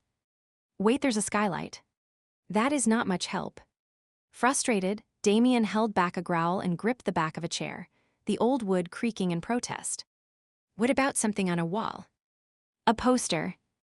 Or an old crate or pallet with words on it. Just a minute. There is a sign, a safety award. Bronze Level Safety Award of Excellence, 2003. Gwyn shook her head and blinked. Sorry, that is all I could see. Do not worry, I am on it. Brandy pulled out her phone. I'll do a search for winners that year, and she paused, and everyone in the room seemed to hold their breath. We have a name. Damien pulled the phone from her hand, scanning the name. Okay, I know the place. They went out of business about 10 years ago, if I recall correctly. I can be there within the hour. He tossed the phone back to Brandy and headed for the stairs. Reno halted him by grabbing his arm. Not so fast. You do not know what you're walking into. I do not care. I have to get Sam back. And going off half-cocked could get you killed before you can save her. Brandy moved to stand in front of him. Damien shook off Reno's grip, a frustrated growl rumbling in his chest. If you are all done growling, may I suggest something? Gwyn stood with her arms folded. We all go together. I have my own bone to pick with Dante. You, she looked at Brandy, seem to have some negotiating skills that might come in handy. And Damien and I are chopped liver. Reno asked. You said it, not me. Gwyn gave a saccharine sweet smile. Chapter 25, Dante pushed himself to his feet and took out his phone. I tried mine a few minutes ago. It still does not work. Sam commented from where she was crouched in the corner working on the wall. He grunted in acknowledgement. I am going through my pictures. Sam snorted. Yeah, that is real useful. She turned away and spoke to Matt, who was currently in his bear form. Push against the bars again. I think they moved a bit. Matt complied, dropping all his weight against the bars over and over again. After a minute, Sam shook her head. Nope, not yet. The bars are still too deeply embedded. You might as well shift back, Matt. The bear growled, and then the air seemed to shimmer as the creature shifted back into a man. I thought I felt them give a bit. Matt hunkered down near the wall. I'll take over. You stretch your legs. Come here, Sam. I want to show you something. Dante held out his phone. I am not in the mood to look at pictures. She rubbed her back. Too bad. He gave her a steady look. We need to get out of here, and this might very well be the solution. Their eyes locked in a silent battle, until eventually Sam made a face and looked away. I like a woman who is gracious in defeat. Dante gave a crooked grin. Sam walked over. You did not defeat me. I conceded because it was not worth my time to, of course, if it makes you happy to believe that. He winked when she growled at him and extended his phone. Check this out. She gave it a cursory look. A picture of an old book. A grimoire or book of spells. I took pictures of each page. And he took the phone back and quickly scrolled through the images. Look at this particular spell. You will have to enlarge it to see the words. She examined the image. An opening spell. Yes. Gwyneth used one to successfully gain entrance to my room. Well, good for her, but since she is not here, it does not do us much good. Matt rose to his feet and walked over. I cannot believe you managed to take a picture of Gwyn's grimoire. Not hers. Dante shook his head. I picked this one up at a sale the other day. It was in pretty rough shape, lots of pages missing. Oh crap, I bet that is the book Damien and I pitched a few months ago. Sam flipped the images back to the cover. Yeah, that looks like it. Exactly what I was hoping. I knew you had some witch heritage, and the more I thought about it, finding a random grimoire in Chicago seemed too fortuitous. You knew I had some witch heritage. Why were you checking into my background? You are my daughter-in-law. He shrugged. I thought it wise to know something about you. Well, this still is not going to help us get out. I have no magical abilities. My blood's too diluted. Sam handed the phone back. Maybe or maybe not. Your eyes would indicate to me that the witching genes are more dominant in you than you think. She folded her arms. A weird anomaly, nothing more. Matt studied Sam's eyes. I have never looked at your eyes that closely before. You know, I have seen Gwyn's turn that color when she is super pissed and about to use her magical abilities. Sam began to pace, shaking her head. You are trying to make something out of nothing. I am a Lycan, nothing else. I think you are protesting too hard. Dante cocked his head. I knew your grandfather and blackmailed him. I did. And gave the money to the because. No. I kept it for myself. Yourself. You bastard. You bled my pack dry. She stalked over until they were facing each other. Dante did not flinch in the face of her vitriol. I used the money to help fund my search for the witch that killed Damien's mother. Without it, I might never have tracked him. Matt interrupted. Can you continue the family feud another time? I want to get out of here before that witch returns. Good point. Dante nodded. He looked at Sam. I think your reluctance to accept part of your heritage stems from your grandfather's attitudes. Whether you want to admit it or not, you are part witch. Deceiving yourself at this point could prove deadly to all of us. Sam looked away. A second ticked by, then another. Finally, she sighed. Fine. I'll give it a try, but it will not work, and I'll feel stupid doing it. No. Matt frowned. I remember Gwyn talking to Tina about attitude being important when casting a spell. You have to be committed to it, really believe it will happen, get your emotions in gear. That seems to be sound advice. Dante flipped the images to the appropriate spell again and extended the phone once more to Sam. You are our best bet for a quick exit, Sam. We're running out of time, and I, for one, have no intention of being part of the malefic witch's plans. Park the car up ahead there, just past the traffic light. Gwyn spoke to Reno. Good idea, Damien said. We're about a block from the warehouse. We do not want to tip Dante off. Can you sense Sam yet? Brandy twisted around in her seat to look back at Damien. No. Our blood bond still is not working. It's like there is a shield separating us. Wait a minute. Gwyn felt a cold wave wash over her. I'd forgotten that mated Lycans have something like a magical connection. You say yours is missing. Damien nodded. Ever since she disappeared. This is not Dante's doing then. Or at least not his alone. Gwyn frowned, her mind racing. The black magic I spoke of earlier. The witch who is doing this has developed some kind of shield that usually blocks the rest of the coven from sensing the magic. Could this cloak be blocking the blood bond? Reno glanced back in the rearview mirror. Gwyn nodded. Unless you can think of another explanation. Which means Dante's in league with this witch. Damien scowled. Not necessarily. Brandy flicked her eyes his way and then bit her lip. Reno eased the car into a parking spot and turned off the engine. It's more likely Dante's tracking the witch. Sam might have inadvertently ended up in the middle of something. The result's the same. Damien undid his seatbelt and opened the car door. Sam's in trouble and Dante is the because. Reno, check the wind. Well, let him catch your scent while I approach from the other direction. Gwyn snorted. Dante's the least of your worries if this is, indeed, the work of a witch. Do you have a suspect? Reno exited the car, as did the others. I do. Gwyn nodded. Our magissa, Camille. Camille. Brandy looked at her in surprise. I have met her at the Alliance meetings. She is not very friendly, but Bianca said she is very dedicated to her job. Too dedicated. Gwyn glanced around their location, idly answering the Lycan's question while deciding the best way to proceed. She does not want to face the idea of one day losing her position to old age. But she is already, Brandy stopped mid-sentence. Already what? Gwyn snapped her attention back to the other woman. Brandy shrugged. Bianca shared a few bits of information with me, but asked me not to make it general knowledge. I hardly think Bianca could have told you anything I do not already know. Spit it out. Well, she mentioned Camille used a blood spell to slow the aging process, just like the other coven members did. She said most of you are a few hundred years old. That is why you are so powerful and learned.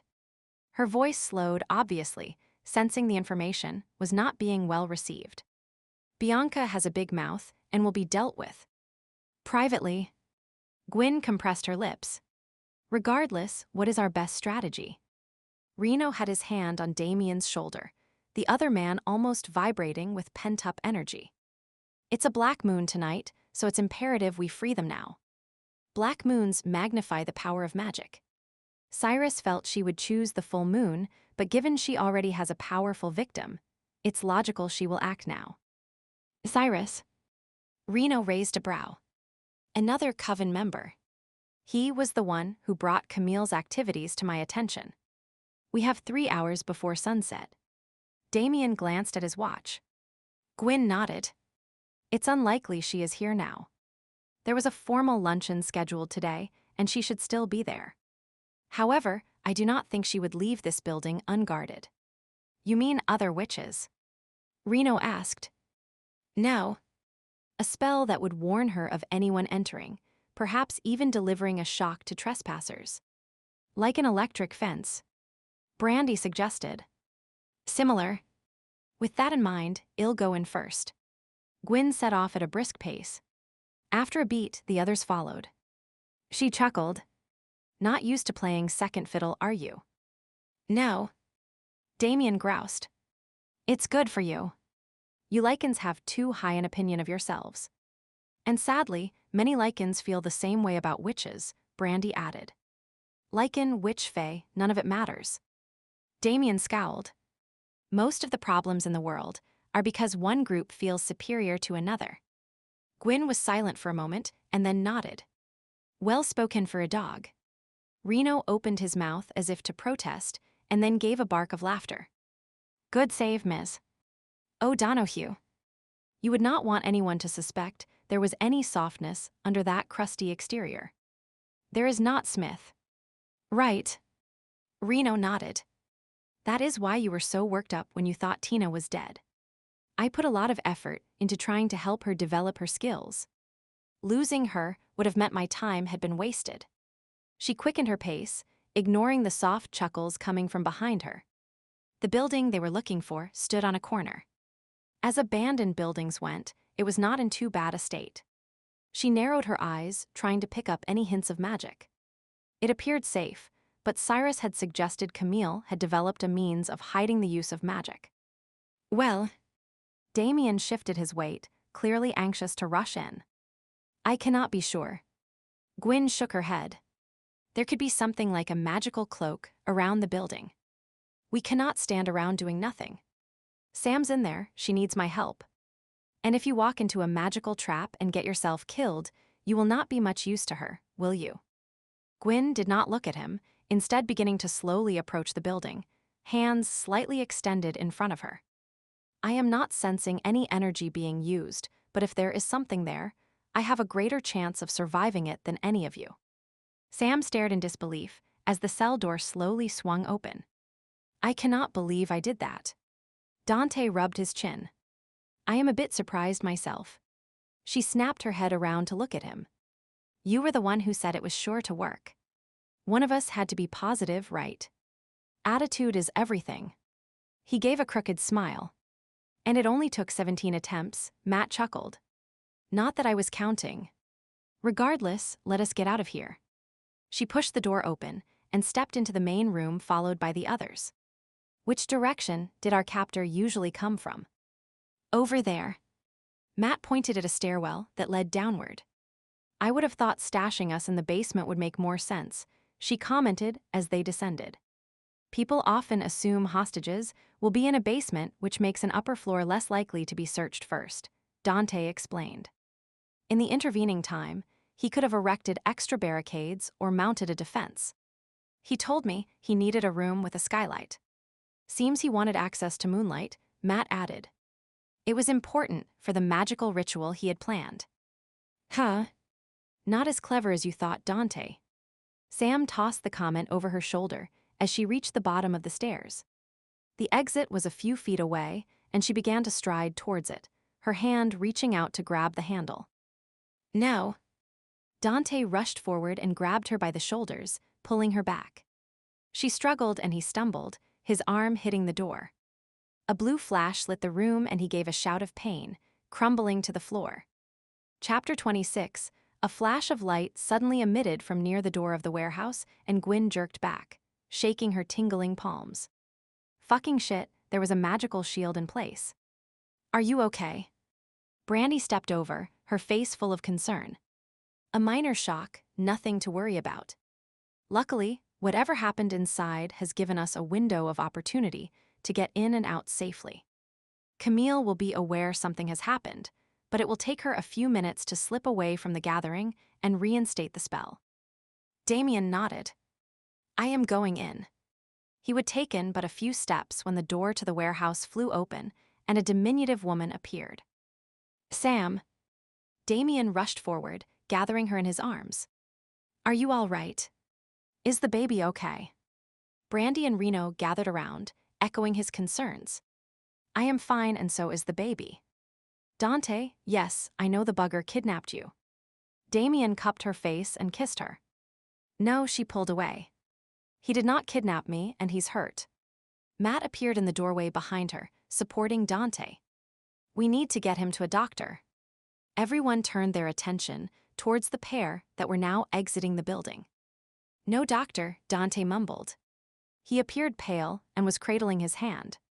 Gwyn pushed her way through the crowd, an inexplicable knot in her stomach at the sight of Dante, obviously injured. Let me see. She took his hand in hers, wincing at the sight of the burns and blisters. I have a salve at home that will help heal this, but it will likely scar. Anything else? He stopped breathing for a few seconds, turned a grayish-blue color. Matt spoke over Dante's assurances he was fine. I am not surprised. She spoke through gritted teeth, fear for him making her tongue sharp. A clay-brain maggot has better sense than you do, Esparza. You should have known there would be some kind of trap, you dolt. It was my fault. Sam stepped out of Damien's embrace.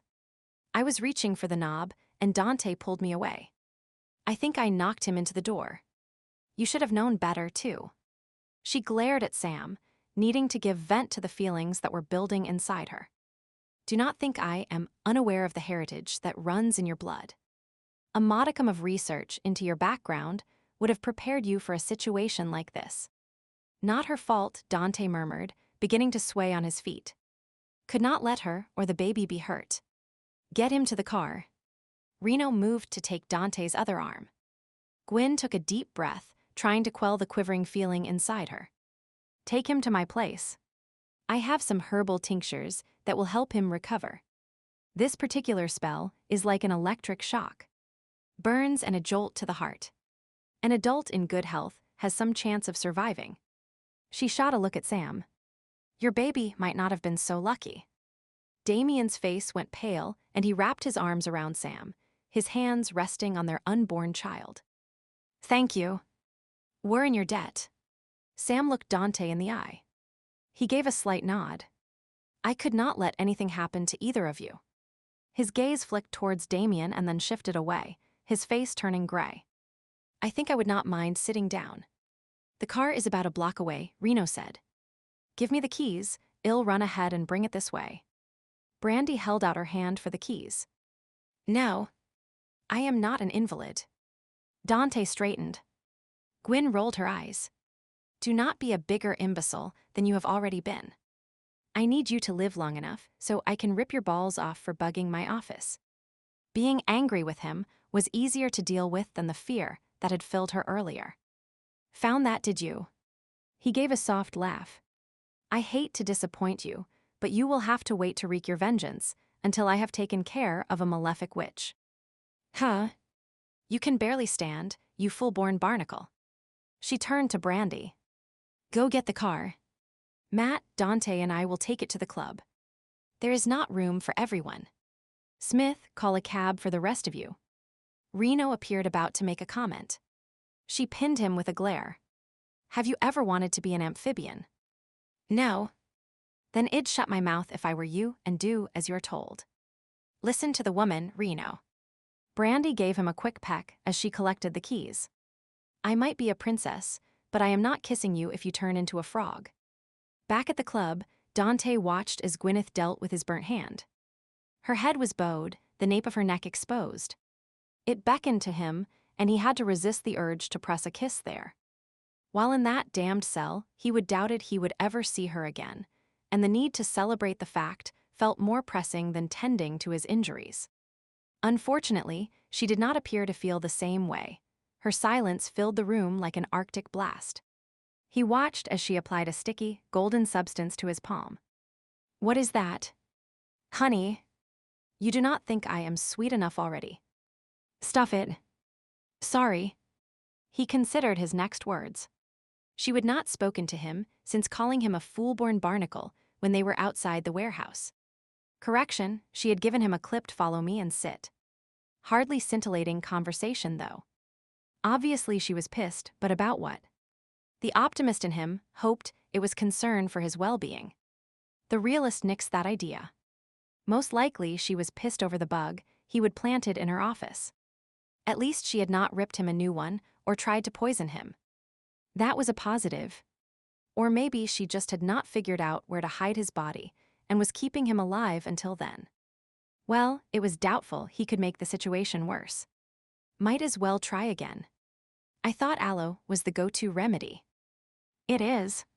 She flicked a look at him. However, Sherman took a dislike to my aloe plant, and I have not replaced it yet. Honey is my next choice because it's a natural antibiotic. The pH balance is inhospitable to bacteria. As a topical ointment, it cools the burn, relieves pain, and helps the skin to heal. Interesting. He noted there was a slight tremble to her hand as she worked. Maybe she did feel some concern for him. It really was foolish of you, getting injured like this. She compressed her lips. You could have been seriously injured. That jolt of energy could have done permanent damage to a less fit individual. You think I am fit? He gave her a crooked grin. She slammed down the jar and stood up. Forget the smart comebacks. This is nothing to joke about. You could have died. But I did not. There is always an element of danger in my work. I am alive. My jacket barely got scuffed. He nodded towards the garment that was draped over a nearby chair. Oh, of course. How stupid of me not to realize that the well-being of your jacket was paramount. There was sheen to her eyes that caught his attention. You are concerned about me. Of course I am concerned. I'd be concerned about anyone who was injured. Anyone. He stood up. Or is your concern greater because it's me? Full of yourself as always. She looked away. Why is it so hard for you to admit that you care about me? Even if it's only a little bit. I care for no one. She folded her arms and raised her chin. I think differently. He used his uninjured hand to guide her to look at him. His thumb brushed her lower lip, then he ducked his head and gently kissed her. See? It's not so hard. She looked up at him, her eyes searching his face. A sigh escaped her and she stepped back. There are complications you cannot begin to fathom. Like your age. Her eyes narrowed. What do you mean? I have a contact who mentioned you enacted a blood spell that slowed your aging. Who? Sorry. I do not reveal my sources. She was not pleased. It does not matter to me. I like older women. He gave a soft chuckle. That is not even remotely funny. And nowhere close to being the issue. Then explain. A sound from the main part of the club had her pausing. The others are here. Well, debrief in the club. Gwyneth, she shook her head. I'll bring you out a strengthening tea. Go tell the others I'll be there in a minute. He gave her a hard stare. Do not think we're done with this. You really are like a dog with a bone. He laughed and went to meet the others. Gwyn moved about her kitchen, putting water on to boil and getting out the teapot, all the while scowling. Seeing Dante injured had affected her more than she liked to admit. He was a Lycan. He was annoying. He would bug her office for heaven's sake. He was a handsome devil, though. And clever, with a sense of humor and the ability to match her in a verbal battle. Plus, she sensed there was something broken about him, a loneliness she could relate to. Not that it mattered. She took out the various jars of ingredients, checking the neatly printed labels she would affixed. Dandelion plantain. Her hand hovered as she considered his symptoms, and then reached for a few more glass jars.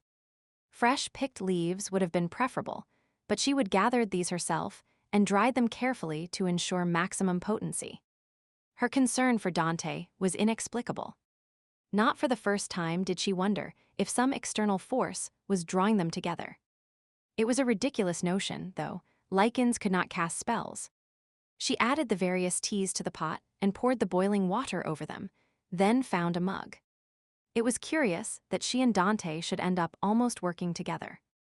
It would seem they were both after the malefic witch. Naturally, once she would gathered any pertinent information from him and the others, it would become strictly an affair for the coven to deal with, and the Lycans could go on their way. She strained the tea and carried the mug downstairs to where the others were gathered in the club. Yes, she would be done with Dante quite soon. The flicker of regret she felt over that fact meant nothing, of course. The soft hum of conversation greeted her as she entered the club. Everyone was gathered around the table, and Matt was serving drinks. Presumptuous, but she would forgive him. Here. She placed the mug in front of Dante and scooped up the shot glass that he had been about to reach for. A frown marred his face, which she ignored. He sighed and took a sip, and then made a face. What is in this? Dandelion, plantain, lemongrass, rose petals, she shrugged. All natural ingredients. Lawn clippings. Wonderful. Drink it. She gave him a stern stare and then went to talk to Bendov. Dante downed more of the tea. It was a particularly vile concoction, and he wondered if she would made it that way on purpose to get back at him for worrying her. If so, he would drink it gladly, since it was a sign she cared. And it was supposed to help him recover from whatever damage that spell had done. He glanced down at his burnt hand. The skin was already healing. Whether that was thanks to Gwyneth's remedy or his own Lycan metabolism, he was not sure. At least the weak, shaky feeling had almost dissipated, and he no longer felt the need for assistance should he want to walk across the room. His gaze slid to Bendov. The werebear had proven to be a decent sort, even if he was currently a bit too cozy with Gwyneth. She was giving the man a warm welcome home now that she would finished playing nurse. Dante studied the two. Bendov had been missing for several days. Gwyn had been friends with the werebear for some time. It was perfectly logical she would be pleased he was safe. And he reminded himself she would broken things off with the man. Or at least that is what he would assumed. If so, there was no because for jealousy. He took another drink of the tea and made a face. The bitterness of the liquid matched his mood perfectly. Sam and Damien were sitting across the table from him. Their hands were clasped, and Damien kept looking at his mate as if he expected her to disappear again at any minute. Apparently, Sam had not mentioned they were father and son. That sort of news would have caused a minor explosion at the very least. Damien would not be pleased. Perhaps making contact with him had not been a good idea after all. And yet the need to warn him of the family curse was paramount. Damien had already lost one mate, and despite the fact that danger had been averted this time, there was no guarantee Sam would remain safe. We have a pretty good idea why you are in Chicago, Dante. Smith addressed him, interrupting his train of thought. Really? He leaned back in his chair as if he had not a care in the world. Smith had always been an annoying itch he could not wait to be rid of, yet the man was actually being cordial. Why the change in attitude? He narrowed his eyes, wondering if being Damien's father was the reason. He considered the implications of possibly working with Smith rather than dodging him. They finished explaining their theory with regards to his current assignment, and he slowly nodded. Most of their conjecture was spot on. The only thing we are not sure of is why Lycan Link is endorsing your activity. Brandy concluded. Lycan Link has never officially endorsed anything I do. He corrected. Semantics. Smith leaned forward. What is going on? Dante hesitated, then gave a shrug. This was his last job.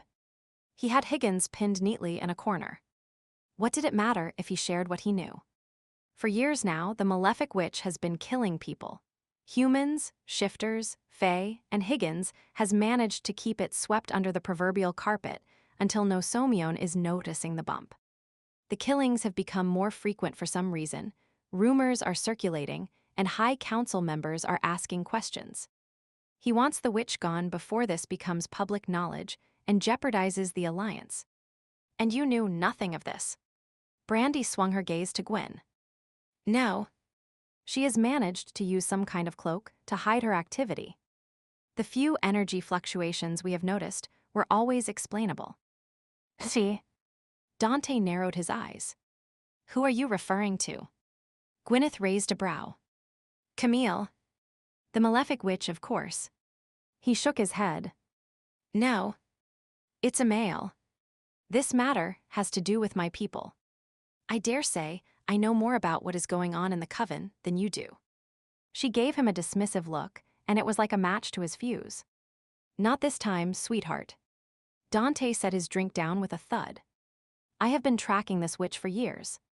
Heard him speak, followed every rumor, scoured the dregs of society for leads. My life has been devoted to finding him, so do not tell me I am less than informed, especially since you claim you did not have a clue what was going on right under your very nose. He rose to his feet and braced his hands on the table, glaring at her. Claim? Are you insinuating I am somehow involved in this abomination of witchcraft? Gwyneth stood as well. The thought originally crossed my mind. She gasped, and everyone else at the table seemed to freeze. Their eyes dueled over the length of the table until Dante eventually compressed his lips and looked away. I apologize. I admit I initially had my suspicions that as a member of the coven you might be assisting the malefic witch, but I have found no evidence to support that belief. She inclined her head. If the positions were reversed, I might have felt the same. However, rest assured I am not assisting Camille. But it's not Camille. My information comes from an old and trusted friend. She placed her hands flat on the table and leaned forward. He's felt the energy fluctuations, noticed Camille acting strangely. Speculation. How does he know she is because of the fluctuations? Has he actually seen her kill someone? Well, because I have. The woman I loved died right in front of me. Her blood stained my clothing. I heard the witch's voice, felt the waves of evil coming off him. You did not see him. Reno interrupted. There you go. You have not seen the perpetrator either. Gwyn straightened. And there is no one else on the council that it could be other than Camille. It was dark, Dante conceded. A large fire was between us. I could only make out a shadowy figure, but it was definitely a man. He was wearing a hooded cape. I had the impression he was older. Does it have to be someone on the council? Brandy asked. No, Gwyn folded her arms, but it's highly likely it is a council member, as no one else would be powerful enough. I agree with Dante, Matt stated. It was definitely a man who brought me food and explained what was going to happen. I could not see his face. As Dante said, he wore a long cape with a hood that kept his face shadowed. A confederate of the malefic witch, perhaps. Damien suggested. Matt's evidence supports me. Dante began to pace the room. There is no logic in arguing the point.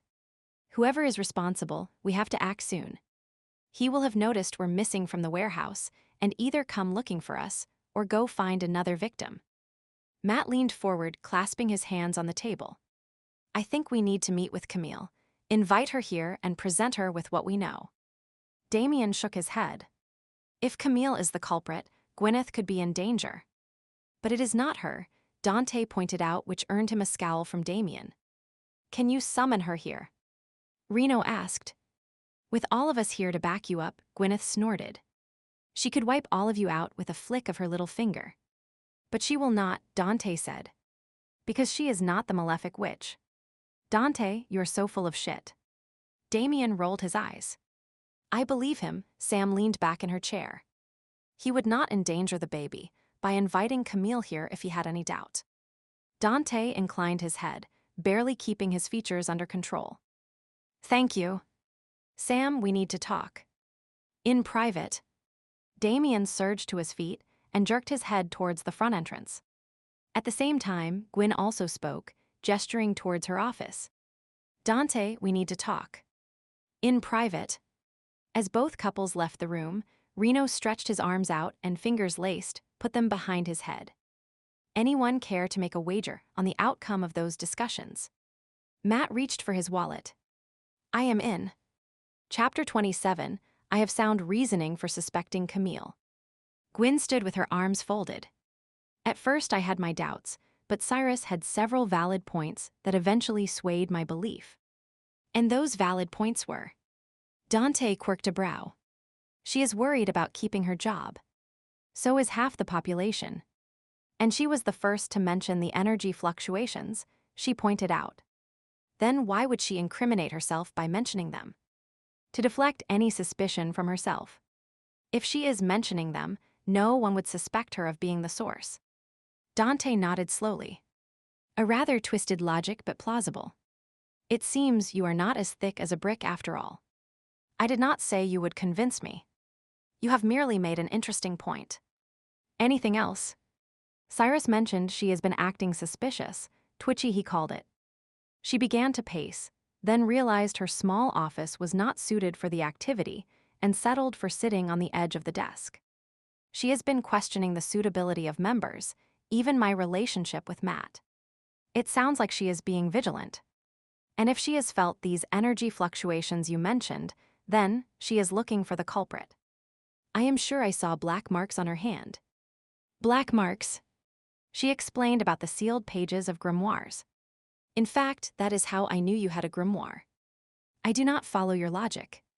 Your hands had black marks on them. He glanced at his hands. I do not recall seeing marks. Only another witch would notice. When I was cleaning the office, I found the napkin you used the other day. There were dark marks on it from your hands. There is only one problem. The spells in the book I had seemed very innocuous. I am sure none would be considered dark. She frowned. You are right. I noticed they would been removed from the grimoire when I examined it. If the dark marks were not from me, then who else had been in your office? Cyrus. She breathed his name, her thoughts racing.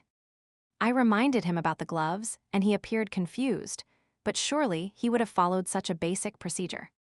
Absent-mindedly, she rubbed her temple, the beginnings of a headache. What if he was actually casting dark spells? Then the gloves would not protect him, but he would not. All of the supposed evidence you have given me is supposition that originated with Cyrus. No. He would not. She shook her head. He's a sweet old man, a little forgetful, an old man who perhaps sees his life coming to an end. He narrowed his eyes. What does he look like? Elderly, white hair. He likes to dress up in capes and capes. The malefic witch does that. No. It's Camille. She winced as the throbbing in her head increased. Cyrus is theatrical. For years, he's performed charity magic shows for poverty-stricken children all over the world.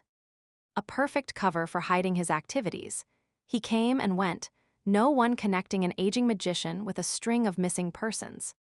The headache was making it hard to think, and she gave her head a shake. Gwyneth, are you okay? Fine. She took a deep breath. A headache? I have been getting a lot of them lately. I have not noticed you mentioning them before. Oddly enough, you're not the because. It's usually when I am around. She paused, a thought occurring to her. Cyrus. She turned to look at Dante. The headaches occur around Cyrus, or when I am thinking about the malefic witch. You think he's cast some sort of spell on you? She rubbed her temple again. No, he would not do that to me. He might if it would keep you from thinking critically about his case against Camille. Dante pressed his case. Think about it, Gwyneth. All the evidence points to him being the man we're looking for. She stood silently, her hands clenched into fists. She would trusted Cyrus, considered him a dear friend and confidant, but Dante's logic was sound. She would never suffered from headaches before, and it would have been easy for Cyrus to place a subtle, short-term spell on her. He often took her hand or touched her shoulder, likely renewing the spell each time. I'll need to do a scan to see if there is any sign of latent magic, and then remove it. I am sorry. Dante stepped closer. No need. It was my mistake. For some reason, her throat felt tight, and she had to clear it before trying to speak again. I should not have trusted him. It seems to be a failing of mine. When Dante extended his arms, offering a hug, she moved away. I am fine.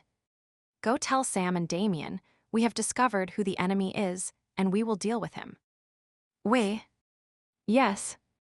While this is technically a problem for the Coven to deal with, I recognize you have a vested interest in the outcome. Thank you. She rubbed her forehead once again. I'll be out in a minute. I have to take care of this first. Dante was silent for a moment and then nodded. I'll be waiting for you in the main room when you are ready. As his footsteps faded, she relaxed the tight hold she had been keeping over herself and sank into the chair. Her shoulders slumped, a curious pain in her chest now matching the one in her head as she pictured Cyrus sitting eating fries and making crazy comments about signaling turns in a kitchen. I cannot believe it, Sven. How could it be Cyrus? He's a harmless old man. Her gaze fell on the newspaper article she would kept about the supposed cult killing. Yeah. Right. A harmless old man. Why are you siding with him? Damien paced the small foyer at the entrance of the club. Sam sighed. I am not siding with him, merely making a logical assumption. He almost died saving me and the baby. He would not have done that only to see us killed by the very witch we were escaping from. He shook his head. Everything Dante does is for some self-serving reason. Damien, she put her hand on his arm. I was there. You were not. There was nothing premeditated about it. He recognized danger when I did not and put himself in harm's way for me. His supposed good deed had another purpose, I know it. Well, in a way he did have an ulterior motive. She pursed her lips as if weighing the pros and cons. It's not my place to share it, though. Damien ran his hand through his hair. It's like he's brainwashed you. I have told you how he manipulates and schemes. And in the past, I believed you. But maybe his motives have not always been what they seemed. He's a master of deceit. Anything he told you is a lie. Normally I'd agree with you, but I have to go with my gut on this. Sam, he took her hands in his. The door of the foyer opened to admit Dante. He glanced between the two of them. Sorry to interrupt, but I had a feeling I was the topic of conversation. Sam gave a nod. You were. Damien narrowed his eyes. Somehow you have managed to convince my mate you are not a pile of shit. Dante's only reaction was to blink once. Really? But you are not a believer in that theory. Damned right. Damien kept his gaze steady on the other man. Damien, just shut up for a minute and listen. Really listen. Sam took his face in her hands and forced him to look at her. Please. He studied her for a minute, taking in the sincerity and determination on her face. Eventually, he nodded. Fine. Good. Sam turned to look at Dante expectantly. Well. Dante cleared his throat and shuffled his feet. Damiener, he put his hands in his pockets, looked up at the ceiling, and then glanced at Damien. Oh, for heaven's sake. Sam rolled her eyes. Imagine you are the evil dude in that space movie. Space movie. Damien frowned while Dante laughed. Excellent advice. Dante removed his hands from his pockets. Damien, I am your father. Silence filled the small space, accompanied by a sense of expectancy, as if they were balanced on the precipice of something monumental. One beat passed, then another, the tension growing exponentially. Sam flicked her gaze between the two men. Damien seemed frozen in place. One corner of Dante's mouth gave a nervous upward curve before it faded. Finally, a muscle twitched in Damien's jaw, and then, as if released from a cannon, he launched himself forward, driving the man into the wall. You fucking bloody bastard. He grabbed Dante by the collar with one hand, formed the other into a fist, and drew his arm back. Damien. Sam rushed over. Stay out of this, Sam. This is between him and me. Damien growled the words, not taking his eyes off the man before him. Dante did not struggle. He did not speak. He just looked at Damien with a curiously blank expression. Damien adjusted his grip on Dante's collar in preparation for delivering an unforgiving blow. He paused to savor the moment, his hatred for Dante, his father, merging into a ball of dark emotion that consumed him and begged to be released in one gloriously cathartic movement. He stared the other man in the eye, doing nothing to mask his feelings. And then, for some reason, he could not seem to do it. Hit me if you want. Dante prompted. I am sure I deserve it, and it might make you feel better. Damned right you deserve it. Damien took a deep breath and clenched his jaw. The man before him was a complete and utter bastard. He deserved to be beaten to a pulp, and yet he looked at the man before him and swore. Fuck it. He released Dante and stormed towards the club's exit. Damien! Sam called after him, but he did not stop, the door slamming shut behind him. She glanced at Dante. I am sorry. It went better than I thought. Dante adjusted his collar. If I were him, I would not have been pleased either. I should go after him. Sam glanced between Dante and the door where Damien had disappeared. Good idea. And should the opportunity arise, tell him I am sorry for everything. I did what I thought was best. He shrugged. He does not have to forgive me, but I'd like him to know I wish things could have been different. Sam nodded. I will. She went to leave the club following her mate, then paused, her hand on the doorknob. I think there is a lot more to your story than any of us suspects. Do not make me out to be something I am not, Sam. There is a lot about me that you do not know. And maybe there is a lot about yourself that you do not know either. Gwyn apprised the others of Cyrus' guilt. Only Matt knew of him, and then only in passing as a sleeping figure hidden under the blankets. She was thankful for that. It made it easier to speak of Cyrus as an anonymous person. Dante and I will go see Camille. I have already contacted her and asked that she convene an emergency meeting of all Coven members who are already in the area. If Cyrus has been trying to make you suspicious of her, he's likely done the same with her. Reno pointed out. She might not greet you with open arms. Brandy nodded. It sounds like he was planning on having both of you so focused on each other that he could remain under the radar. Yes, well, it worked. She was highly suspicious of my request, but under Coven laws, she was unable to refuse. Gwyn pressed her lips tightly together, thinking of the spell she would just removed from herself. A simple befuddling spell, so subtle she would never even noticed it. Had Camille been subjected to a similar spell? What do you want us to do? Matt asked. Nothing. Shifters are of little use against a witch. Dante can come as he has a vested interest in this, but it will be safer for all of you to stay away. Matt rumbled a protest, but Reno nodded. As much as I hate to admit it, you are correct. However, I would like to know what is going on, just in case there is something we can do. Gwyn frowned. I do not see how that is possible. What about the bug Dante planted in your office? Brandy suggested. Dante strolled back into the room as she spoke.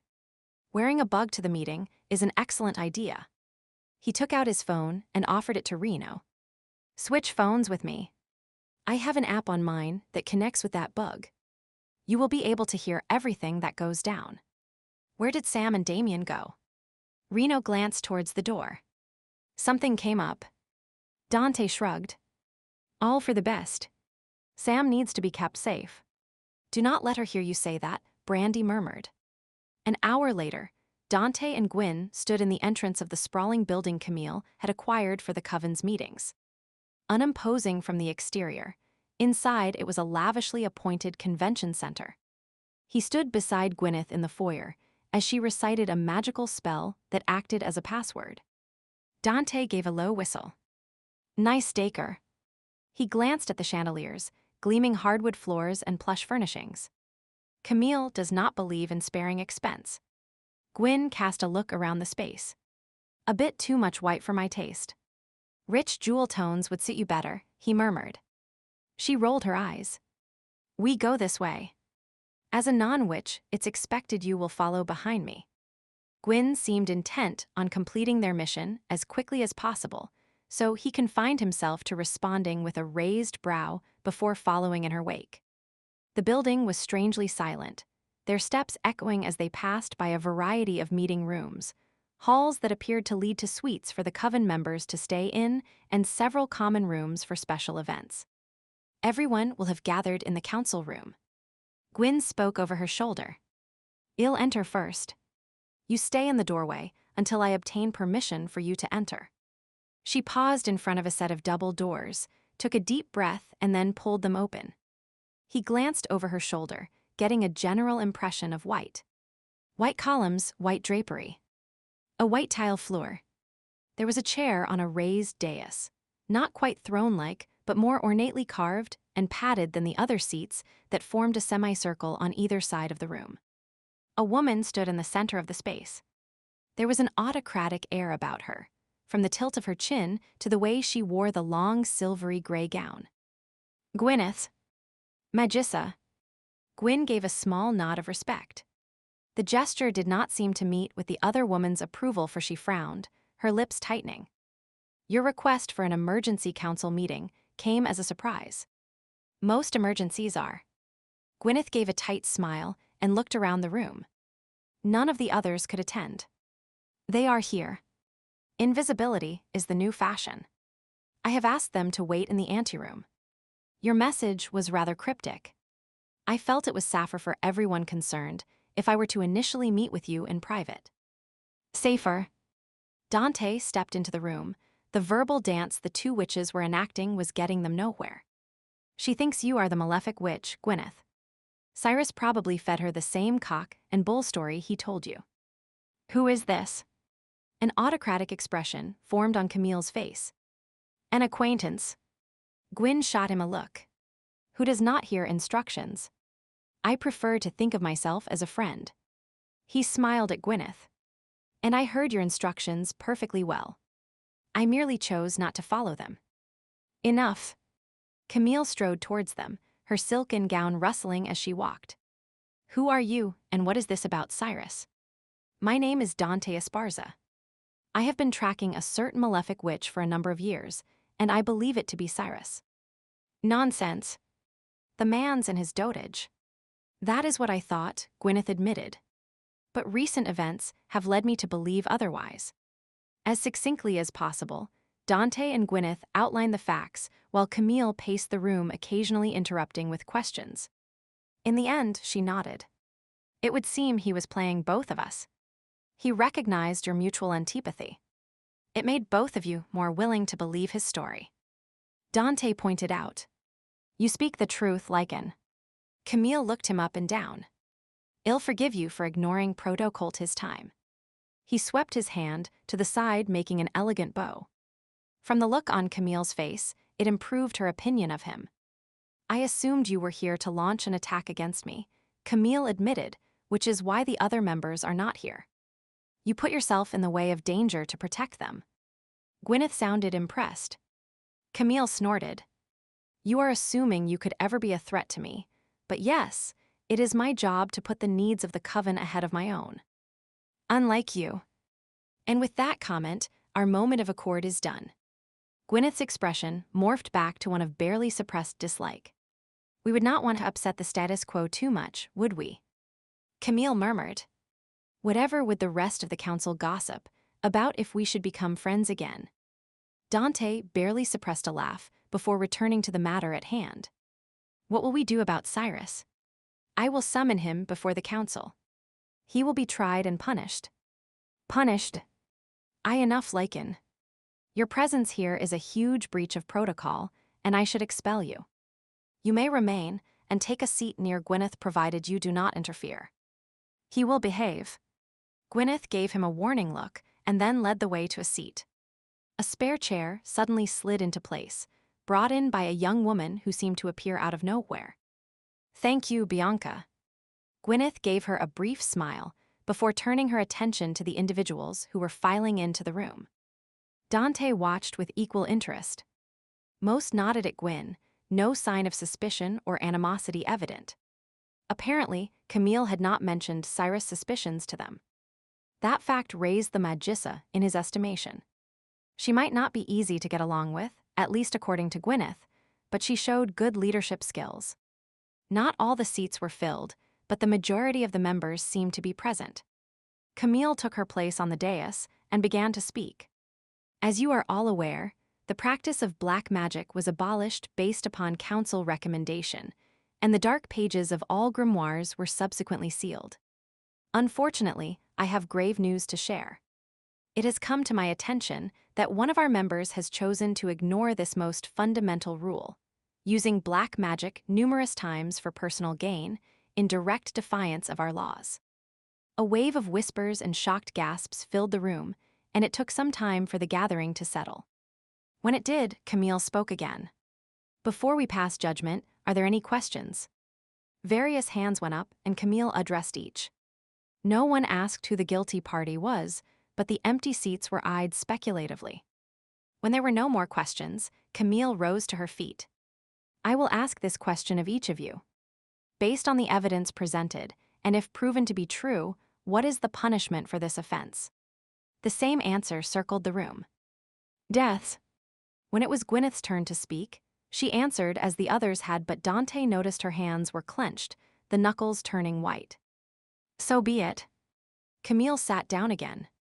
As a coven, we summoned Cyrus. A collective gasp filled the room before.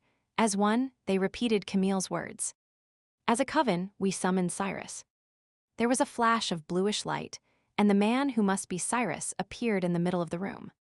He was slightly stooped and wearing a long gray cloak under which a wide leather belt could be seen. His skin was softly wrinkled, his cheeks faintly pink. Wispy, shoulder-length hair of snowy white and a neat beard dominated his appearance, creating the impression of a kindly grandfather figure. Dante narrowed his eyes, a low rumble issuing from his throat. He knew better than most that appearances could be deceiving. After all these years, he was finally in the presence of the man who had murdered Carlotta. Chapter 28. From the sounds of that growl, Dante sees the bastard. Reno sat in his rental car with Brandy and Matt. He rested his arm in the open window, the warm spring sun warming the interior of the vehicle. They were following what was going on inside the building across the street. I wish I was in there, Matt grumbled. So you could get retribution for Cyrus imprisoning you? Brandy asked. Yeah. And to support Gwyneth. She considered him a friend, and she does not open up to many people. She will be hurting. Reno rubbed his head. He would had the impression that Gwyneth and Dante were a couple even if they did participate in more than their fair share of sparring. But now it sounded like Matt might have a claim on her. Brandy would probably elbow him in the ribs if he asked, though. Brandy pointed towards a couple who were approaching the car. Everyone swung their attention that way. Sam was striding down the sidewalk, Damien at her side, the angle of the setting sun casting long shadows behind them. They seemed to be arguing. Matt, keep listening to what is going on inside. Reno opened the car door. I'll go talk to the happy couple. As he exited the car, he could overhear bits of conversation drifting his way. It's my territory. If something is going down, I need to be here. Sam spoke in clipped tones. I thought it was our territory, Damien countered. Plus, Gwyneth and her lot are not our, it seems. I have more of a connection to her lot than I realized. She made a face. I still cannot believe I managed to use a spell to open that lock. Connection or not, you should not be here. I could have come by myself. Someone needs to be here to referee between you and your fa. Do not call him that. Fine. She rolled her eyes. Between you and Dante, then. You know you need to read those tats you have and really think about them. He caught her by the arm, stopping her forward movement. And what is that supposed to mean? Duty, strength, love. Her hand crept to the nape of her neck. So, did not you say duty to the pack comes before your own personal wants and needs? He folded his arms. Our pup is part of the pack. Are you thinking of it or your own need to prove yourself? I am not trying to prove myself. She narrowed her eyes. There are not many things you cannot do while pregnant, but deliberately putting yourself in danger does not make sense. Reno cleared his throat. You are here just in time to listen in on the coven meeting. Sam gave a nod. Thanks. She leaned against the car, near the open window. Damien took up a stance near her. He made no effort to hide the fact he was pissed off. Reno looked between the two. They needed their heads knocked together. Damien's experience of losing bait and their baby was making him overprotective. And Sam still seemed to have the need to prove herself, not prepared to make any concessions to her pregnancy. Something is happening inside. Matt's comment drew Reno's attention back to the reason they were all gathered, and he leaned closer to listen. Gwyn studied the man she would consider a friend.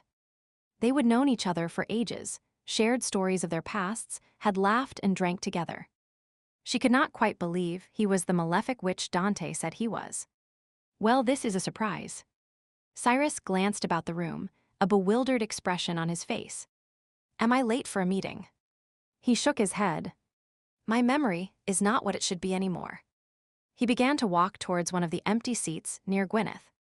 Stay where you are, Cyrus. Camille spoke, her voice seeming louder and harsher than it had been earlier. Here. But my seat, Cyrus glanced at Camille, but kept walking. I have spoken. The room reverberated with her words. Cyrus stopped and turned to look at her, his eyes wide. Camille, what is going on? That is what we are all wondering. Camille folded her hands in her lap. Accusations of using black magic have been laid against you. What have you to say in your defense? Black magic. Me? Cyrus paled. No. Never. I have noted significant energy fluctuations, Camille began. Cyrus interrupted, his hand shaking as he brushed strands of his white hair from his face. It's not me. I swear. Remember the matter we spoke of. He leaned towards Camille, speaking in a stage whisper, and then shooting a look in Gwyn's direction only to stiffen, his gaze fixing on Dante. Gwyn glanced at Dante. His entire being radiated anger, his jaw clenched, his muscles tense. She placed a cautioning hand on his arm, but he did not acknowledge her touch, his focus solely on Cyrus. Camille inclined her head. Yes, Cyrus, you did. You felt Gwyneth was the source. Cyrus jerked his eyes back to Camille. Yes, yes. It's her. He licked his lips. I have been trying to warn you, only you did not listen. She is more powerful than you know. A danger to us all. Gwyn let out a soft gasp. Hearing Cyrus accuse her was like a cut to her very soul. She wants your position, Camille. She has been plotting against you. I have acted like I was on her side, but I was gathering information. Cyrus was speaking quickly, his face flushing, his gaze darting about the room. Remember the vision you had. The ring of fire. The wolf. She has brought a Lycan right into our very midst, endangering us all. He swept his arms out to encompass the gathering. The other council members began to murmur among themselves, shooting suspicious looks her way. Temper flaring, Gwyn surged to her feet. You are the one who came to me, planting seeds of suspicion. You said Camille had developed a means of cloaking the use of magic, that she was trying to preserve her position on the council. You despise Camille. Cyrus pointed an accusing finger at her, his voice raised. You would like nothing better than to see her gone. Gwyn opened her mouth to speak, but Camille rose to her feet. You need to deal with her now, Magissa. Before it's too late. Cyrus gave a decisive nod and stepped back, so there was a clear path between the women. The council members' gazes swung between Gwyn and Camille, a sense of tension rising within the chamber. Gwyn stared at Camille, prepared to defend herself, not sure how to read the woman's expression. Camille opened her mouth to speak when a scream echoed through the room, only to be abruptly cut off. Every eye swung to the source, and a collective gasp filled the room. Cyrus had grabbed Bianca, who, as usual, had been standing unobtrusively to the side. He gripped her throat, raising her to her toes. She clawed at his hand, struggling to breathe, her eyes wide with fear. The coven members stared, frozen in shock. The Cyrus they all knew was gone. His befuddled look had been replaced by cunningly sharp eyes, his feeble, shaking hands now strong, and the stoop of his posture non-existent. Dante let out a growl and took a step forward, but Cyrus called out a warning. Stay back. All of you stay back. A wave of power radiated from him, and a ring of fire sprang up around him. The other coven members cried out, and, in their rush to back away, knocked over chairs and stumbled into each other, leaving only Camille standing her ground. Gwyneth remained rooted where she was, wincing as the waves of heat reached her. Beside her, Dante began to move, circling around the protective barrier Cyrus had created. It seems the charade is up. Cyrus faced his accusers through the flames that surrounded him. Gwyneth, you were not supposed to suspect me yet. Did my befuddling spell wear off? Someone brought me to my senses. She tried to take a step forward, but the heat was too intense. If my cloak had been able to hide the energy fluctuations caused by my spells, you would never have had to be involved, Gwyneth. But when Camille began asking questions, I had to throw her off the scent, so to speak. Your mutual animosity made you the perfect decoy. I am sorry, my dear, but there really was no other way. The look of cunning faded from him, and he seemed the kindly old man they would all thought they would known. Camille stepped closer to Gwyn. I never suspected you, Cyrus, not once. Thank you, Camille. I thought my performance was superb. Cyrus waved his free arm in a theatrical manner and inclined his head. The stronger I became, the frailer I began to act. No one noticed or cared what I was doing. I was the vague old man in the corner who the others laughed about. But no longer. I never laughed at you, Cyrus.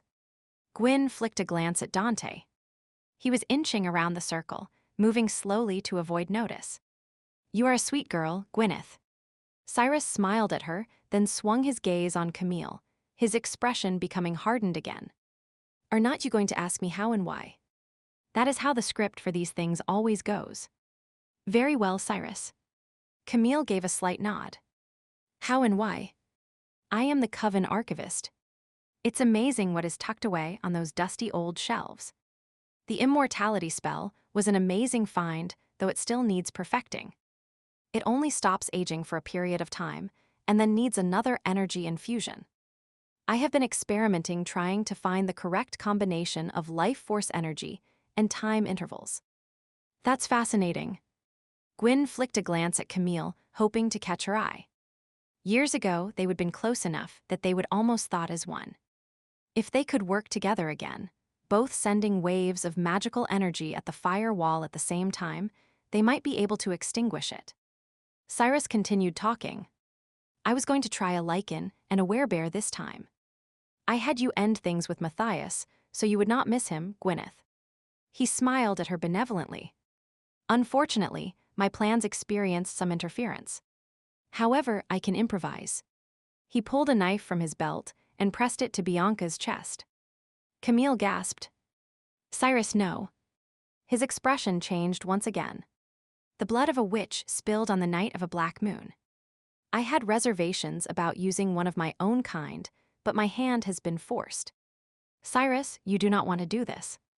Gwyneth took a step, hoping to appeal to the side of him that was still the man she would once called friend. You do not know what it's like to grow old, Gwyneth. He stared at her through the flames. To feel your strength fading, your memory slipping. Living forever is not that wonderful either. She saw that Dante was now behind Cyrus and had shifted into his wolf form. Somehow, she knew he was planning on leaping over the flames and attacking Cyrus. She kept talking to keep Cyrus' attention on her and would not see what was happening. Watching friends grow old and die, always moving to avoid human detection. I have no close family, no one to love me. I'd trade it all to experience real love. The evil side of Cyrus sneered. You say that now, but if the choice were put before you again, you would choose life over love. She speaks the truth, Cyrus. Camille stepped forward. In this one matter, Gwyneth and I are in accord. We made foolish decisions in our youth. What we gained was not worth what was lost. Gwyneth looked at Camille in surprise, just as a snarl ripped through the room. Dante had launched himself through the ring of fire. We have to get inside. Matt shoved open the car door. They might need our help. Brandy shook her head. We'd never get past the security system. Bianca told me it's a complicated spell known only to Coven members. There are a dozen other witches in the room. They will be fine, I am sure. Damien spoke from where he stood beside the car. And now we have lost all feed. Matt grumbled. He tossed the phone down in frustration. Reno picked it up and exited the car. We recorded Gwyn saying the spell when they entered the building. If we play it back, we could probably get through the security system. Sounds like a plan. Sam began to walk across the street with the others, only to pause. Her hand slowly drifted down to her stomach. Crap. She pressed her lips tightly together and then turned to look at Damien. Will you? He pressed a quick kiss to her forehead. Thanks. I know it's hard to not be in the thick of things. Go before I change my mind. She grumbled. He nodded before hurrying after the others. Reno's plan to get past the security worked. Once inside, Matt tested the air and then headed down the hallway. Gwyn's this way. They would only taken a few steps when an alarm began to sound. Security's caught us. Matt began to look around, expecting to see guards swooping down on sounds more like a fire alarm to me. Damien said. After exchanging glances, they began to run down the hall towards a set of double doors at the end of the hall. As they approached, a cacophony of sounds reached them. The ringing of the alarm, the sound of crackling flames, snarls and shouts, spraying water, cries of distress. Matt tore open the doors, only to pause at the chaos that met his eyes. Dante stood in the ring of fire, facing the man who had consumed his life. The man who was responsible for innumerable deaths, who had used Gwyneth's friendship and then betrayed her. The man who had killed Carlotta. The need for revenge surged through him, and he lowered his head growling, ready to attack. He wanted one thing and one thing only, the death of the witch before him. Cyrus turned at the sound of his snarl, a momentary look of shock on his face before he grinned. You are too late to save her. He plunged the knife into the woman's chest, then pushed her aside as her scream filled the air. Dante launched himself at the man, his vision blurred with rage. He fought like one possessed, ignoring the blows from the man's fist, the sting of the knife slicing into his flesh. It was only when cold water suddenly doused him that he momentarily lost his focus. It was the opening Cyrus needed. Huh? Take that, you dog. Cyrus' knife dug deep, his face contorted in an evil parody of the kindly old man he would portrayed minutes before. Dante yelped and leapt away, his paws scrabbling to gain a grip. Water from the overhead sprinkler system rained down, mixing with the blood and making the floor tiles slippery. Dimly, he was aware that the young woman Cyrus had grabbed was crying, pressing her hand to her chest. Beyond the wall of flames, he could see Gwyneth and Camille working together, standing side by side with their hands extended towards the flames. They were saying something, the words inaudible over the adrenaline pounding through his veins. He shook his head to get the water from his eyes and charged the man again. Cyrus seemed to have the strength and agility of someone much younger, no doubt fueled by the energy he would stolen from his victims. The thought spurred Dante on, and he tried to grab Cyrus' wrist, but his teeth clicked together, catching only air. The man had pulled his arm back a split second too soon. Undaunted, Dante ducked low, biting down hard on Cyrus' leg. A scream of pain rent the air before the witch used his free leg to kick him in the stomach. The force of the blow sent him skidding backward yet again.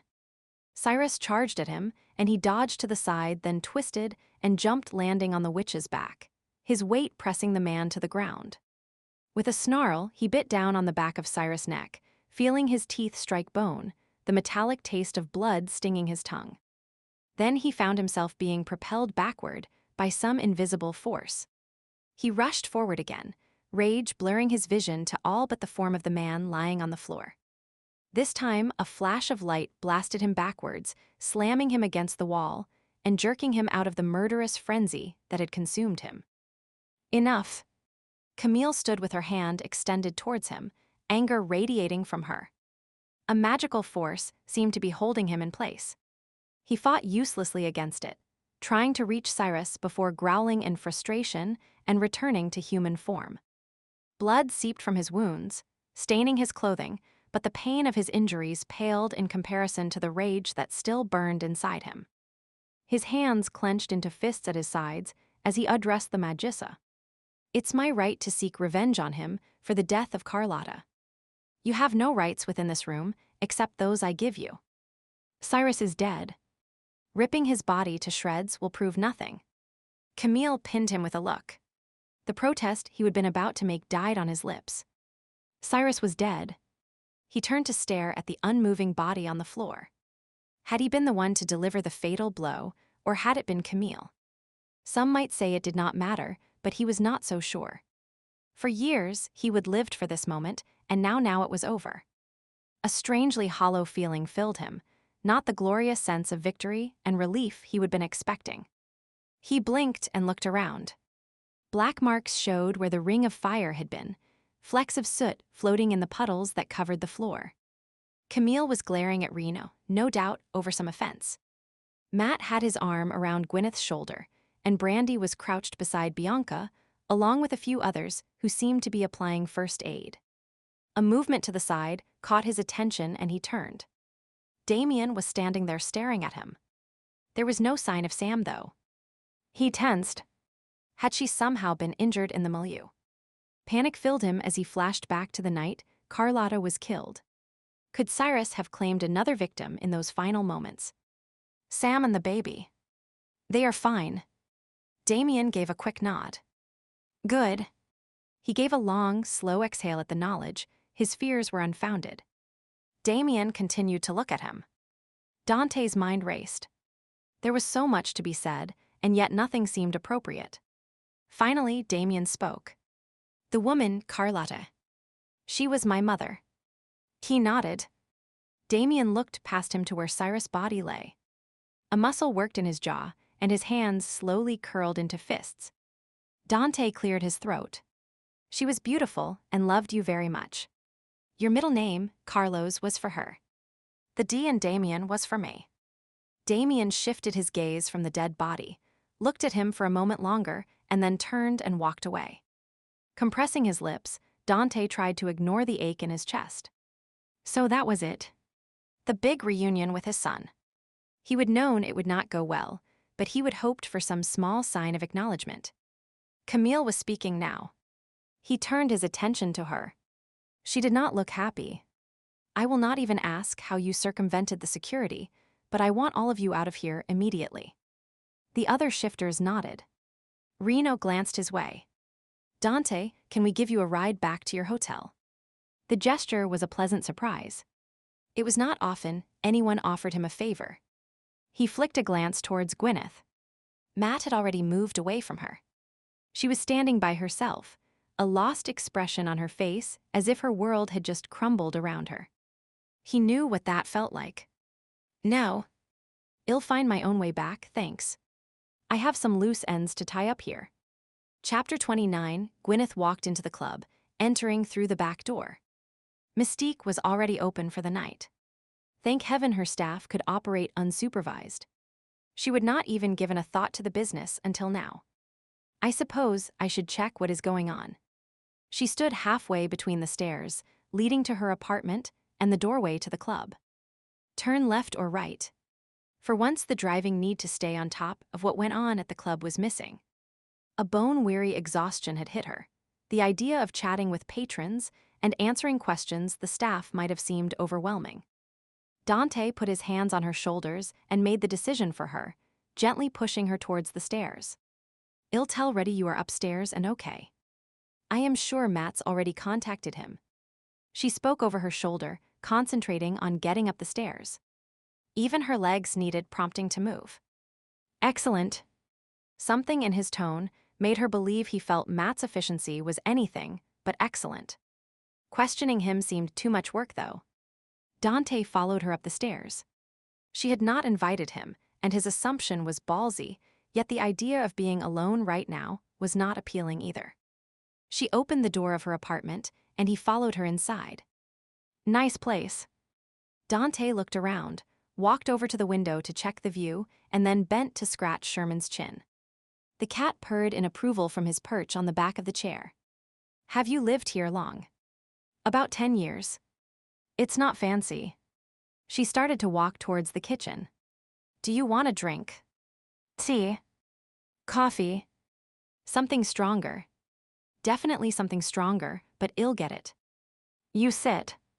Once again, he took her by the shoulders and guided her, sending her towards the sofa. She did not protest, enjoying the fact that someone else was taking charge just this once. Sinking into the cushions, she exhaled slowly. I cannot believe I let Cyrus dupe me like that. He duped everyone. Camille, the Coven members, his victims. He used the harmless old man facade on everyone. He seemed so genuine. Even tonight there were moments when he seemed normal. When you play a role for so long, it becomes easy to flip between the two.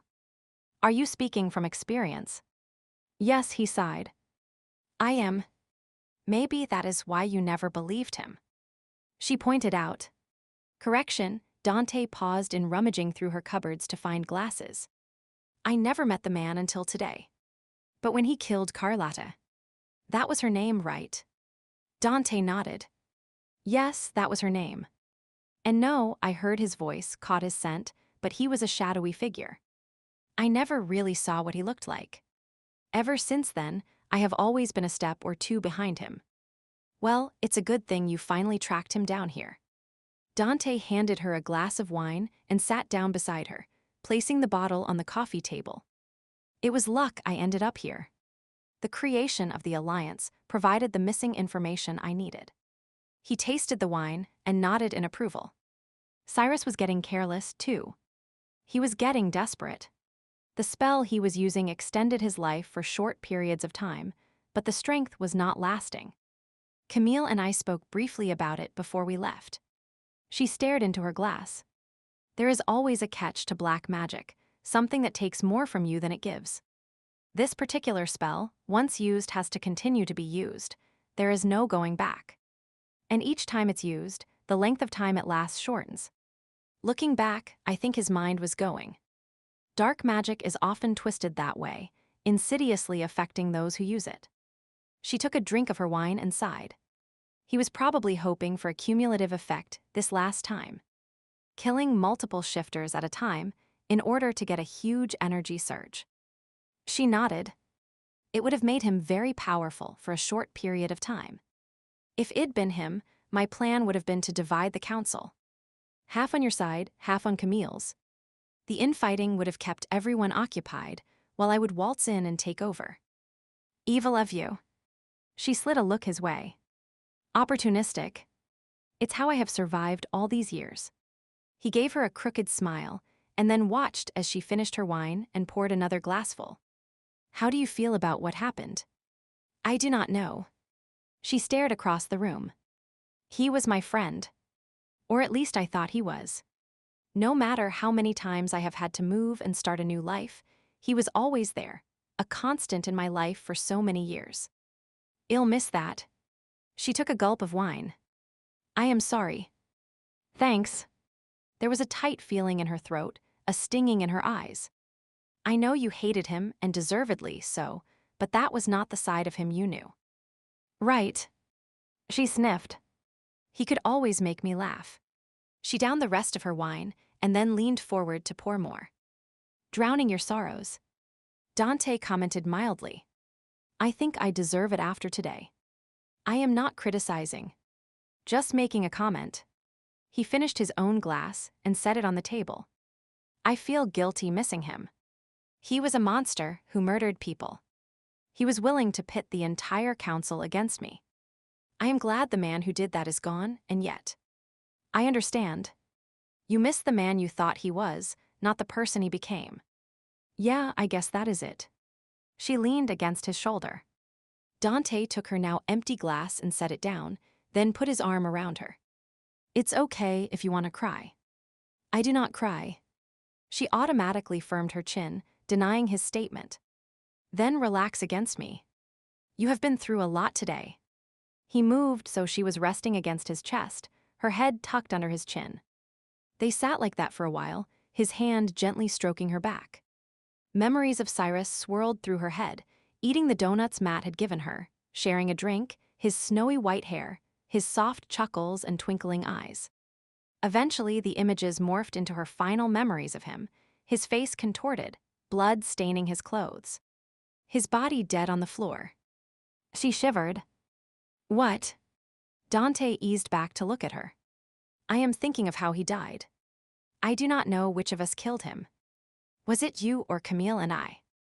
We were working together to counteract his own magic and turn it back on him. It was me. Oh.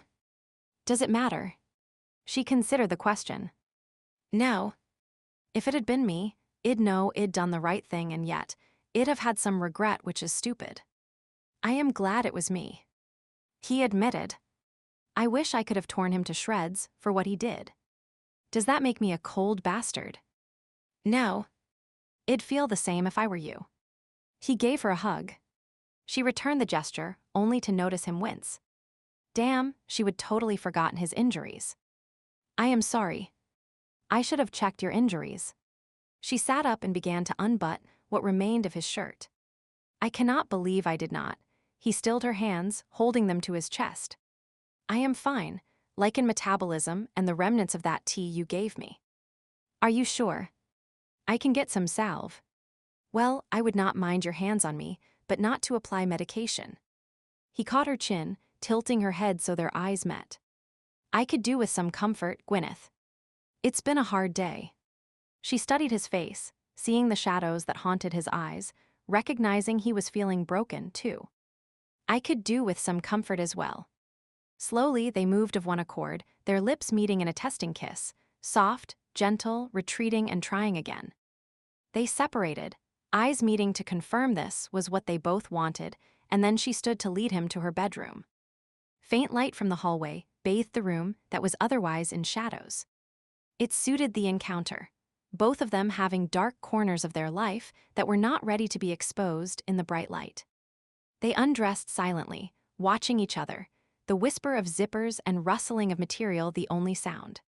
Naked, Gwyn stepped out of the clothes pooled at her ankles and walked to where Dante stood. She took in his broad shoulders and toned abs. The wounds from his recent fight were healing quickly but still showed. She brushed her fingers lightly over the marks. I am sorry you were injured. He drew her close. It's not the first fight I have been in. The last. She cocked her head. Maybe. I am done with Lycan Link. I do not understand your role with them. He shook his head. It's complicated. And we have better things to do right now. He cupped her face and kissed her, his tongue probing, asking for admittance. She opened to him, the kiss quickly growing deeper, more demanding. Her hands roamed his shoulders, his back. He picked her up, and she straddled his hips as he walked them to the bed before easing her down onto the quilt. Gorgeous. He stood gazing down at her, his desire obvious. She raised her hands, and he answered the silent invitation to join her. He kissed her forehead, then trailed his lips down her cheek to her jaw and finally her throat, pausing at the sweet spot where her shoulder and neck met. She moved her head to the side, murmuring in pleasure as he nuzzled before moving on to her collarbone and drifting lower. When his lips met the curve of her breast, her breath caught in anticipation of feeling his hot, wet mouth on her nipple. He paused, teasing before taking her in his mouth. She gave a soft cry of pleasure. Ah, that feels good. Dante chuckled softly and then used his hand to knead the neglected breast, his roughened palms gently abrading the sensitive skin while she traced the length of his spine. I love the taste of you. The words rumbled from him as he abandoned her breasts and moved to her belly. I need more. The stubble of his chin teased her inner thighs as he moved lower still, and then she gasped as his tongue began to flick her most sensitive flesh. Her fingers grabbed his hair as an anchor, her whole body reacting to his ministration in the most delicious way possible. When she was spent, he rose to lie beside her, and she gave him a languid smile. That was wonderful, Dante. Thank you. Let me know when you are ready for more. His hands gently slid down her body in soothing strokes, tracing the blue lines of her veins, circling her pink areoles. Purring, she stretched, enjoying the attention, before eventually sitting up and pushing him onto his back. Your turn. His eyes lit with interest, a smile curving his mouth. What do you have in mind? A bit of this. She gently ran her nails over his chest, watching, as goosebumps appeared before soothing his skin with her mouth. And a bit of that. I like this and that. I figured you would. She laughed softly, repeating the gesture on his stomach and then his thighs. Her hair brushed his cock and he jerked in response, so she repeated the gesture until he was groaning, his hands clenching the sheets. Gwyneth, I appreciate your efforts, Buto hell.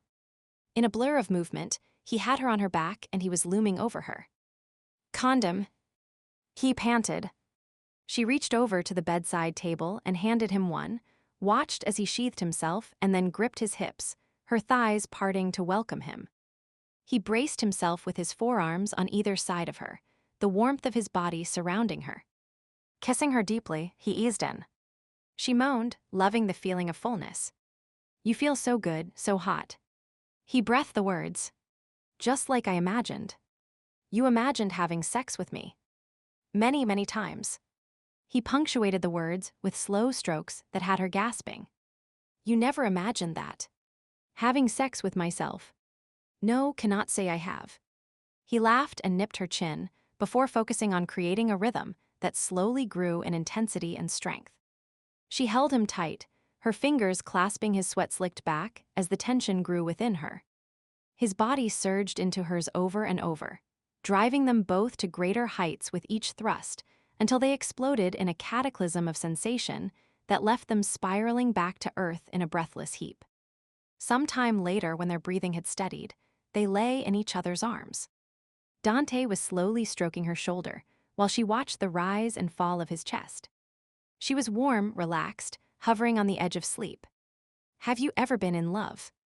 Dante's voice was low and husky. I thought I was in love once.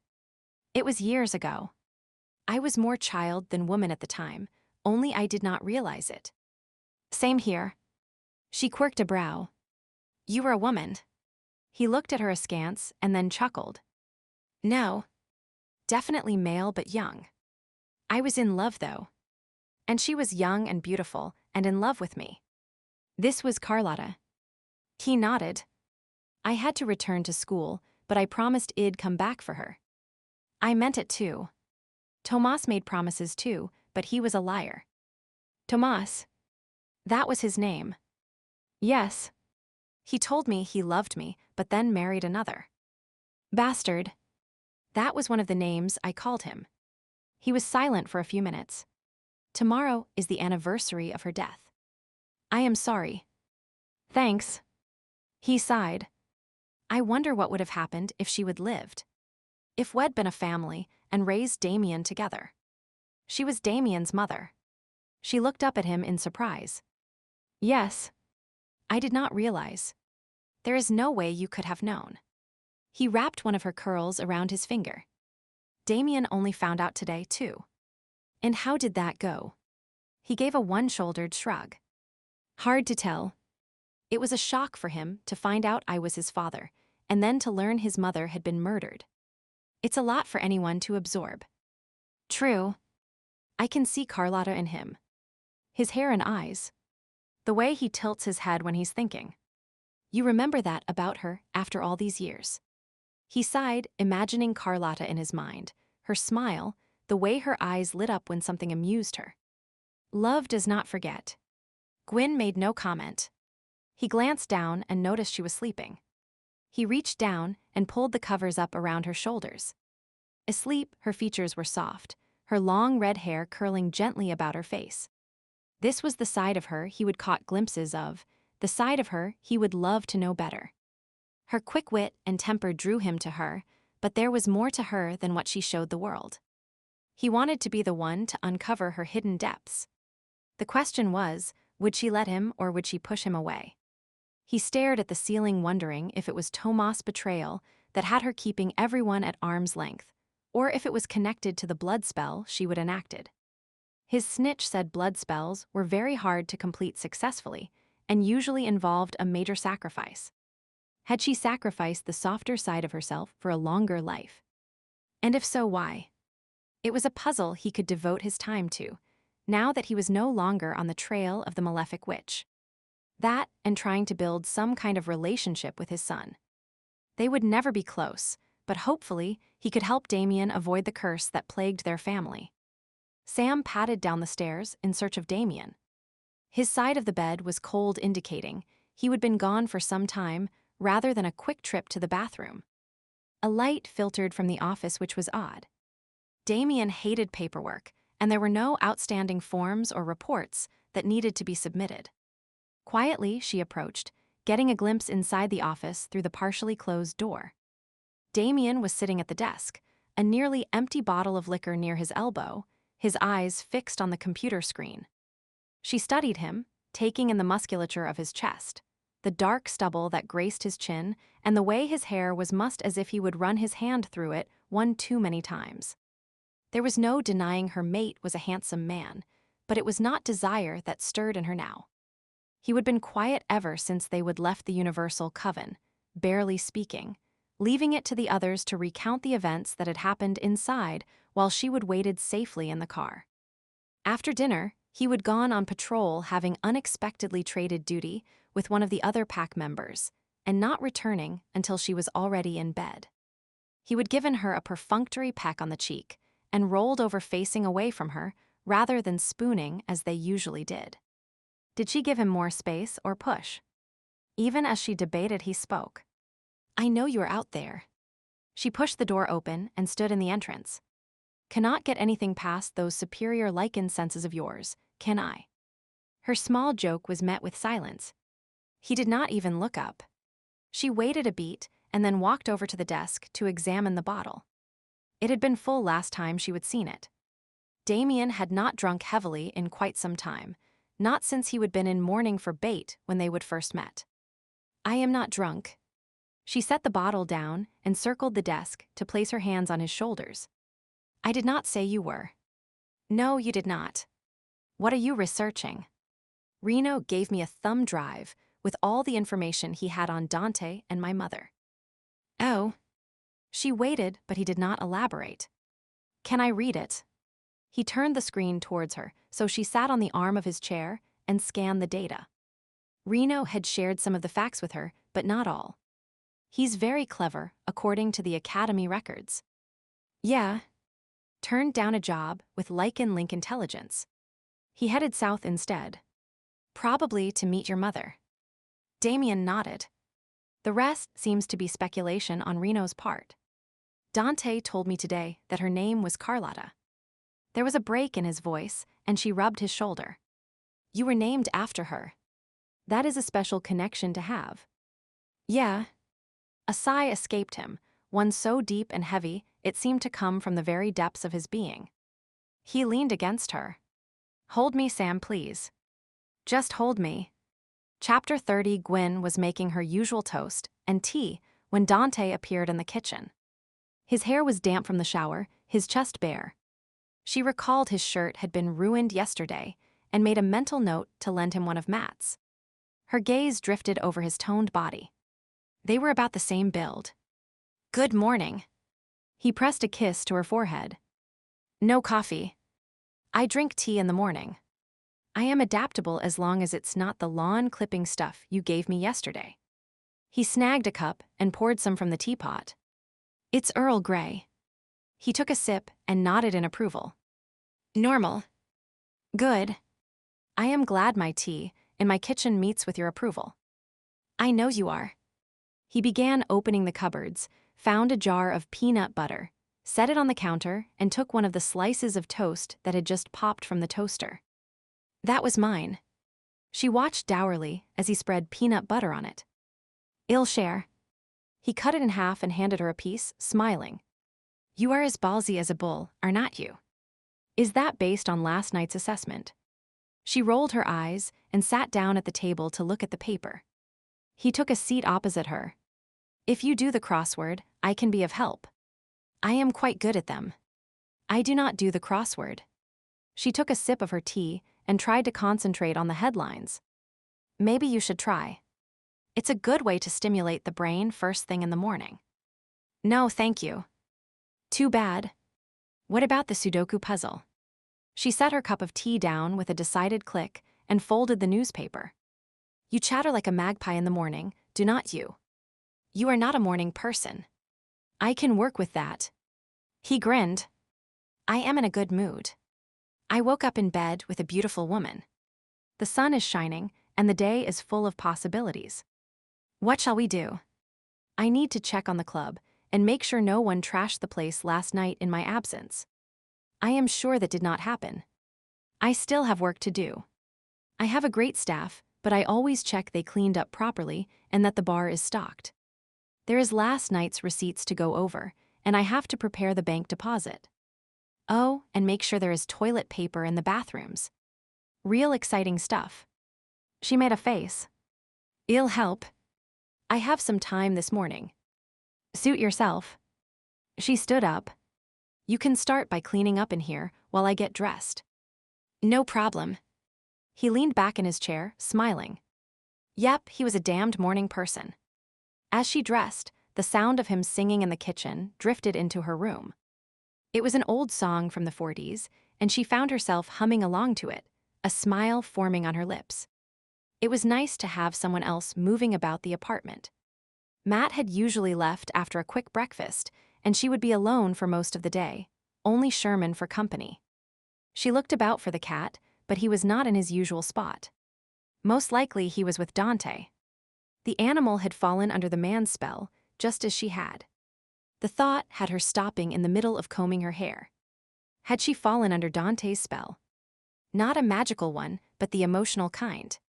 There was a sudden ache in her chest, and she pressed her hand to it. No, she could not be falling for Dante. It was not possible, was it? An hour later, they were working companionably in the club. Dante had finished making sure the shelves were properly stocked with glasses and was now straightening chairs, while Gwyneth finished going over the liquor inventory. What do you do next? He looked over to where she was working. She did not turn his way, her eyes fixed on the bottles she was counting. Oh, I'll do a cleansing. He glanced about. The place looks pretty clean to me. Not cleaning. Cleansing. I sense there is a lot of emotional residue in the room. What do you mean? Well, she set down the list she had been holding and wandered over to where he was standing. There was an argument in this general area, quite a heated one. There was no sign of broken glass or damaged furniture. I do not see any signs of one. I do. It's like an aura.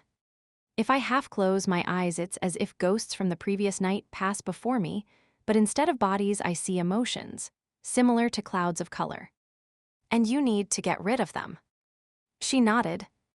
If they are too strong, leftover emotions from a previous evening can affect the new patrons who happen to walk through them. Interesting. Beyond an argument, what else do you sense? By the door there is sadness. Someone was having a bad night. I sense jealousy in the far corner.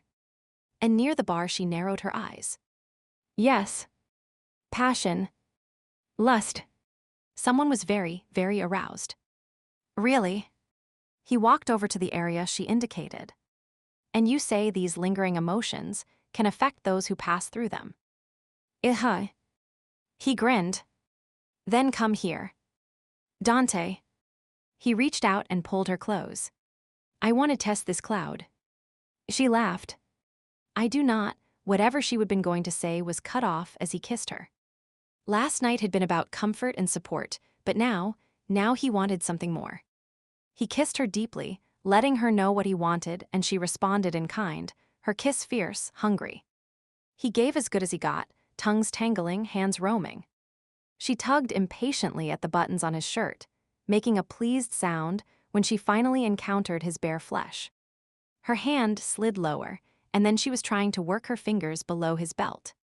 He gripped her shoulders and pushed her back, his breathing rough as he spoke. I think we can say this cloud works. It does.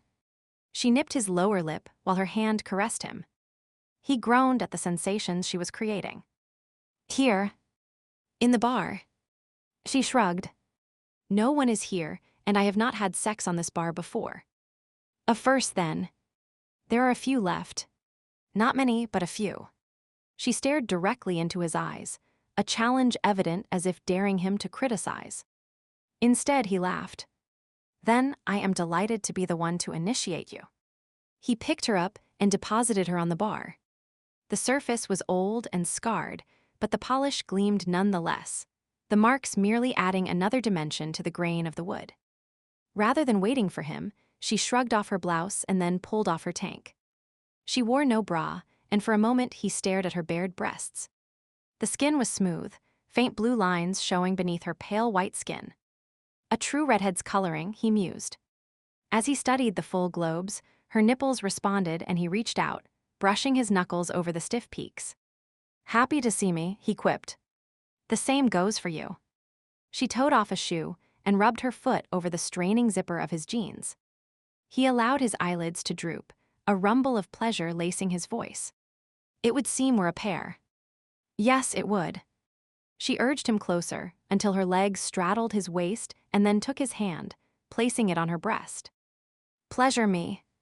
The demand in her voice caused him to pause. Bossy. I know what I want, and I do not like waiting. Be careful, Gwyneth. I might take that as a challenge. Take it any way you want, as long as you fuck me soon. He did not respond immediately. He had not managed to stay alive this long without knowing when to wait, to read an opponent carefully before acting. And Gwyneth was an opponent. They were in an unspoken battle, and it was one he fully intended winning. Time to start drawing a line in the sand. He took half a step back. I do not fuck. What? Her eyes showed her confusion. I have sex, make love. Go to bed. He gently tucked an errant strand behind her ear. You have got to be kidding me.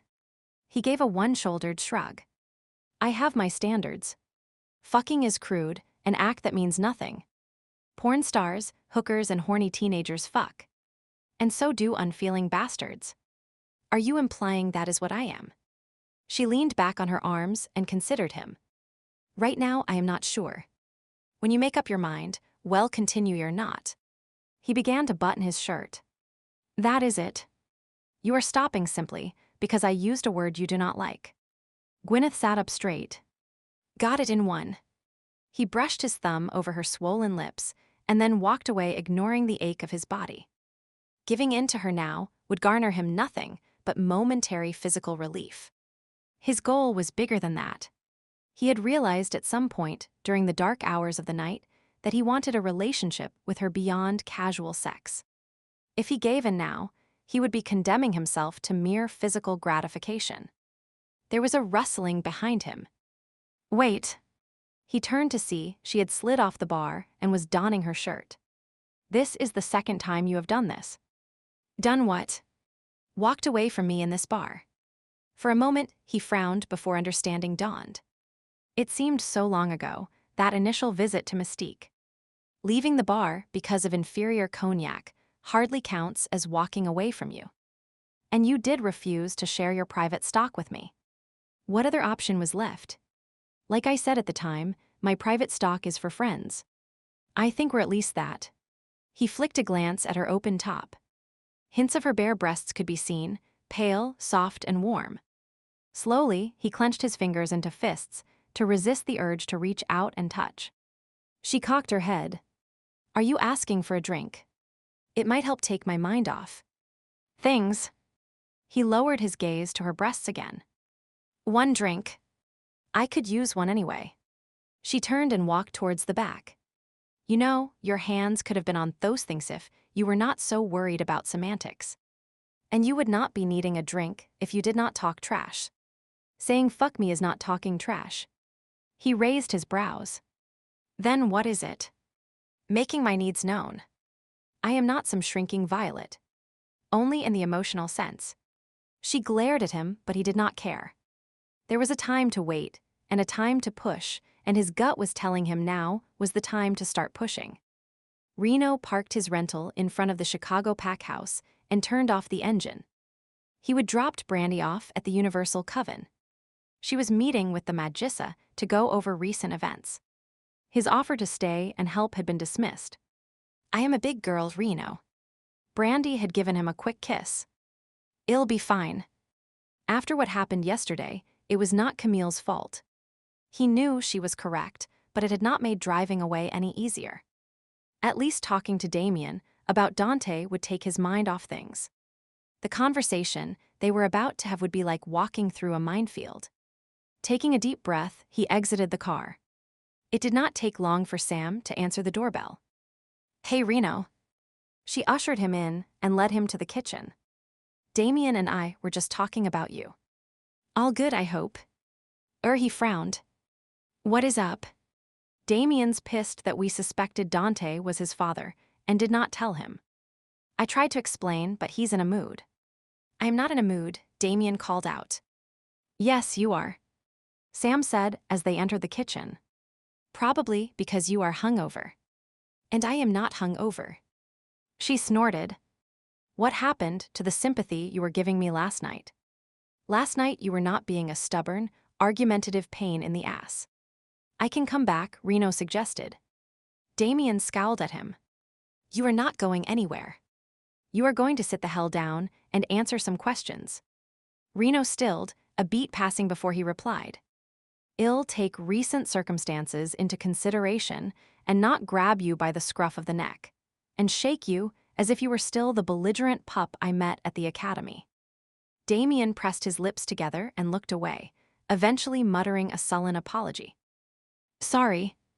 Reno nodded and sat down. Sam, her back to Damien, mouthed a silent thank you before she began to play hostess. Coffee, Reno. She reached for Damien's mug. I am getting more for Damien, so it's not a problem. Thanks. Reno smiled.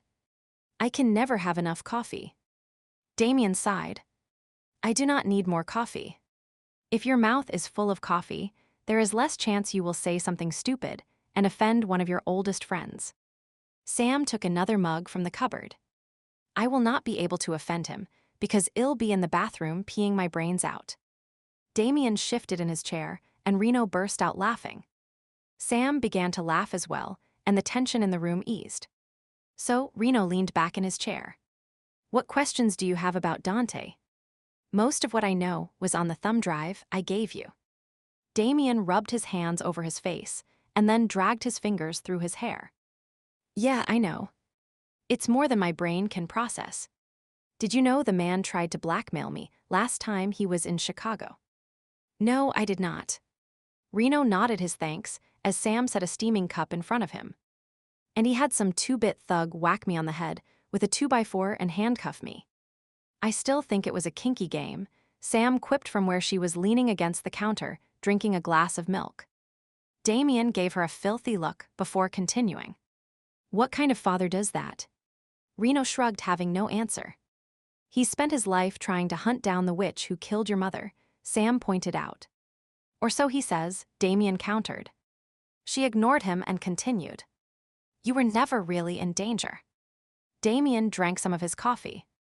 That is a matter of opinion. I am not saying he's a saint. Sam set down the now empty glass of milk. But he saved me and the baby from harm. And his voice when he spoke about you there was something in it that made me believe he does care about you. Damien looked away. Sam pushed off from the counter. I have work to do. You talked to him, Reno. Well, I can tell you one thing. Reno watched as Sam left the room. I was on the phone with Fielding this morning, bringing him up to speed, and he let something slip. Slip? Damien snorted. That man does not let anything slip. Right. Reno took a swig of his coffee. He said Dante's the reason you were pardoned when you went rogue. What? No. I do not believe it. Damien gave his head a shake. That was you. Reno shrugged. I went to bat for you, but it was not looking good. Then suddenly, your record was clear. Fielding must be getting senile. How would Dante be able to get me a pardon? No idea. Reno drank some more coffee. I also had a call from Higgins. Higgins? I have never known him to directly call anyone. He does not rub elbows with lowly enforcers. Oh, he would like to think we're on the same page with regards to Dante. Damien cocked his head. I do not follow. Remember how I was supposed to babysit Dante? Watch from afar but do nothing. Well, Higgins' plan was that once Dante took out the malefic witch, I was supposed to bring Dante in. Why now? I am sure it's not the first time Dante's crossed the line.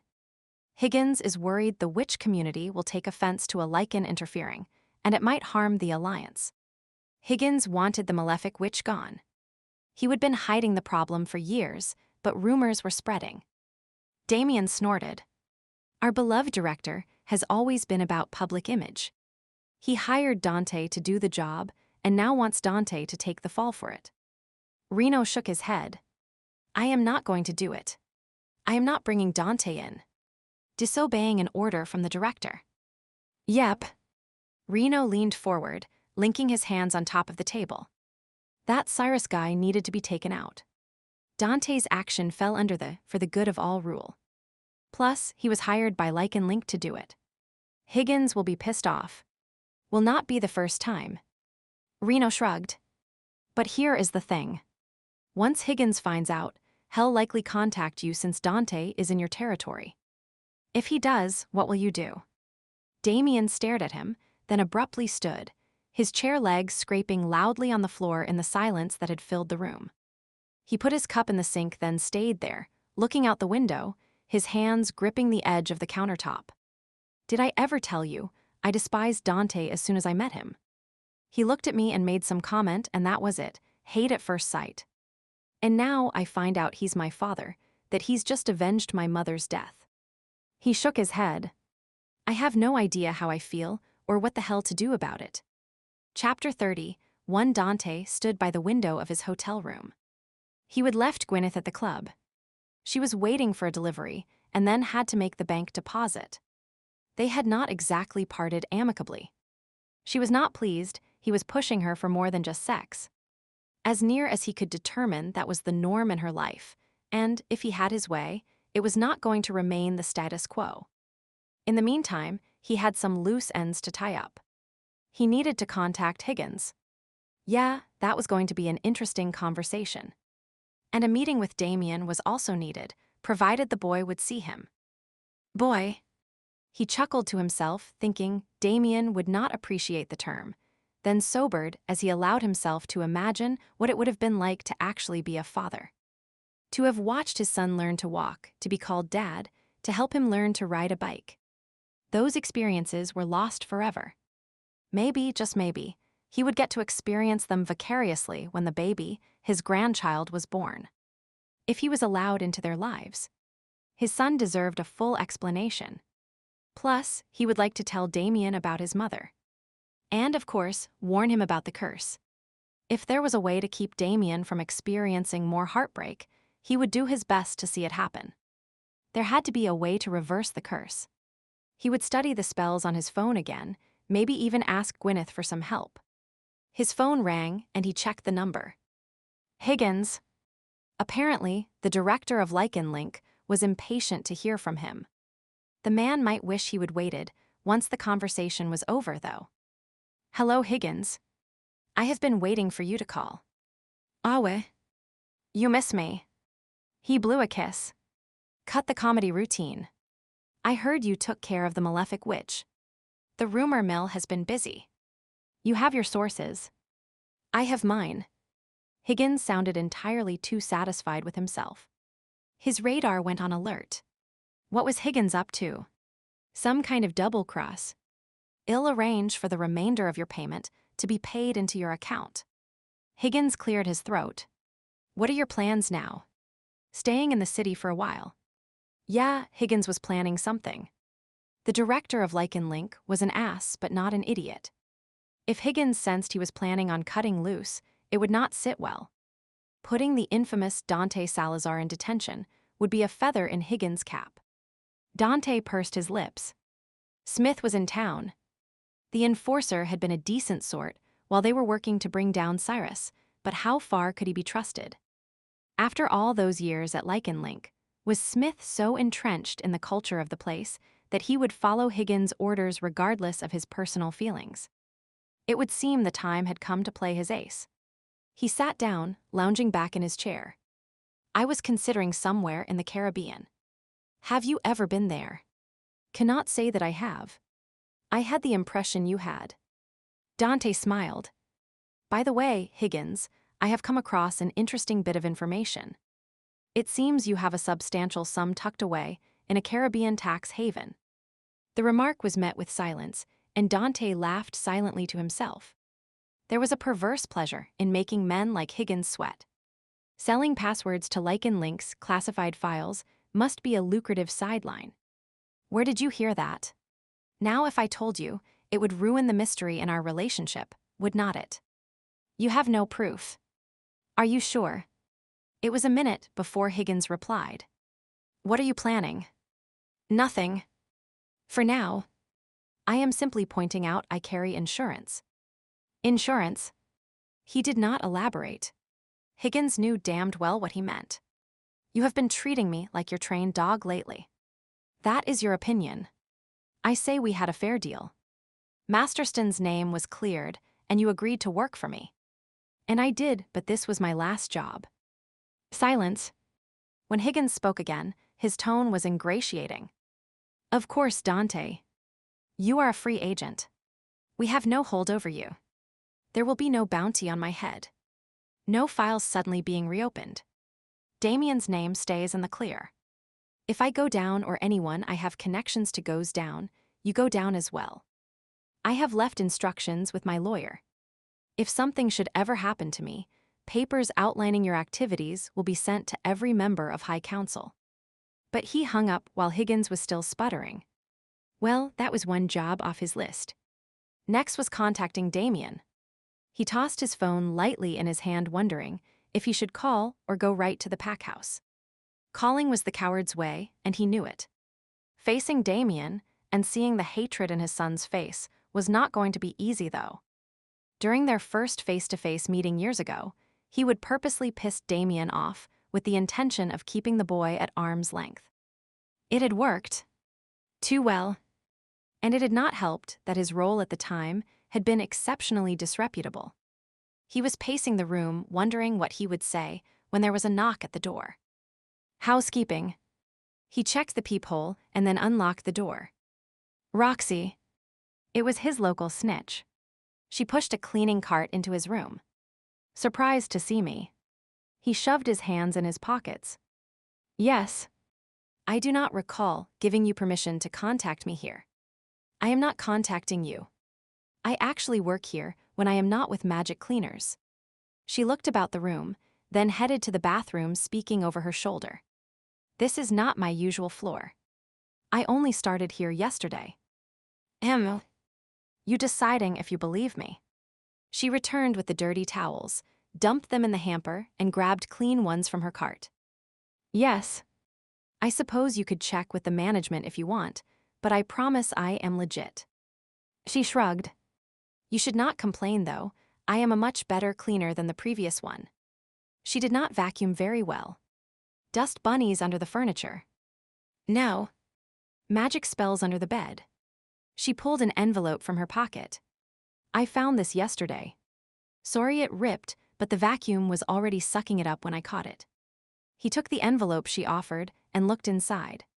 A page from the grimoire he would purchased was in there. It was torn in 3, the edges tattered. You must have dropped the book or something, and a page fell out. Roxy suggested, as she carried the clean towels to the bathroom. Right. He thought of the night he would fallen asleep looking at the book. It had fallen on the floor, some of the pages scattering. He would never thought to look under the bed. Thanks for rescuing it. No problem. She grinned. Do I get an extra tip for service above and beyond? He dug some bills from his pocket, and she scooped them from his hand before he would even counted them. Roxy, you know you love me, Dante. She grabbed a rag and began to dust. Deciding to ignore her, he moved to the table and tried to fit the pieces together. The text was still intact, and he began to decipher the writing. Roxy walked past and glanced down. It's a generational curse. A what? You know, a curse. Bad luck, that sort of stuff. This one is worded to last several generations. He stared at the words. Was this it? The spell that had plagued his family. You said several generations. Can you be more specific? Nope. It all depends on the phase of the moon. She started to plump the pillows. If the spell was cast under a quarter moon, it would not last more than a generation or 2. Under a blood moon or a black moon, it could last for centuries. He frowned and rubbed his neck, staring at the piece of paper. How do you know all this? I thought you were a demi-witch. I am. Not enough magic in me to boil water, but my cousin is a full witch, and she tells me stuff she has learned. Would your cousin know how to reverse this spell? She might. Roxy folded her arms. What is it worth to you? He mentioned a sum that made her whistle. Hot damn. She pulled out her phone and took a picture of the paper. I'll show her this and get back to you as soon as I can. Gwyn had finished taking delivery of a shipment of beer when she heard a key in the front door of the club. She left her office wondering if Dante had returned, though he would pick the lock if he wanted in, the annoying dog. Surprisingly enough, it was Matt. She checked her watch. "You are way too early. We do not open for hours. I thought you would be busy getting caught up with your construction projects." He shook his head. "I have a good crew. Everything was under control. And after being away for so long, I thought I'd come in early and get reacquainted." He slowly turned, surveying the room. "I miss this place." She glanced around, taking in the familiar sights. Mystique had been a hole-in-the-wall bar when she would bought it. Since then, she would work to make it a respectable club. Not too upscale, but a place where you were not ashamed to be seen either. No drugs, good booze, a small but varied menu, music for those who wanted to dance, a close-captioned TV in the corner if you wanted to watch a game. She would miss it when it was time to move on.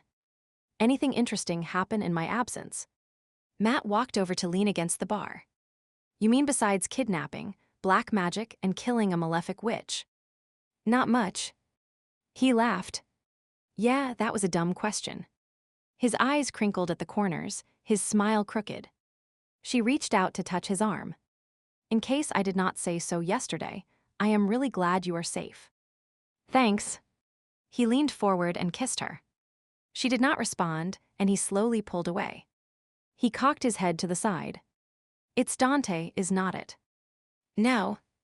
She shook her head. "We're not," he held up his hand. "It's okay. I thought maybe the reason you ended things was because you were trying to keep me safe." "That was the reason, Matt." But she frowned. "In retrospect, I realized Cyrus encouraged me to let you go. He probably thought if we were split up, I would not notice your disappearance right away when he nabbed you." "Perhaps." He looked down and traced a scar in the wooden bar top. "I think we might have been coming to the end of our relationship anyway. For all that I said I did not want more, I think I am ready to settle down." He looked up at her, a sad smile on his face. "That is not in your plans, is it?" "No." "Not ever." She reached out and brushed a stray lock of hair from his forehead. "I am sorry, Matt." He nodded.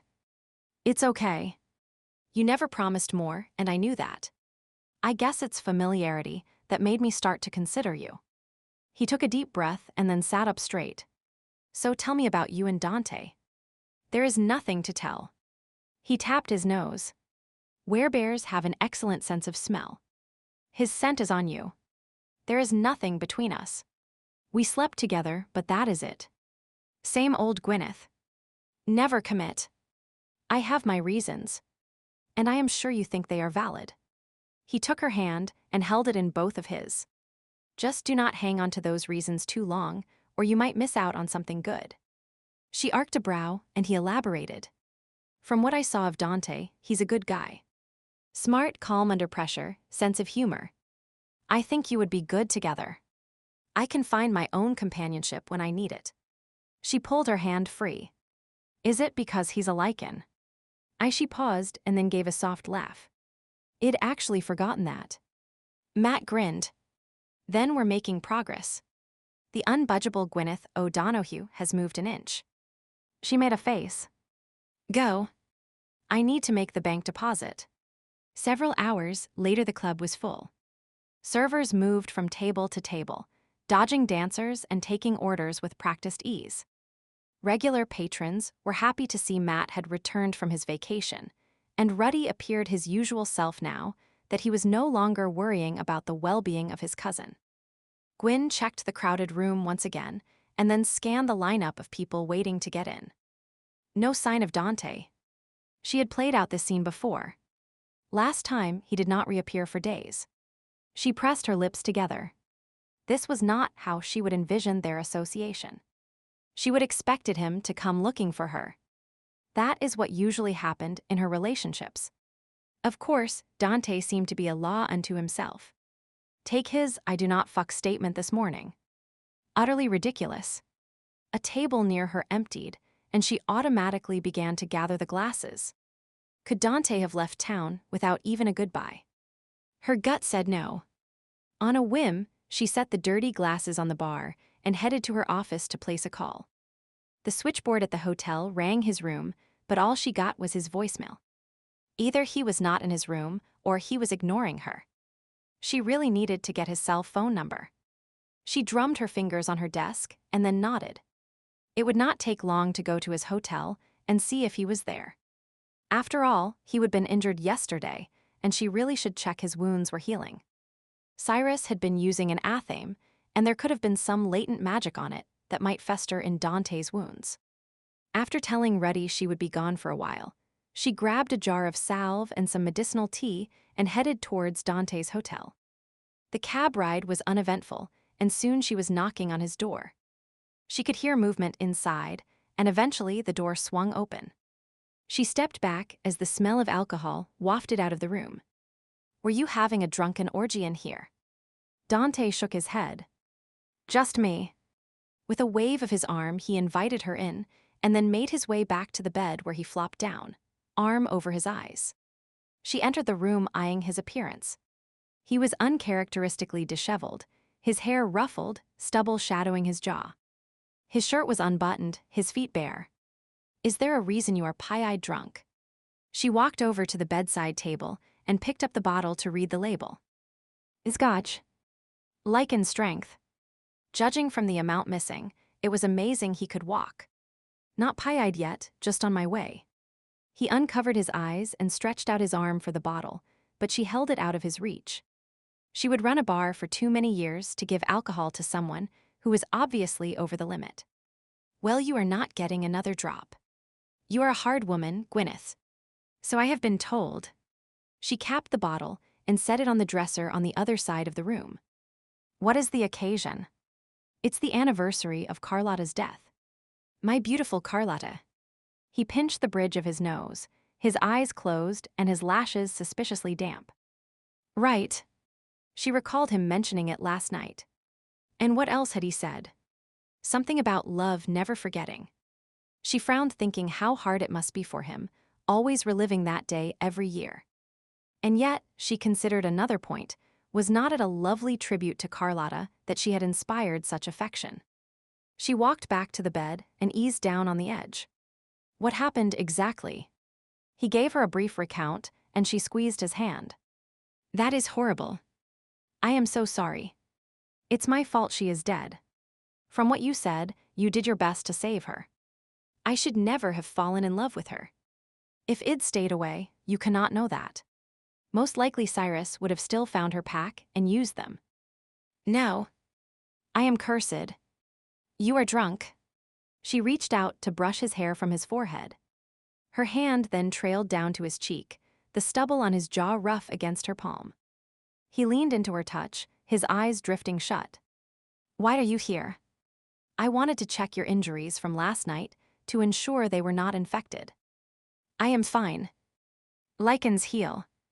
I'd like to see for myself." "You just want your hands on my body." He mumbled. "Of course. I am going to sleep now. Have your way with me. I do not ravish drunk men." "Pity." He took a deep breath and fell asleep. She shook her head and laughed softly, then checked his wounds. They were almost healed, but she applied a bit of salve anyway and then pulled the covers over him. For a moment, she stood by the bed watching him sleep. His face was relaxed, the faint lines smoothed out. She thought of what he would told her. When he would initially told her his name, he would said he would been through hell. He would been telling the truth. Poor man. He would basically sacrificed his whole life for Carlotta. What must it be like to inspire such devotion? "Good night, Dante." She pressed a kiss to his forehead and then left the room, rubbing the vague ache in her chest where her scar was. Chapter 30, These Are For You. Dante held out a large bouquet of flowers, watching Gwyneth's face to gauge her reaction. "They are beautiful." "Thank you." "But why?" She looked at him quizzically, the morning sunlight streaming in through her apartment window and highlighting the various shades of red in her hair. "I have a vague recollection of suggesting you have your way with me last night." He watched as the corners of her mouth twitched. "I might have been slightly under the influence of alcohol." "Slightly." Her eyes widened. It was more like your brain was marinating. However, she took the bouquet of flowers and sniffed them. I have run a bar for years and have seen my fair share of inebriated men, so you are forgiven. Thank you. Come in while I put these in water. She led the way to the kitchen. You did have just because for drinking, though. I remember drowning my sorrows for quite some time after Sven passed away. Sven. Ancient history. She gestured towards her arm. My tat is a memorial to him, and is also called Sven. I see. We have wonderful conversations. She smiled. He never argues, keeps me company, and she cast a look his way, never gets drunk. A truly remarkable manner tattoo. He chuckled softly. Since I am not as perfect as Sven and did get drunk, could I beg some coffee from you? I'll mix you an herbal tea that will negate the hangover. He recalled the last remedy and shuddered. Thanks, but coffee will do. That you can fix yourself then. Coffee's in the cupboard. He made a reviving brew while she arranged the flowers. There was an air of delight about her as she worked with the delicate blooms, her fingers pausing to stroke the petals. Buying the flowers had been a gamble, as he was not sure how she would feel about such a traditional gesture. It would seem that the outwardly harsh she will harbored a lover of natural beauty. She looked his way, and a faint stain of pink graced her cheeks. I ran a plant nursery once. He nodded. Having lived as long as you have, I am sure you have had a variety of careers. A few. She shrugged. It was much harder years ago. A woman was not supposed to have a career. And you would have to hide the fact you were a witch. And my age. I think the longest I ever stayed in one place was 20 years before the rumors of my perpetual youth began. She stood back to examine the floral arrangement and then began to adjust the blossoms again. Arriving alone in a new town, the easiest place to get work was a bar. They often assumed I was a whore, but I soon put them straight. Once I saved enough, I started buying my own establishments to run, and the girls I employed had no obligation to provide extras unless they wished. That was kind of you. They were loyal and hardworking, grateful for a chance. Many had escaped abusive situations. She walked into the living room and set the bouquet on a table. That brightens the room. He moved to stand beside her. They do look lovely, though not as lovely as you. Laying it on a bit thick there, Dante. She looked at him askance. Is this better? He leaned over and brushed a chaste kiss against her lips. Not better, but less likely to raise my suspicions that you are buttering me up for something. No buttering, I promise. He raised his hands. What about some explaining then? Explaining. Your coffee is ready. She headed back to the kitchen. And yes, explaining. Such as why you approached me to begin with. Why you were basically stalking me. Oh, and we cannot forget why you bugged my office. She handed him a mug of coffee, sat down at the table and leaned back, arms folded and one brow elegantly arched. Start whenever you are ready. He sat down opposite her. Lycan Link realized a malefic witch existed, had known for years, and tried to keep it hush-hush from the general Lycan population. But as Cyrus increased his activity, rumors were beginning to fly. Wanting to keep the impression that everything was copacetic, the director of Lycan Link contacted me to take care of the situation.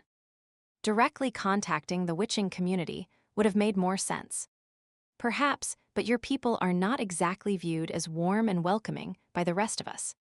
Higgins, that is the director's name, did not want to upset the alliance negotiations, I suppose, by creating controversy. Since Lycan Link's wishes aligned with my own plans, I agreed. You work for Lycan Link. It's more like they contract out jobs to me. And you were stalking me because I knew the quarterly coven meeting was being held in Chicago and that you were a member. My hope was you would lead me to Cyrus. The bug was in case he visited you, or you had a phone call that revealed the location of that meeting. There is one in your cellar as well. Under the edge of the table. Was that why you seemed obsessed with my private stock? He shrugged. It seemed logical that you would keep items of value or hold private meetings down there. She eyed him for a minute. You really are a sneaky bastard, are not you? I am. It comes with the territory. A territory I am now relinquishing, I might add. This was my last job for Lycan. Did you get a better offer? I am not sure yet. I am hopeful, though. He studied her over the rim of his cup. Gwyneth shifted in her chair, looked away, then abruptly stood and walked out of the kitchen. The conversation was making her uneasy. He followed. I am interested in you, Gwyneth. You can deny it all you want, but there is an attraction between us. Because of what has happened recently, the brick wall you have built around yourself has developed a few cracks. Do not be too quick to repair it. Not all walls are meant to last for eternity. Mine is. She might privately declare her interest in the man, but discussing it with him was a different matter. Sherman was perched on the back of an armchair, and she paused to scratch his ears. The sound of his rough purr filled the room, but did little to soothe the turmoil Dante's words were causing inside her. That is not what you said the other day. I heard you tell Cyrus that you would trade eternity to experience true love. I was talking to keep Cyrus from noticing you creeping up on him. Liar. Just because you do not like my answer does not mean I am lying. I am very good at reading people. The tone of their voice, subtle nuances of expression and movement. There was truth in your words, even if you do not want to admit it. A moot point. I cannot choose again. An image appeared in her mind, the grimoire that had belonged to Sam. A version of the blood spell was in there, the second paragraph addressing time being restored, but was it exactly the same as the one she would used? Mixing spells was risky, and so was sharing feelings. Everyone has choices. Not me. She moved to the window and idly noted the activity in the street below. The neighborhood was beginning to wake up, shops opening for the day, people appearing on the sidewalk. A new day was starting. If only starting a new life were as easy. Dante came to stand behind her. She could feel the heat of his body against her back, penetrating her skin and easing the tension in her shoulders. If the heat were ever to reach her heart, would it be able to thaw the decades of ice surrounding that vital organ? She shook her head. Are you sure? He turned her so she was facing him. She looked into his eyes. Saw the warmth, the faint twinkle. I like how your eyes twinkle. He blinked at the non sequitur. It does not seem to matter how much a situation stinks. You can come up with some kind of a comment to add levity. Not always. No, but often enough. He shrugged. Life's short and full of crap. When you get a chance to escape the shit, you might as well enjoy it. Like I said, choices. She took a deep breath and tried to explain. I made my choice years ago. I thought my heart was broken, so I took the family grimoire and enacted a blood spell on a blood moon. She reached up and traced the scar on her chest through the material of her shirt. I had no use for love, so I made a trade. My heart in exchange for life extended. I have felt your heart beating. It's still there. But the ability to love is not. She moved, freeing herself from his encircling arms. I do not believe you. I think you are scared to try. She shot him an evil look, but he took no heed. Because of one man you have decided not to trust anyone again. I trusted Cyrus, and look what happened. Life is a risk. If you keep yourself cut off from others, you are not really living, no matter how many years you might walk the earth. Life is about trust and love. Yes, you will get kicked in the teeth a few times, but you do not quit. His words filled her with doubt. Was she scared of the possible danger of reversing the spell, or was she scared to love again? She would never considered herself a coward, but now she folded her arms in an effort to shore up her defenses. Is the sermon over? He gave a frustrated sigh. Did that bastard Tomas really hurt you that badly? She frowned, distracted from the main point of the argument. Dante had researched her background, but there was no way he could have discovered Tomas' identity. How do you know his name? You told me the other night, just as you were falling asleep. Scowling, vague recollections of pillow talk surfaced. She would have been exhausted, on the verge of sleep. How much had she revealed? Tomas Salazar was Salazar. An odd look passed over his face. Yes. Something about his tone caught her attention. Why? Salazar is my last name. I thought it was Esparza. That is one of my working names.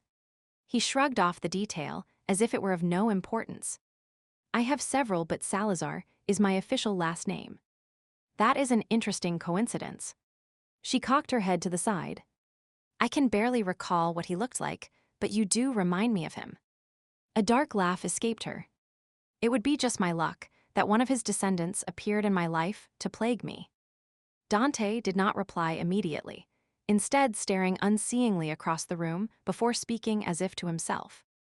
I did not make the connection. There are hundreds of O'Donohues in the world, but what are the chances of one being a witch and having had an affair with Tomas Salazar? What are you rambling on about? He suddenly pinned her with a hard look. It was you.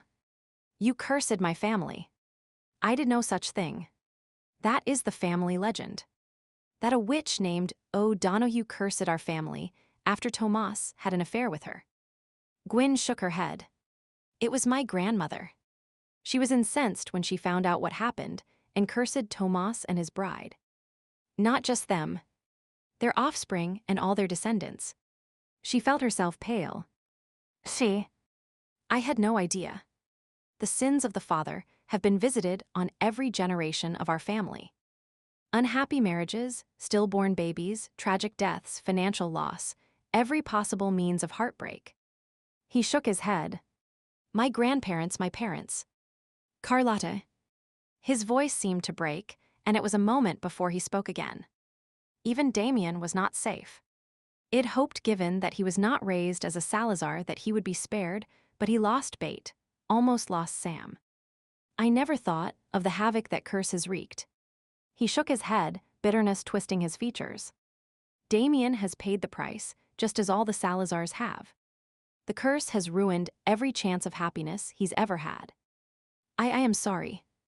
She took a step towards him, her hand reaching out to touch his arm, but the look on his face made her stop. I need to leave. Without another word, he swept past her. Stunned by the unexpected turn of events, she watched him leave. The door clicked shut behind him, the soft sound seeming louder than normal. Sherman stirred and padded over to wrap himself around her ankles. It took a moment before his actions registered, and she bent to pick him up. Absent-mindedly rubbing the feline's head, her eyes drifted to the kitchen table, where the two mugs sat companionably side by side. For some reason, the sight of them sitting there, abandoned, made her throat feel tight and her chest ache. Minutes before, she had not been sure she wanted Dante in her life. Now he was gone. She was alone again. Just herself and a scraggly cat. What is wrong with you? Sam glared at Damien as he paced the length of the living room. The pack had thrown them a surprise baby shower last night. Damien had abruptly left after the first few gifts had been opened, much to the surprise of those gathered. She would covered up his behavior, explaining he had to contact Reno about recent events. It was a lie and most knew it, but no one had called her on it. Now she was trying to show him some of the adorable onesies and baby toys they would received, yet he was barely glancing at them. Nothing is wrong with me. His gaze darted about the room, never once looking at her. Yes, there is. She tossed down the blanket she had been holding. You are acting like a caged animal. Fine. If you really want to know, everything around me is wrong, that is the problem. He growled the words, his eyes shadowed. The baby's room is not ready. When you are off the rotation, we will not have enough members to cover patrol. I just found out my father's, the bastard I have hated for years. Sam pursed her lips and took a slow, deep breath. Is it because of the baby you lost? No. Yes, he stopped and scrubbed his hands with his face. I do not know. She tried to choose her words carefully, sensing she was walking a tightrope. I know the past few days have been difficult, you have had some shocks, but a lot of good has happened too. Such as? He shoved his hands in his pockets and stood by the window, his back ramrod straight. The malefic witch was stopped. I am safe. The baby is safe. The pack gave us some great gifts. She gave a soft laugh. We found out I do have a bit of latent witch magic in me. Oh, and of course, that is because to celebrate. He turned, a sneer twisting his lips. My mother was murdered by a fucking witch. Having magic in the family is not a good thing in my book. His words were like a knife to her heart, and she gasped. Damien. He looked at her and gave his head a shake, the coldness in his eyes suddenly falling away. Sam, I am sorry. He wet his lips. She blinked, unable to hold back the tears that welled in her eyes. Damn pregnancy hormones. Turning on her heel, she stalked out of the room. Sam. Damien called after her. She entered the office and slammed the door shut behind her. What was going on?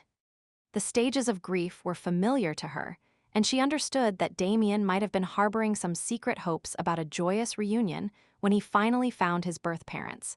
But this seemed extreme. He was unkempt, drinking, and she would discovered he would missed his patrol duty. Well, he would have to shape up, because she was not raising her child in a house full of fighting.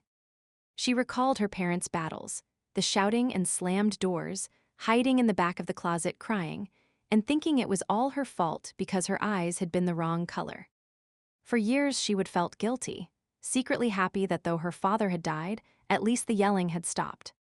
There was a soft knock on the door, and then it eased open.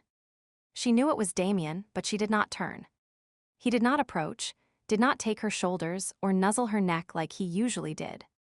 Silence filled the space, making the room seem chilled, despite the warm spring sun shining in through the windows. She wrapped her arms around herself. He finally spoke. I am sorry, Sam. I do not know what is going on. It's like something is taking over me, making me act differently than I intend, words I never planned on saying spilling from my lips. If you quit drinking so much, it might help. Yeah. He shuffled his feet. I know. It seems to quiet the angry feeling inside me for a while, but then she turned to look at him. This is not like you, Damien. Ever since I escaped from that warehouse, you have been different. I know. I was so scared for you, and then, once I realized you were safe, this cold wave of anger came over me. He took a deep breath. Sam, I think I need to get away before I do something, or say something I will regret later. Get away. Dread curdled in her stomach. For a while, he began to pace restlessly again. When we first agreed to be mates, I told you I was restless, that I did not know how long I could stay in one place. You said you would understand if I had to leave. For a week or two, as long as you always came back. Yeah. His eyes darting about the room in that wild way again. When her voice broke and she paused, having trouble forming her words, her throat was so tight. When are you leaving? Her hands gripped the back of a nearby chair so hard her knuckles turned white. She tried to use their blood bond to reach him, but he would locked her out. The knowledge hurt more than she could imagine. Today. Now. He shook his head, his hands creeping up to rub his temples. I have to go. I am sorry. In a blur of movement, he left the room. Seconds later, she saw him passing by the window, wearing his black leather jacket. He was heading towards the backyard. Moments later, the roar of his motorcycle filled the air, the sound growing louder as he swung by the house, and then fading in the distance as he disappeared from sight. She swallowed hard, feeling as if her life had just shattered into pieces. Her mate had left her. Chapter 33. Camille, did you mean what you said the other day? Gwyn faced the Magissa in the Coven chambers. There was no sign of the drama that had occurred days prior. There were no water stains on the wall or scorch marks on the floor. The blood had been wiped up, the furniture put back in place. It was as if the carnage had never occurred. The room returned to its pristine, calm whiteness. The only noticeable difference was that one chair was missing. A replacement for Cyrus would have to be voted in. I said many things the other day. Please be more specific. Camille sat in her chair as haughty as usual. There was no sign of the accord they would achieved while working to defeat Cyrus. You said Wed made foolish decisions in our youth, and what we gained was not worth what was lost. Camille did not respond right away, so she continued. Did you mean that, or were you trying to distract Cyrus? There was some truth in my words. I have moments of regret over several things. There was a look in Camille's eye, a tentative softness that made Gwyn wonder if the reference was to their long-dead friendship. She considered asking, but gave her head a mental shake. That was a topic for another time. Would you risk reversing the spell? I am the Magissa. Her expression firmed, all hints of softness disappearing. Our people need me, and that takes precedent over any personal whim. If I reverse the spell, who would take my place? I am sure someone would rise to the occasion. Are you trying to get rid of me? The woman arched one brow, simply pointing out that no one is indispensable. I am fully cognizant of that fact. Camille inclined her head. And I am beginning to look for someone to train for the position. She paused and gave Gwyn a pointed stare. You are not on the shortlist. Your temperament is decidedly unsuited for the job. I am heartbroken. No. You are not. She stood and descended the dais. Was there a purpose to this conversation? Gwyneth took a deep breath. I am considering reversing the blood moon spell. Camille paused, one foot suspended between the steps. That is a bold move. I am well aware of the fact. Dangerous too. I know. Camille began to move again. Is it the Lycan? She nodded. Yes. Dante is a large part of this. However, even before he appeared, I was beginning to feel weary. Always starting up a new life, knowing everyone I ever knew was aging, eventually dying while I continued on alone. That is one of the prices we pay. A line momentarily appeared between Camille's brows before smoothing. Does this Lycan care for you? I think so. Think. This is a huge step to take on something that is not a certainty. What if he does not return your feelings? Or changes his mind like the last one you cared for? Then I will be alone. As I am now. She stared unseeingly across the room, hands tightly clasped. But at least the possibility of trying again would exist. As it stands now, I feel stirrings in my chest, but they never develop into anything. Camille walked over to one of the statues that decorated the room and trailed the tip of one finger over the marble figure. A ghost of a smile curving her mouth. I recall what it was like. The warmth, the pounding of the heart, the buoyant feeling that filled my entire being. But she turned, the smile disappearing. I also recall the pain of disappointment, the dead feeling that consumed me, dragging me into a dark, lifeless place. Life is a risk. Without taking risks, you are not really living, in which case, what is the point? She paraphrased Dante's words. You always were stubbornly headstrong, and I can see you are determined to try this. Camille clasped her hands behind her back. Do you wish to do it here? If so, I will stay and try to support you, as is my duty. Her duty? It always came down to that, did not it? Gwyn looked at Camille's cool expression, the sterile white room, and the lifeless figures in the artwork. No. I'll do it in my home. I started this journey on my own. I'll end it that way too. Very well. You are dismissed. Cassiah is taking Bianca's place. Please send her in when you leave. Camille began to walk back to her chair. If I sense an energy fluctuation, I'll know it is you. Yes, Magissa. Thank you. I'll send in Cassiah. And just like that, she would have been dismissed. The area beneath her scar gave an odd quiver, but she quelled it with a deep breath. This might be the last time she stood in the Universal Coven. Much of her life had been devoted to the institution, but no, it was time to move on. She turned and walked toward the door. It was not until her hand touched the handle that Camille spoke again. We have often been opponents, but once we were friends. I wish you good luck, Gwyneth. Thank you. If you survive the spell reversal, I'll expect you to maintain your seat on the council until a suitable replacement can be found, regardless of how long it takes. Gwyn kept her back turned, but nodded her head, a lopsided smile appearing on her face. Yes, Magissa. Fuck. Reno threw his phone on the bed. What is wrong? Brandy appeared in the door of the bathroom, wrapped in a towel, her hair a cascade of curls spilling around her shoulders. At any other time, Reno would have admired her beauty, even removed the towel and carried her to bed. But not now. Sam just called. She thinks Damien's really gone rogue this time. What? Reno began to search for his shoes. She said he was pacing the house like a caged animal, not making eye contact. He snapped at her, then apologized and said he needed to leave before he did or said something he should not. That does not sound like him. Even after Bate was killed, he was not like that. Reno shook his head. He was missing for quite a while. We do not know what he was like at the worst of it. What are you going to do? Go looking for him. Sam wanted to go, but I talked her out of it, said she should be at the house in case he returned. I'll get dressed and go stay with her. She hurried out of the room. Good idea. Reno grabbed his jacket and checked if he had his keys, then grabbed his phone from the bed. Do not wait for me. I'll get a cab. He nodded. I'll try to pick up his trail and see if I can track him down. Sam's sending out the rest of the pack as well. Good luck. Thanks. He gave her a quick kiss and then hurried out of the room and took the stairs down to the lobby. Not having the patience to wait for the elevator, plus, he needed to burn off some of the adrenaline that surged through him. This had something to do with Dante, he was sure of it. Damien hated the man. Knowing they were related must have made something inside snap. It was the only explanation he could think of.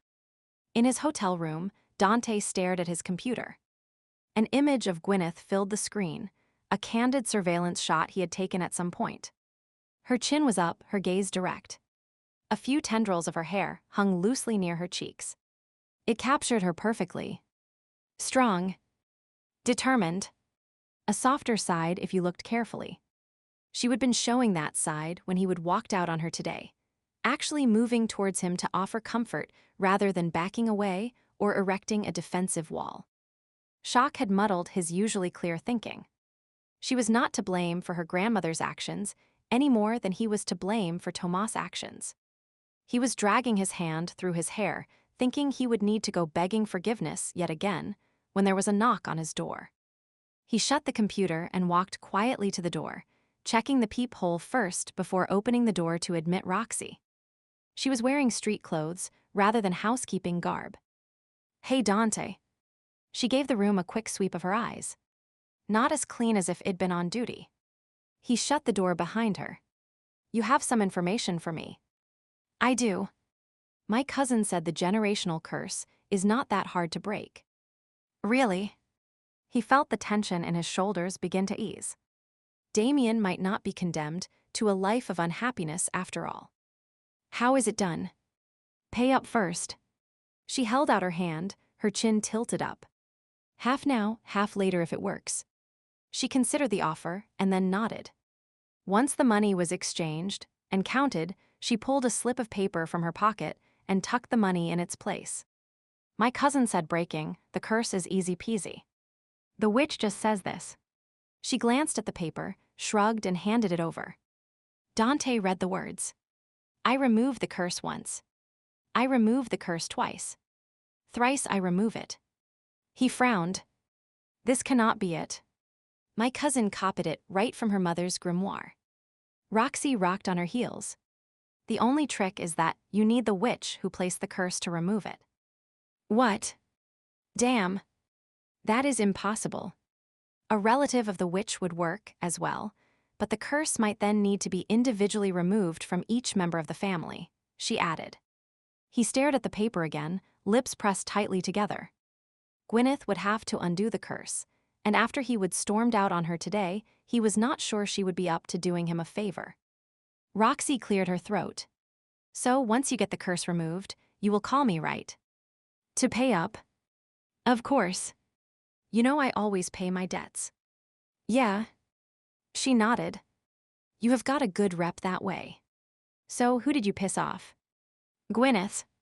Word on the street is that you are hanging with her. None of your business. Got it. Roxy gave him a wink and went on her way, humming a popular song. Gwyn walked around her apartment, trailing her hand over the furniture, stopping to examine a few of the pictures that decorated the walls or to pick up a trinket that sat on a shelf. None of it had much meaning. She would learned long ago not to become attached to people or things. It was too hard to pack everything up and move. Leave the excess baggage behind and start anew, that was her motto. Sherman woke and gave her a quizzical look before wandering over to rub against her leg. She picked him up and stroked his chin. "Hello, Sherman. Did you have a good nap?" Poor guy. Not many people wanted an older cat. If this did not work, he would be homeless again. He would been a bundle of skin and bones when she would found him, someone his pet that had been left to fend for himself. Now his fur was thick and clean, his eyes bright. "You know, you never did live up to your end of our bargain. I have not seen you catch even one rodent." She looked him in the eye. He yawned in response, and she gave a small smile. I guess being presented with a dead mouse would have been rather disgusting anyway. The cat blinked at her as if it could not believe she would only realize the fact. Then, with a contented sigh, it relaxed against her, nestling under her chin. She pursed her lips, refusing to be the because of the animal being homeless again. "Would you like to live with Matt? I know you were fond of Dante, but I have a feeling he moves around a lot." Setting the cat down, she texted Matt asking if he would be willing to give Sherman a home if the need arose. Matt replied back in the affirmative, while also inquiring why. An explanation would be too complicated, so she ignored his question and sent a simple thank you back. Relieved that Sherman would be cared for, she gave him a dish of food and final pet before leaving the apartment and making her way downstairs. She passed through the club, not taking time to look at the bar she and Dante had nearly had sex on. "I do not fuck." At the time, she would thought he would been crazy, but somewhere over the past day, she would had an epiphany of sorts. His words about love never forgetting taking on a new meaning. All the lovers she would had in the past were nothing but vague memories. She would likely meant nothing to them, and they would meant nothing to her. "Except you, Sven." She reassured the tat. "I have always remembered you." And yet, had she ever let him know he would had enough impact on her life, he would be remembered? Or had he spent their time together thinking he would fade from her memory once he was gone? How sad to die and not be remembered or missed. The stairs to the basement creaked as she descended, the keypad making soft beeps as she keyed in the code, the door swinging open with the barest whisper. She turned on the light, the bare bulb casting stark shadows over the small space, and then took out the two grimoires, placing them carefully on the table. One was her family grimoire, the other the grimoire Dante had found. Her fingers traced the carved leather covers. Magic was so familiar to her, a part of her life like eating and breathing. She might not use it every day, but it was there, like an old friend. If she reversed the blood spell and survived, would she keep her magic? And if she did, would it be as powerful, or would it revert to the level it had been at when her journey had started? So many unknowns. Maybe she was a fool to even consider this. A shiver passed over her, and she turned from the books, rubbing her hands up and down her arms, the chill of the room seeping into her very bones. The silence of the building seemed unusually oppressive. The club was not open yet, so there was no music or chatter coming from above. Not even the hum of the furnace or Sherman's purr interrupted the nothingness that surrounded her. She was alone, completely alone. The knowledge was a millstone around her neck. Cold, heavy, pulling her down into a bleak existence that stretched ahead with nothing to offer but more of the same. Slowly turning, she surveyed the room she would always considered her secret haven. Old dusty bottles lined the shelves around her. Bottles she would spend her life collecting, their contents rare and much sought after. As things stood now, they were her legacy to the world. Other people had family who lived on after they were gone. She had bottles of wine. If she continued as she was, her collection would grow, but her life would remain empty. If she risked everything, there was a chance she would gain so much more. The cognac she would shared with Dante caught her eye, and after a moment's consideration, she took out a piece of paper and quickly penned him a note, then propped it against the bottle where it could be seen. He would appreciate her collection if things did not work out. That task completed, she turned to the table, determined to proceed with her plan. She opened both books to the same page, the page containing the blood moon spell she would used all those years ago, and compared the text. Each word was identical, up to the point where the page in her book was torn. Logically, the spells would end the same. The final text seemed to match her memory, but after centuries, how accurate was that? She hesitated, then moved to the sideboard, opened a drawer and took out a box. After removing the lid, she drew back a layer of cloth and picked up the old ceremonial knife that was within. It felt odd in her hand, cold and hard. Deadly. She took a steadying breath and returned to the table, pushing aside thoughts that these could be her last moments. The knife clasped in her hand, she began to read the words out loud. If the heart dares love once more, the debt is paid by time restored. The crescent moon reversed with the Athame blade, a heart is formed but life will fade.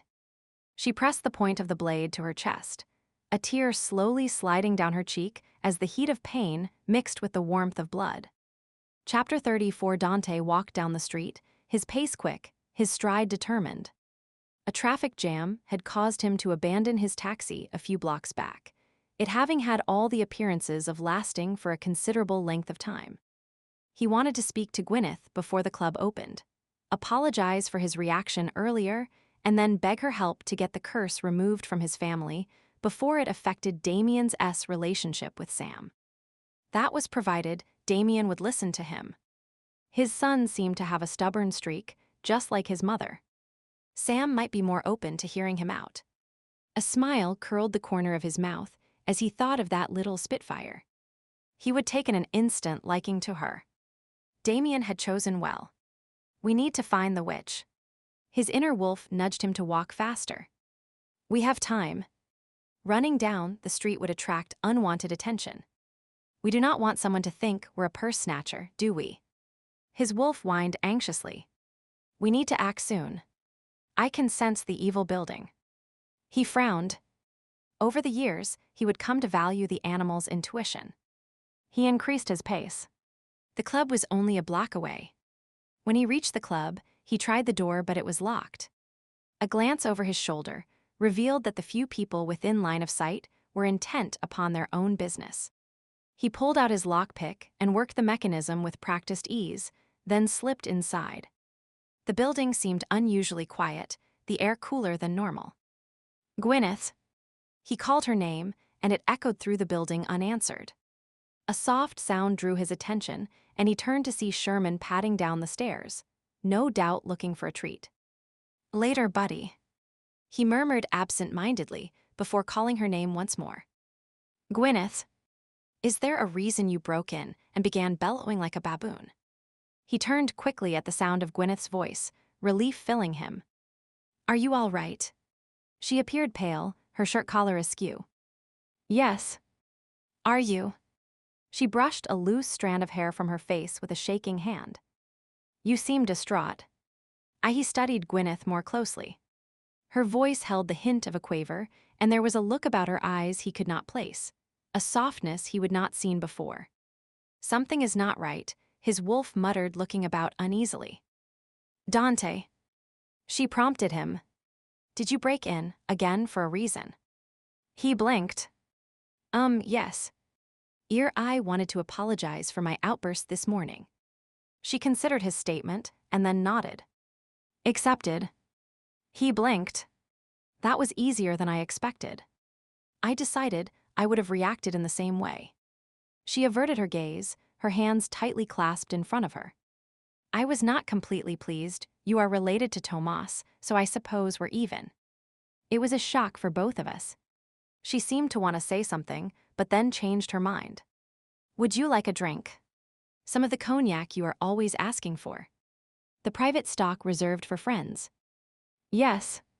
She finally looked at him again, a tentative smile hovering around her lips. The offer was definitely an olive branch, one he was more than pleased to accept. Once the curse is dealt with. His wolf gave him a nudge. The animal was right. For all that he wanted to explore this new side of Gwyneth, dealing with the curse should take priority. Once it was gone, they would have all the time in the world. Thanks, but not right now. I am actually here for 2 reasons. First, because I am sorry, and secondly, I need a favor. Was there a flash of disappointment in her eyes? He was not sure. A favor. She took a deep breath and squared her shoulders. And what would that be? He explained about the curse and how he would come by a possible reversal, carefully omitting Roxas' name. I'd need to see the spell. She furrowed her brow. I will not believe the word of some unnamed witch. Thankfully, he would taken a picture of the original, as well as bringing along the reversal Roxas' cousin had written out. Gwyneth studied both and nodded.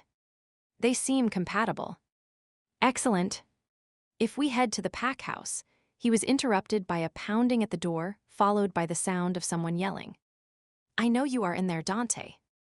Your putrid scent is all over this place. Is that Damien? Gwyneth cocked her head. It is. He shook his head. I am sorry, I'll deal with him. She rolled her eyes. I am perfectly capable of. The door burst open and Damien half fell into the room, obviously drunk. Where are you, Dante? I am going to beat your sorry ass. Damien. Dante took a half step forward, but Gwyneth pushed past him, seeming to revert to her usual self in the face of this new disturbance. Masterson, you damned well know the rules around here. Get yourself in line, or I'll ban you for life. Damien swung his gaze her way. I do not give a rat's ass about your rules. Fucking witches killed my mother. And you, he turned to face Dante again. You are a lying, stealing, murdering bastard. Each word was like a physical blow to Dante. He would done things in his life, things he was not proud of, all in the name of finding the malefic witch. Yes, he would done some good, helped bring down several groups that were the worst kind of criminals out there. But even if Damien were to listen, did the good outweigh the bad? He had to try, though. Some kind of line of communication needed to be in place. The evil is here, his wolf announced.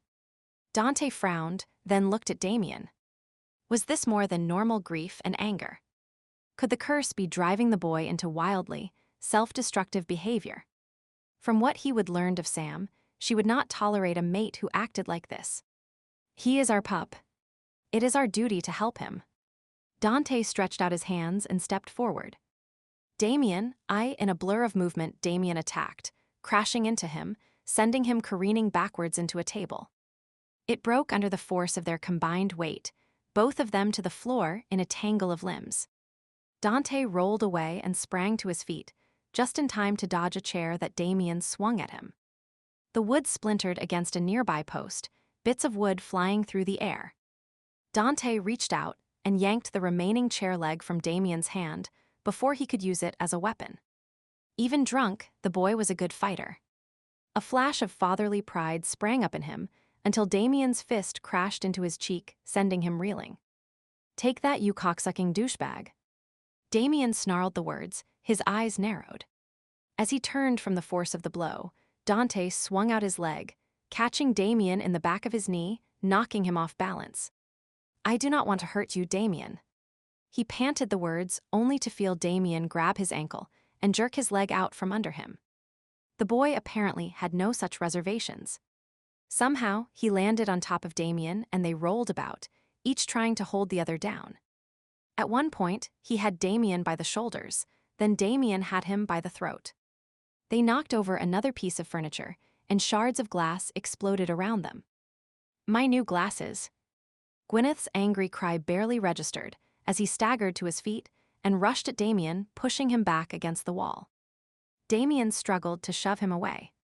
Nearby, a picture jiggled loose and clattered to the ground, then another. Suddenly, Damien reached up and grabbed an overhead wall sconce and used it to lever himself up so he could kick out with both feet. Oomph! Dante grunted as the force of Damien's kick expelled the air from his lungs and shoved him back. He staggered, sucked in a deep breath and rushed forward, ramming his shoulder into Damien, once again pinning him to the wall. Somewhere to the side, he was aware of another presence, another Lycan, and prepared himself for another attack when, seemingly out of nowhere, a bottle came crashing down on Damien's head. The boy's eyes widened, rolled back in his head, and then he crumpled to the floor. Gwyneth stood, hands on her hips, glaring at the now unconscious man. That is what you get for fighting in my bar. Damn woman. You swing a mean bottle. Reno Smith's voice sounded from the side, and Dante swung his gaze to see Reno standing a few feet away. Not the first time I have had to do it. Gwyn knelt beside Damien. I was going to hex him, but they were moving too quickly for me to get a good aim. She checked his head. He's fine, just unconscious. It's hard to damage a Lycan, especially one this hard-headed. Dante leaned forward panting, his hands on his knees, bracing himself. A mirror was hanging drunkenly on the wall opposite him, and he caught a glimpse of himself. His lip was swollen, one eye already turning black, streaks of blood from a myriad of tiny cuts. Slowly he stood up, feeling various aches and pains beginning to make their presence known. What is going on? Reno looked about the room. Besides a fight, I mean. He let out a low whistle. You two did a fine job of trashing this place. Dante checked out his surroundings and winced. Broken tables and chairs, glass everywhere. I am sorry, Gwyneth. I'll pay for the damage.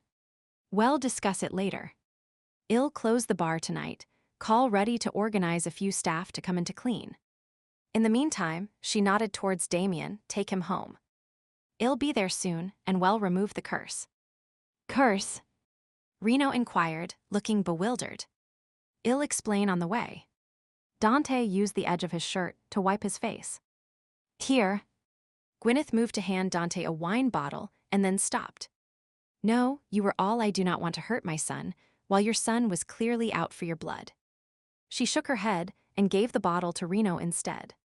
If he wakes up in the car, hit him with this.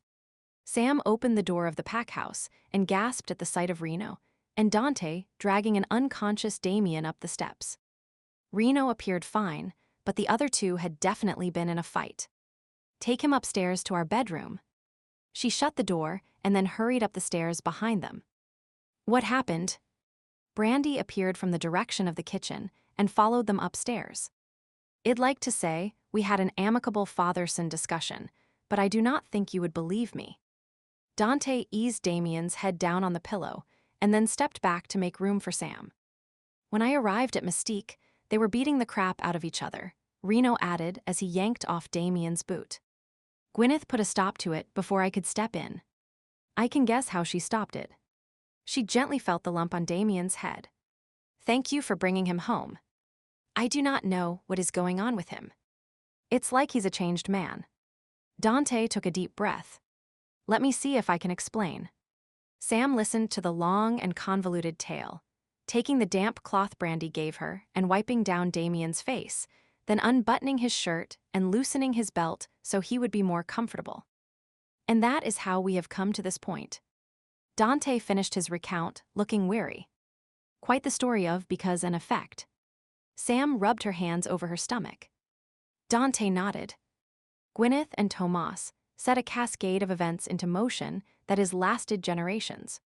History repeating itself over and over, Reno murmured. Carlotta was murdered, Bate was murdered. The men who loved them seeking revenge. Sam nodded. Cyrus was planning on killing me, but we foiled that plan. So the curse began to work on Damien, Dante added. And if we do not end it today, your child's life will be plagued as well. Gwyn appeared in the doorway. My baby. Sam wrapped her arms protectively around the unborn child. Gwyn nodded. It's a generational curse. An exceptionally strong one, given the phase of the moon when it was first uttered. Until the curse is removed, any future children Damien's sires will be in danger. Dante explained. The child you carry is already its own person, so the curse has already been passed on to it. Is it dangerous? Sam felt fear fluttering within her. Maybe we should wait until the baby is born. The danger is if we do wait. Dante shook his head. There is a high mortality rate in our family. Stillborn babies, mothers dying in childbirth. I am not sure. Sam frowned as doubts began to fill her. To the best of my knowledge, there are no complications associated with the procedure. Gwyn assured. Once the curse is removed, you should experience an extra sense of well-being. Your concerns could very well be the curse trying to protect itself, Dante cautioned. In some respects, it's like a living thing. Once it senses it is in danger, it will fight for survival. Sam took a deep breath and eased down to sit on the bed beside Damien. She stared down at his now peaceful face, thinking of the torment it had carried earlier in the day, of the baby he would already lost, of the insecurities that had plagued her these past few months. "All right. What do we do?" "Just sit there as you are.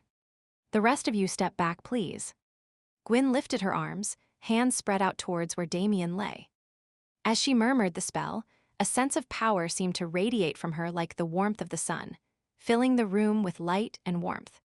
Sam slid her hand along the bed until she found Damien's and laced their fingers together. At first his hand was cool and limp, but slowly it warmed in her grip. Then his fingers twitched, curling around, until he held onto her hand tightly. She closed her eyes, focusing on the waves of peace and happiness filling her. The barrier to their blood bond was dissolving, the restless anger fading until all she felt was waves of love encompassing her in a warm embrace. Tears began to spill down her cheeks, and then she was pressed to Damien's chest, her face buried in the crook of his neck, his scent filling her with every breath she took. "It's okay, sugar. It's okay." He rocked her tenderly, and she melted against him, releasing all the tension and uncertainty that had filled her the past few months. Her mate loved her. She was going to be a mom. Everything was going to be okay. Reno, Brandy, and Dante stood in the hallway as Gwyn worked to remove the curse. Dante had worry lines on his face, interspersed with various bruises and cuts. His shirt had a smear of blood on it, and the sleeve was partially torn off. "You know, Dante," Reno leaned back against the wall, his arm around Brandy's shoulders.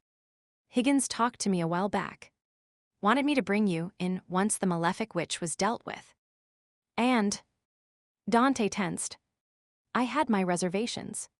Seemed to me that if you were working for Lycan Link, even in an unofficial capacity, throwing you under the bus was not fair." Dante turned to check on Gwyneth. "But life's seldom fair." "Sadly, that is true," Brandy murmured, her eyes fixed on the proceedings in the room across the hall. Reno gave Dante a sideways look. "But I always felt it should be. Idealists do not get far." Dante shoved his hands in his back pockets. "But they can live with themselves." Dante nodded. "So, what are you going to do?" "Nothing. As far as I am concerned, you are free to go. I do not know everything you have done in your life, and I do not want to know. You had your reasons. Lycan Link turned a blind eye when it suited them. It's not playing the game fair if they suddenly change the rules." Brandy squeezed his arm in approval. "Thanks." Dante gave a quick nod. "The thing is," Reno continued the conversation, "they might ask Damien to go after you if you are in his territory. And you would prefer I leave, so he does not have to make the decision of whether to track down his father or not." Dante looked him directly in the eye. "That is about it." Reno met his gaze. "Understood." Dante turned his eyes back to Gwyneth. "I'll make sure Damien is not faced with that choice." Chapter 35. Dante smiled, content to feel Gwyneth leaning against him. They were in a taxi headed to his hotel. He would convinced her they needed to talk, that once back at the club, those cleaning up the evidence of the fight would ask her questions and interrupt the important discussion they needed to have. "It's good to have the witch with us." His wolf looked at Gwyneth fondly. He nodded in agreement. "Will we keep her as a mate?" "Right to the point, are not you, old boy?" There is no point avoiding the topic. The wolf gave him a level look. "She is good for you." "But what about you?" He mentally scratched the wolf's neck the way he liked it. "You will be alone. As long as I have you, I will be content." The wolf leaned against him. "Besides, her cat will keep me entertained. It is a curious creature." Dante chuckled. "Well, before we make too many plans, I'll need to ask her if she will have us." "She will." "That confident are you? You are the one that always says attitude is everything." "True." Satisfied that it had made its point, the wolf subsided. Dante leaned his head back against the seat. Yes, if Gwyneth would have him, he would be content to spend the rest of his life with her. How he would broach the subject, he was not quite sure, though. He glanced down, noticing her eyes were shut, her lashes fanned out over her cheeks. She seemed tired, as if removing the curse had taken a lot out of her. Maybe it had. He had little understanding of the impact of performing magic on a witch's physical well-being. She stirred beside him, giving a yawn and then sitting up. Sorry, I dozed off. Only for 10 minutes. A catnap. She stretched and rubbed her eyes. Looks like we're almost at your place. Yep. He removed his arm from her shoulders. The taxi stopped in front of the hotel and they exited. Dante put his hand in the small of Gwyneth's back, gently guiding her across the lobby and into the elevator. I do not need help, she murmured. But I enjoy doing it. He gave a crooked grin. Call it my old-world charm. She made a non-committal sound. I suppose it's okay. Thank you. The door of the elevator closed, and he slid her a look. Is it difficult? Performing magic. She shrugged. It depends on what kind of magic you are talking about.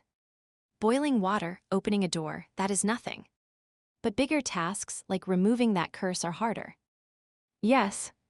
To those watching, it might seem like nothing, but internally the witch is conveying energy from herself and the world around her. Performing several large acts of magic in a row can be very tiring. That makes sense. He nodded, thinking back to the night Carlotta had died, yet he and Damien had survived. Cyrus' energy level must have been drained at that point. Someday, he would ask Gwyneth about his theory, but not tonight. The elevator door slid open, and they made their way to his room. After unlocking the door, he opened it cautiously, head cocked to the side listening and scenting the air before giving a nod and stepping aside so Gwyneth could enter. Expecting an ambush. It's happened before. A bit of caution never hurts. He walked to the minibar as she sat on the edge of the bed. Would you like a drink? There is soda or juice. Or, if you would like something stronger, I can share my private stock with you. You have a private stock. I am intrigued. He opened the closet and reached up towards the shelf. When I did not think I'd get to sample your private stock, I bought my own. He exited the space, holding up a half-empty bottle of Remy Martin. An excellent choice. I only share it with my friends. She smiled. And am I one of your friends? I'd like to think so. He splashed some cognac into 2 glasses. Sorry, there is only standard issue hotel glasses. He grimaced as he passed her the beverage. I am not that fussy. He raised his glass. What should we drink to? The end of my search for the malefic witch. The eradication of the family curse. What about new beginnings? She caught his gaze and smiled. New beginnings. He paused, searching her face. What exactly does that pertain to? That sounds promising. They clinked glasses and sipped at their drinks in companionable silence. When they were finished, he took her glass and set it down beside his own on the nightstand, then drew her into his arms. I am attracted to you, Gwyneth. And I am attracted to you too. Last time we tried this, it did not end well. She looked up at him through her lashes. I promised to watch my language. He smiled as she would intended him to, but when she moved to kiss him, he stopped her. It's not just the language, Gwyneth. I know. I want this to mean something. I care about you. He cupped her face. I want to share myself with you, get to know you better and not just physically. She turned her face to press a kiss to his palm. I feel the same way. He smiled and drew her close, kissing her slowly, softly before tracing the seam of her lips, asking for something deeper. She opened to him, and their tongues touched, explored, learned the taste of each other as the heat of passion slowly grew into an undeniable need. He trailed his hands down her back to the edge of her shirt, then worked his hands beneath the hem. Warm, smooth skin met his questing palms. She mimicked his actions, tracing the indent of his spine, causing him to shiver. When he would have eased them down on the mattress, she shifted her weight so she was on top, his back pressed to the mattress. I get to go first. She smiled down at him, a mischievous sparkle in her eye that jacked his arousal up a level. With excruciating slowness, she began to undo his buttons. You seem to go through a lot of shirts, she commented. Good thing Sam let you borrow one of Damien's. Feel free to rip it off me if you want.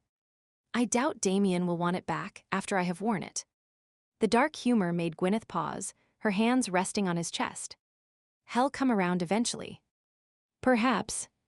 He gave a sad smile, then reached up to twirl one of her curls around his finger. Sorry. I did not mean to ruin the mood. She leaned forwards and pressed a kiss over his heart. You did not, but even if you did, I know multiple ways of rekindling it. Multiple. You do not live as long as I have without learning a few tricks. He grinned. I cannot wait for a demonstration. She proceeded to push his shirt out of the way as her hands traced his body, his shoulders and pecs, lingering on his flat male nipples before she repeated the exploration with her mouth. As she flicked his nipples with her tongue, her hands worked on the fastening of his jeans. The cooler air of the room brushed his skin, but her hand quickly replaced the warmth, and he groaned under her skilled touch. Your talents are commendable. He could not help arching into her touch. I am glad you approve. Leaning over him, her hair brushed his skin, bringing the nerve endings to tingling awareness, and he reached up, cupping his hand around her neck and urging her down for a kiss that was deep and wet and hungry. All too soon, she eased away and stood, quickly peeling off her shirt, jeans, and shoes, revealing her milk-white skin. He could see her pink nipples through the lace of her bra, the hint of red curls through the matching panties. He stood and removed the rest of his clothing, his gaze devouring her the entire time. You are gorgeous. She gave a derisive laugh. I am interesting. Unique. Even fascinating at times, but gorgeous. No. He reached out and captured her breasts, thumbing the nipples through the material. I know what I like. Lithe, muscular. He skimmed his hands down her ribs, then up and around to her shoulders. Smooth, white skin. Soft, sweet lips. He gathered her close. You are a lying devil, she murmured against his mouth. He kissed her softly, gently. A connoisseur. Lifting his head, he changed the angle of the kiss. Of all things. He paused and looked deep into her eyes. Fine and rare. He settled his mouth on hers, deepening the kiss, exploring, learning her taste. She reciprocated, tongues dueling, her fingers raking through his hair. He removed her bra, slid his hands down to her hips and under the band of her panties. She shimmied them off and he wrapped his arms around her, pulling her close again so they were skin to skin. Her scent surrounded him, filling his lungs, fueling the fire that burnt within. Bending, he swept her into his arms and laid her on the bed. As she settled on the cool sheets, she stared up at the man standing before her, taking in his broad shoulders and narrow hips, the jutting cock and powerful thighs. Heat pooled low in her belly. And now it's my turn. Holding her eye with his, he reached for the glass of cognac on the bedside table and dipped his finger in the contents, then painted the liquid on her nipple. Wasting your private stock. Never. Merely enhancing the taste. He leaned over and licked her nipple clean, murmuring his approval. Perfect. He repeated the gesture with alternate breasts until her nipples were aching and hard, then proceeded to paint a streak of the liquid down her stomach, following the path with his tongue until it reached her navel. Setting the now empty glass aside, he moved lower, nipping her hip bone, licking the tender crease of her thigh before moving lower still. The feel of his hot tongue lathing her tender flesh had her writhing, and when he finally slid up to join them together, she was aching with need. Damn, you are good at this. He chuckled, then kissed her tenderly as he eased into her. She exhaled slowly, savoring the exquisite fullness. You okay? He was trembling, his muscles taut. MMM. She grasped his buttocks, pulling him deeper. I'll take that as a yes. He began to move, a slow pace that gradually increased, growing ever harder and wilder, as desire stripped away their self-control, leaving only a raw need for release. She gripped his sweat-slicked back, straining to reach that perfect moment. Dante was panting, a rumble rising from his chest. Her vision blurred, every muscle clenching, her fingers raking his back, her teeth biting his shoulder, and then a prick of pain in her neck sent her spiraling out of control. Waves of pleasure to crash over and over until she was limp and gasping for breath. Good work, Lycan. She gasped the words, her eyes closed. Dante grunted, his face buried in the crook of her neck. She lazily stroked his back, frowning slightly as she felt the score marks on his skin. Sorry. Emma. I scratched you. And bit me, he mumbled. Really? It's okay. I bit you too. The remark drifted through her mind, only gradually taking on meaning. He bit her. She abruptly pushed him off her and sat up, her hand going to her neck. The skin felt tender, and when she checked her fingers, there was a streak of blood. Did you just try to blood bond with me? She glared at him. You bit me, he pointed out. It had an effect on me, but I managed to hold back and only give you a nip. Oh. Surprisingly, she felt a twinge of disappointment. I'd never do that without you being fully aware. He pulled her down and kissed her, then tucked her to his side. She exhaled slowly, deciding to leave the topic for now.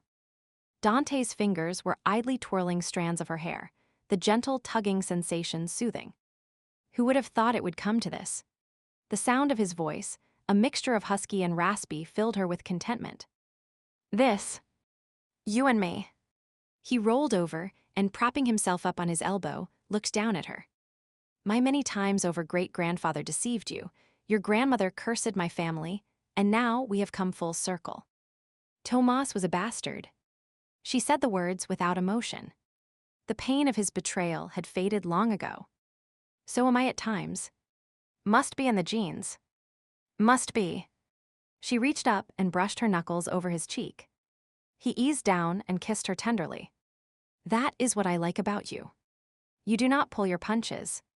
I am a cold, unfeeling witch, remember. How could I forget? He murmured the words against her lips while sliding his hand down the length of her body, and then up again to cup her breast. She nipped his lip, then laughed at his affronted look. He chuckled as well and tucked her close once again, resting his chin on top of her head. Silence followed, the companionable kind that occurred between those in tune with each other. Gwyn idly pleated the bedsheet. Her earlier contentment, in the afterglow of sex, had faded, leaving an unfamiliar disquiet. She tried to analyze it, but before she could, a question slipped from her lips. What will you do with yourself now? I have no idea. Stay with you, perhaps. Her fingers stilled on the sheet. He was not asking. He was telling. That is brave of you. I am not an easy person to live with. I am willing to chance it. Why? Because I love you. His tone was light. Casual. What? She sat up, staring at him in shock. Why? He folded his arms behind his head and gave a crooked smile. Because you glare at a person when they say they love you. Because you are spirited and can banter with me. You are loyal to your friends. And because you are not as tough inside as you appear on the outside. She opened her mouth to deny his statement, but he pressed a finger to her lips. I know the truth no matter what you say. He stroked her cheek, then his finger trailed along her jaw, down her throat, and finally traced the scar over her heart. Your scar is different. She shifted, knowing the moment of truth had come. It used to be like a crescent moon, and now it's more heart-shaped. Crescent moons reversed and facing each other form a heart. He sat up. Gwyneth, what did you do? I was thinking about what you said. That not all walls are meant to last for eternity. She gave a one-shouldered shrug. I decided it was time to start living again. I reversed the blood spell, so time was restored. Was not that risky. If time was restored, you could have disintegrated into dust. But I did not. Except for being a bit tired, there were no ill effects. But what if there had been? I thought of that. I asked Matt to take care of Sherman. I left you a note in the cellar explaining. My collection was bequeathed to you, by the way. I figured you would appreciate them. I do not give a damn about the contents of your wine cellar. He threw back the covers and began to pace the room, oblivious to his naked state, anger radiating from him. How dare you try something like that without telling me? How dare I? I did not realize you were my keeper. I love you. That gives me some say in what goes on in your life. What if you had died? Did you stop to think how it'd feel? She pressed her lips together and looked away. I did not want our relationship to be like the one I had with Sven. Your tattoo. I thought you said you had a great relationship with it. And what the hell does that have to do with us? Not Sven the tat, Sven the man. He folded his arms. Explain. I knew you cared for me. If we continued as we were, it would be like Sven all over again. He would loved me, but I was unable to return the emotion. We stayed together, but Id selfishly condemned him to a one-sided relationship. She stood up and wrapped the sheet around herself, then walked over to the window to look outside. At the time, a long life and guarding against being hurt had been more important to me than Sven's feelings. Independence, keeping my pride intact. I believed those were the keys to happiness, but I was deceiving myself. The supposed key was a cage, locking up both myself and anyone foolish enough to care for me. She turned to face Dante. I could not do that to you. Gwyneth, he walked to where she stood and pulled her close. I was ready to love you, to stay with you, even if you never said the words back. But I want to say them. She stepped back, took his hands in hers and considered his eyes. A nervous quivering filled her, a moment of doubt as if a voice inside were trying to warn her. He's an accomplished liar. He says he loves you, but can you trust his word? What if he's just like Tomas? No.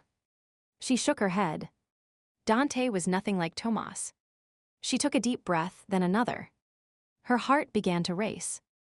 Her mouth went dry, her lips balking at forming the words she wanted to say. Dante, you can do it, Gwyneth. He nodded his encouragement, a sense of expectant hope about him. She wet her lips and finally spoke the words. Dante Salazar, I love you. Gwyneth, you have made me the happiest of men. He smiled at her, his love shining from his eyes. She reached out and stroked his cheek with her thumb, then pressed a tender kiss to his lips. I really love you. Pain as sharp as a knife ripped through her. She staggered back, grabbing her chest, gasping for breath. Gwyneth. Gwyn. Dante reached for her. The room began to spin. Heat seared through her. I love you. No.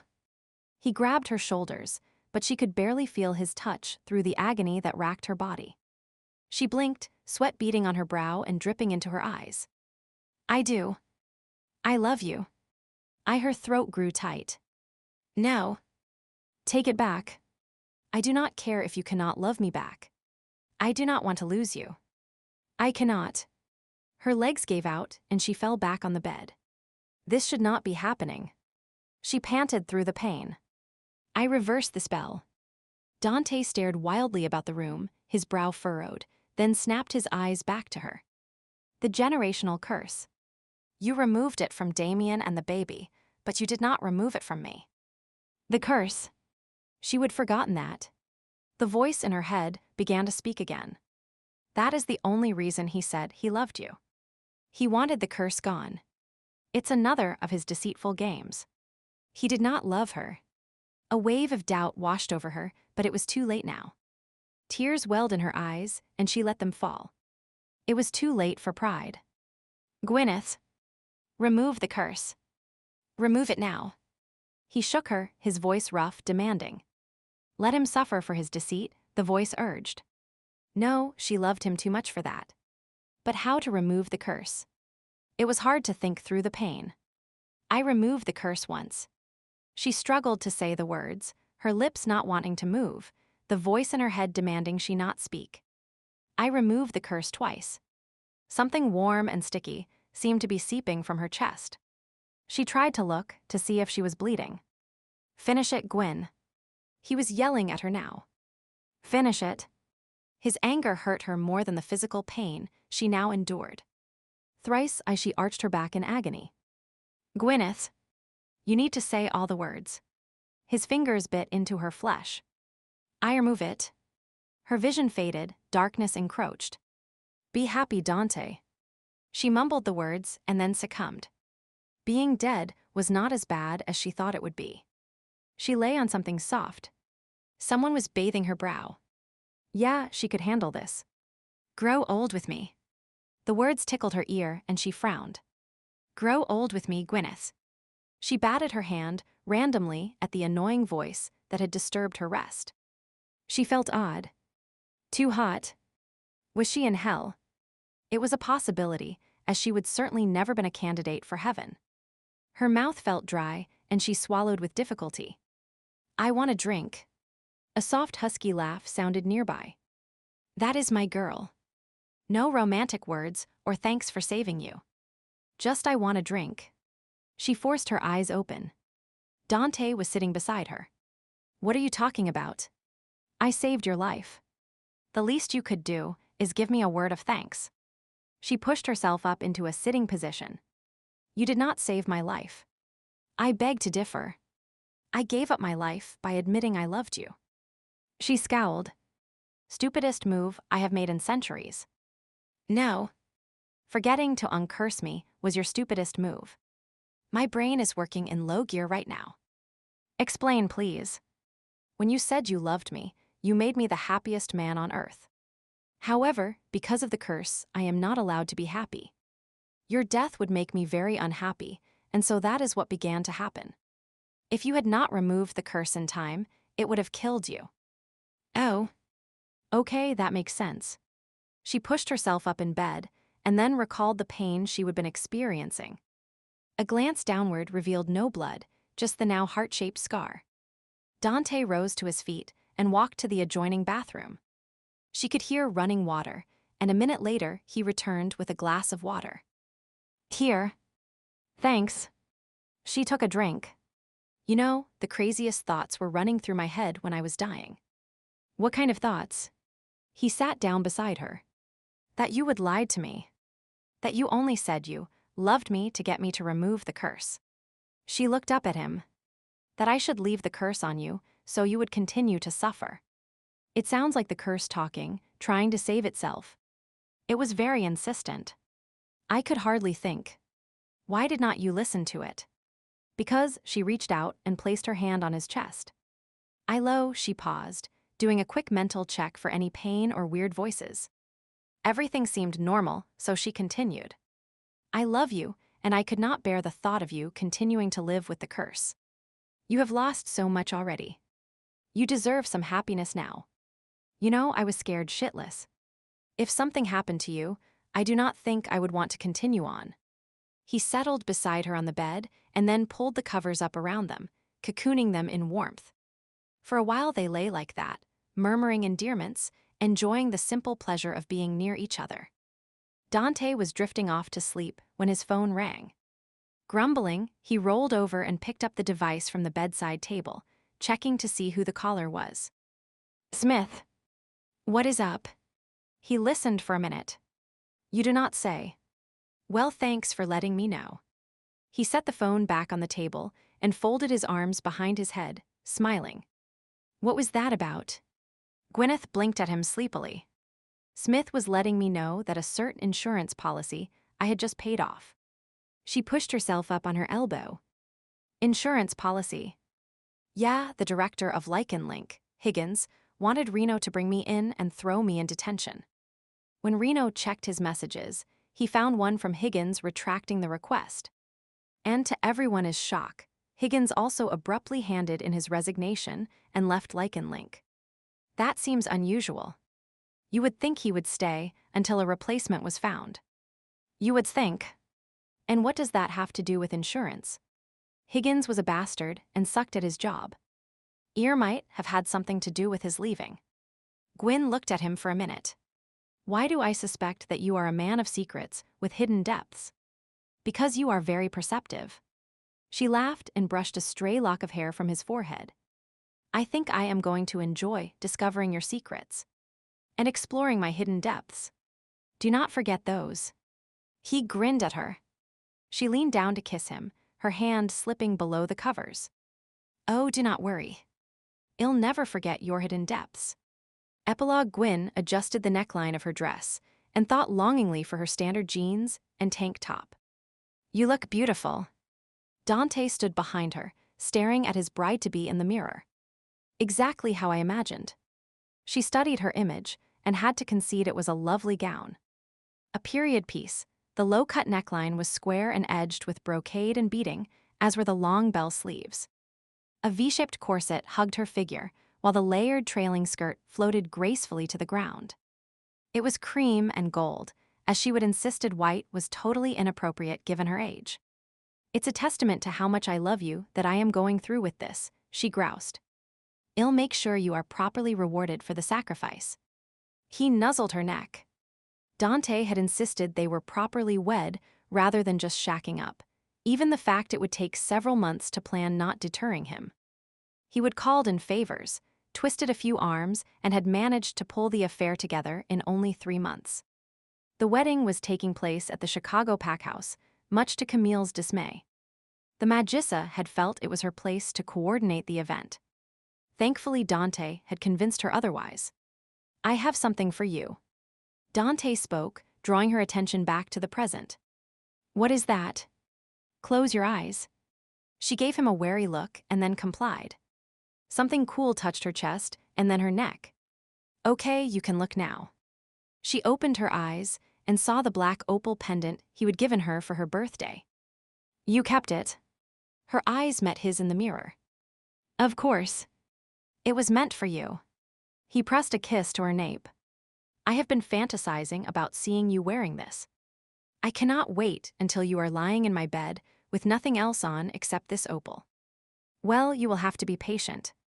She angled her head as he moved to kiss the cord of her neck. "Unless you want to cancel this whole show." "Nice try." He left off nibbling her neck. "We are going to have a proper ceremony." It was worth a shot. He growled a warning. "Behave. I am going to check on the food." She shook her head as he left, still amazed. He would coordinated everything so quickly. It was supposed to be a simple, yet elegant affair.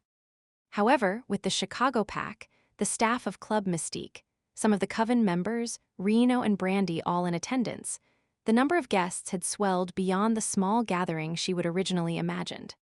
Sam entered the room, a frown marring her brow.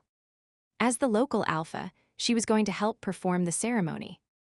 Damien had refused, but was at least in attendance. The relationship between father and son was still chilly. Gwyn had hopes that one day they could at least be friends for Dante's sake. It meant a lot to him, as Damien was the only family he had.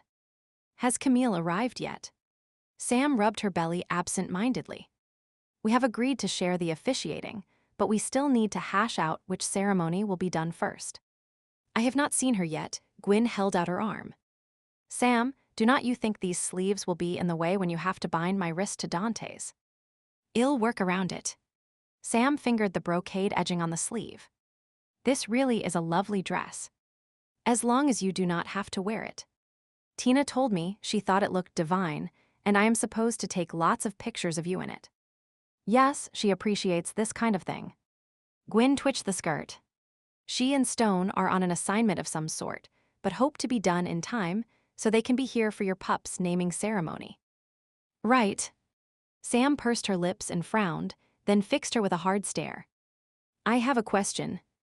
"A which question?" Gwyn gave up fussing with the dress and focused on Sam. "Yes. When Dante, Matt and I were in the cell, I was able to get us out using that magic spell. I do not understand how that was possible. I do not have that much witch blood in me. I suspect several factors came into play." Gwyn eased herself down so she was sitting on the edge of the dresser. "First of all, you were attempting a spell from your family grimoire. That greatly increases the chance of success. Secondly, your pregnancy came into play. All sorts of hormonal changes are taking place within you. Combine that with your protective instincts surging due to the impending danger, and you have a perfect cocktail for augmenting latent magical abilities." Sam frowned. "In other words, I am not turning into a witch. It was a one-off occurrence because I am pregnant. Basically. And it's not likely to happen again. Unless a similar set of circumstance occurred, I'd say the chance is minimal." "Good." Sam gave a decisive nod. "Nothing personal, but turning into a witch is the last thing I need. Being alpha is enough to worry about." "Understood." Gwyn glanced out the window. "I believe I see Camille driving up right now." Sam looked out the window. "Good. I think she has been avoiding me. Every time I have called to discuss this, was too busy to talk. Good luck dealing with her, Gwyn said. She is not the easiest person to get along with. She might be a witch, but I am a bitch, Sam quipped as she left the room. Reno stood on the porch of the pack house, waiting for Brandy. She had gone inside to use the washroom some time ago, but had not returned yet. He did not want to rush her, but the ceremony would be starting soon. People already taking their seats under the large tent that had been erected for the event. A glance at his watch had him heading inside to find his missing mate. The house was a rambling structure filled with a curious mix of antiques and comfortable casual furnishings. Damien had said he and Sam were slowly trying to update the place as money allowed. Already the kitchen had been renovated and a room prepared for the soon-to-arrive pup. Brandy had been chatting about the room for ages, showing him pictures that Sam had sent. Most likely she was upstairs right now, inspecting the place and had forgotten the time. Brandy would be a great mom when they finally had a pup, he mused. She would become the next thing to a walking, talking baby book over the past year. Chuckling to himself, he headed upstairs, following her scent. As he reached the top of the stairs, he heard a soft sound and tensed. It was Brandy, and she was crying. He quickened his step. She was not in the baby room as he suspected, but in the washroom next door. He tapped on the door. "You okay, babe?" There was a pause, and then she replied, "I am fine. It'll just be a minute." She did not sound fine. Her voice was wobbly. He tried the handle, found it unlocked, and peeked inside. Her back was turned to him, her shoulders hunched. "Babe." He stepped inside. "I said I was fine." Her tone was sharp. "You do not sound fine." He placed his hands on her shoulders and turned her to face him. "What is wrong?" Her nose was pink, tear stains on her cheeks, a tissue crumpled in her hands. "Are you feeling sick?" "No." She took a deep breath. "I was looking at the baby's room. It's so cute." Her chin started to quiver. "I do not understand. A baby room is supposed to be cute, is not it? I am not pregnant." She began to sob, pressing her face against his chest. "Oh, sweetheart." He drew her close. "I thought I was this time. I was late and I know." But just now her hands clenched on his shirt, and she cried even harder. "I came in here and I am not." He hugged her tighter, closing his eyes. The knowledge she was not pregnant was a blow. They would both pin their hopes on this time. "It's okay." "No, it's not. I wanted this baby so much." "Me too." His eyes stung, and he blinked, burying the hurt. He needed to be strong for his mate. "I am sorry, Reno. I do not know what is wrong with me." "There is nothing wrong with you." "Yes, there is. Sam's pregnant, and she was not even trying." He fumbled for what to say. Ever since they would decided to start a family, he would envisioned Brandy growing big with his pup, had seen himself cradling a baby to his shoulder, imagined them with their arms joined, staring down at the sleeping child they would created together. Every couple is different. But we have been trying for ages. I know you want a pup, and I keep failing you. You are not failing me. Yes, I am. I am the one not conceiving. He pushed her away and cupped her tear-stained cheeks. You listen here, Brandy Johansson Smith. You are not failing me. We do not know why we're not getting pregnant. Maybe it's me, maybe it's not the right time. Lots of things could be going on.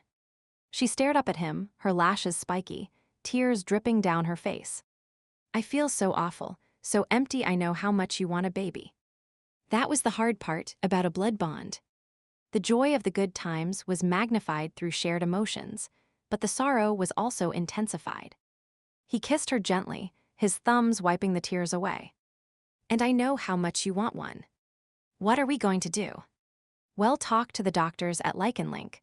Fertility treatments do not usually work on Lycans. Her chin quivered again. Maybe we'll be the exception. And there are other options. We can adopt. There are not many orphan Lycan pups out there. Other families in the pack take them in, you know that. But we can check. And we'll keep trying. That will not be a hardship, will it? He gave her a crooked grin, and she rewarded his efforts with a watery smile. No, it will not be a hardship. She took a deep breath and then gave a shaky laugh. Look at me, I am a mess, and I have cried all over your shirt. She wiped at the wrinkled material. I'll say I spilled something on myself if anyone notices. And you could never look a mess. He stroked her curls away from her face.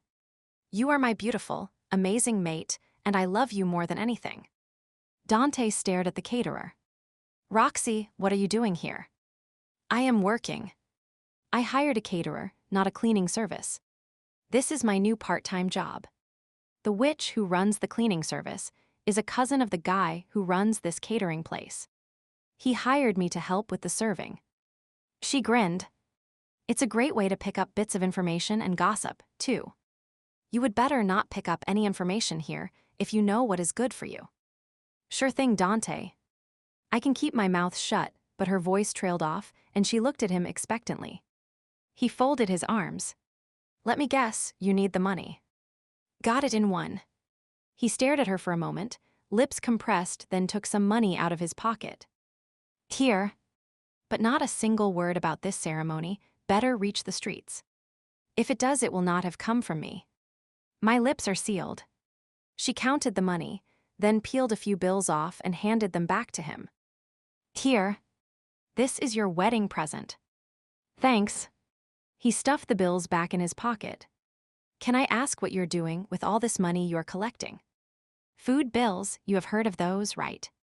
Plus, my roommate Lulu is thinking of heading back home to Canada. I might go with her, and traveling's not cheap. Or if I do not, I'll need to cover the rent myself until I find a new roomie. Roxy narrowed her eyes and then pointed across the room. Who is that? He glanced over his shoulder. That is Matt.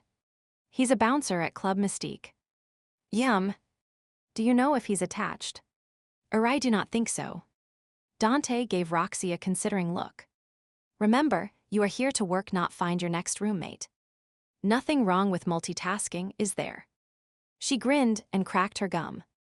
Gwyn stood beside Dante. Their wrists were now tied with the leather rope that signified their lifelong bond, and now all that remained was to drink the ceremonial wine Camille had provided. With a nod to the Magissa, she took a sip from the crystal goblet and then passed it to Dante, who did the same. Inferior vintage, he whispered to her as he set the vessel down. Camille scowled and Gwyneth gave him a nudge. Behave or well be turned into toads, she hissed at him. As long as I am a toad with you, I'll be happy. She snorted, which earned them another scowl from Camille, who had been reciting an ancient blessing. Gwyn took a deep breath and tried to focus. The ceremony was almost over. For some reason she felt giddy, an emotion she was entirely unfamiliar with. Colors seemed brighter. She had the absurd need to smile at everyone and was fighting the desire to skip down the aisle as they stood to leave. She wondered if Dante felt the same way. Perhaps Camille had laced the ceremonial wine with some obscure spell. She slid a glance at Dante. He wore a crooked grin, and his eyes were twinkling just as they always were. Okay, maybe it was just her. They stood and exchanged a chaste kiss, and then everyone was clapping as they walked down the short aisle. The sun was shining, illuminating the path they walked along, and she had a sudden flashback to a vision she would had just after meeting Dante. There would been a bright path through a forest, and she would been afraid to follow it. Now she was eager to step into the light and see where it led. Apparently, this particular path led to the laundry room near the back door, for that was where Dante took her, their bound wrists giving her no option but to follow. He closed the door and leaned against it, pulling her close for a kiss. What is this all about? She pulled back and looked him in the eye. He grinned at her. Once a Lycan couple is bound together, they usually leave the ceremony to mate and do not return until the next day. I thought this could be a compromise. She glanced about the small room, noting the appliances, a shelf with various bottles of cleaning detergent, a hamper of dirty clothes, and an ironing board. We are not having sex on the washing machine. No. I have heard if it's running, it can add a certain something to the experience. And I am sure Sam will not mind as long as we throw a load of laundry in at the same time. His comment did not deserve a response, so she gave him a pointed look instead. Sorry. I could not resist teasing. He laughed. The compromise is a chaste kiss, and then cut the leather tie before returning to the celebration. Cut the tie. He nodded. It shows that only death can ever separate us now. Untying it is considered bad luck, indicating the bond is not strong enough. Oh. Okay. Except she looked up at him through her lashes. A chaste kiss sounds a bit boring. So not a chaste kiss, but no washing machine sex. I am sure we can find a middle ground. Sometime later, their wrists unbound and feeling thoroughly kissed, she allowed Dante to lead her back to the party. The guests milled around them, offering congratulations and spontaneous toasts. She accepted hugs and kisses, and comments on her dress feeling she was caught in a whirlwind of activity. You look lovely, Gwyn. Matt smiled down at her. Thank you, Matt. I am glad you came. His smile faded and he studied her carefully, his hands holding hers. When he spoke, his voice had that too serious tone she would often chided him about. Are you happy? For some reason, his words made her throat feel tight and her eyes prick with tears. He really was a dear friend. Yes, I am happy, Matt. Good. I worried about you. I know. He reached up and brushed a curl from her cheek. If you ever need anything, you give me a thanks. It'll be fine, though. He nodded, and she gave him a hug. Over his shoulder, she saw Dante watching, eyes narrowed. A few minutes later, Dante was introducing Matt to one of the caterers. There was a devious look in his eye, and she made a mental note to inquire about the incident. Camille appeared beside her and gave her a sweeping glance. You look presentable enough, Gwyneth. Thank you. She held back the urge to make a rude comment. When you return from your honeymoon, I'll have several assignments for you. I fear we'll be working closely together for some time. Closely together? Yes, I am reorganizing the coven and will need your input. Given recent events, I have come to the conclusion that many of the members are much too content to rest on their laurels. If everyone had been more diligent, recent unfortunate events might very well have been avoided. Before she could formulate a response, Camille walked away. Oh great, working closely with Camille. How exciting a prospect was that? Maybe she would be able to convince Dante to extend their honeymoon indefinitely. Someone announced dinner was served, and she allowed Dante to lead her to her seat. Several toasts were made, and each time she sipped the wine Dante had selected with enjoyment. He would have been correct. The wine Camille had used was an inferior vintage. Eventually, it was time for her and Dante to leave. They were taking a vacation, heading back to the UK to explore their shared history. As they gathered outside the pack house by the car Dante had rented, she bid goodbye to Sam, thanking her for presiding over the ceremony. Dante, she noticed, was talking to Damien. Damien's face was stiff, but at least he nodded at whatever Dante was saying and extended his hand for a shake.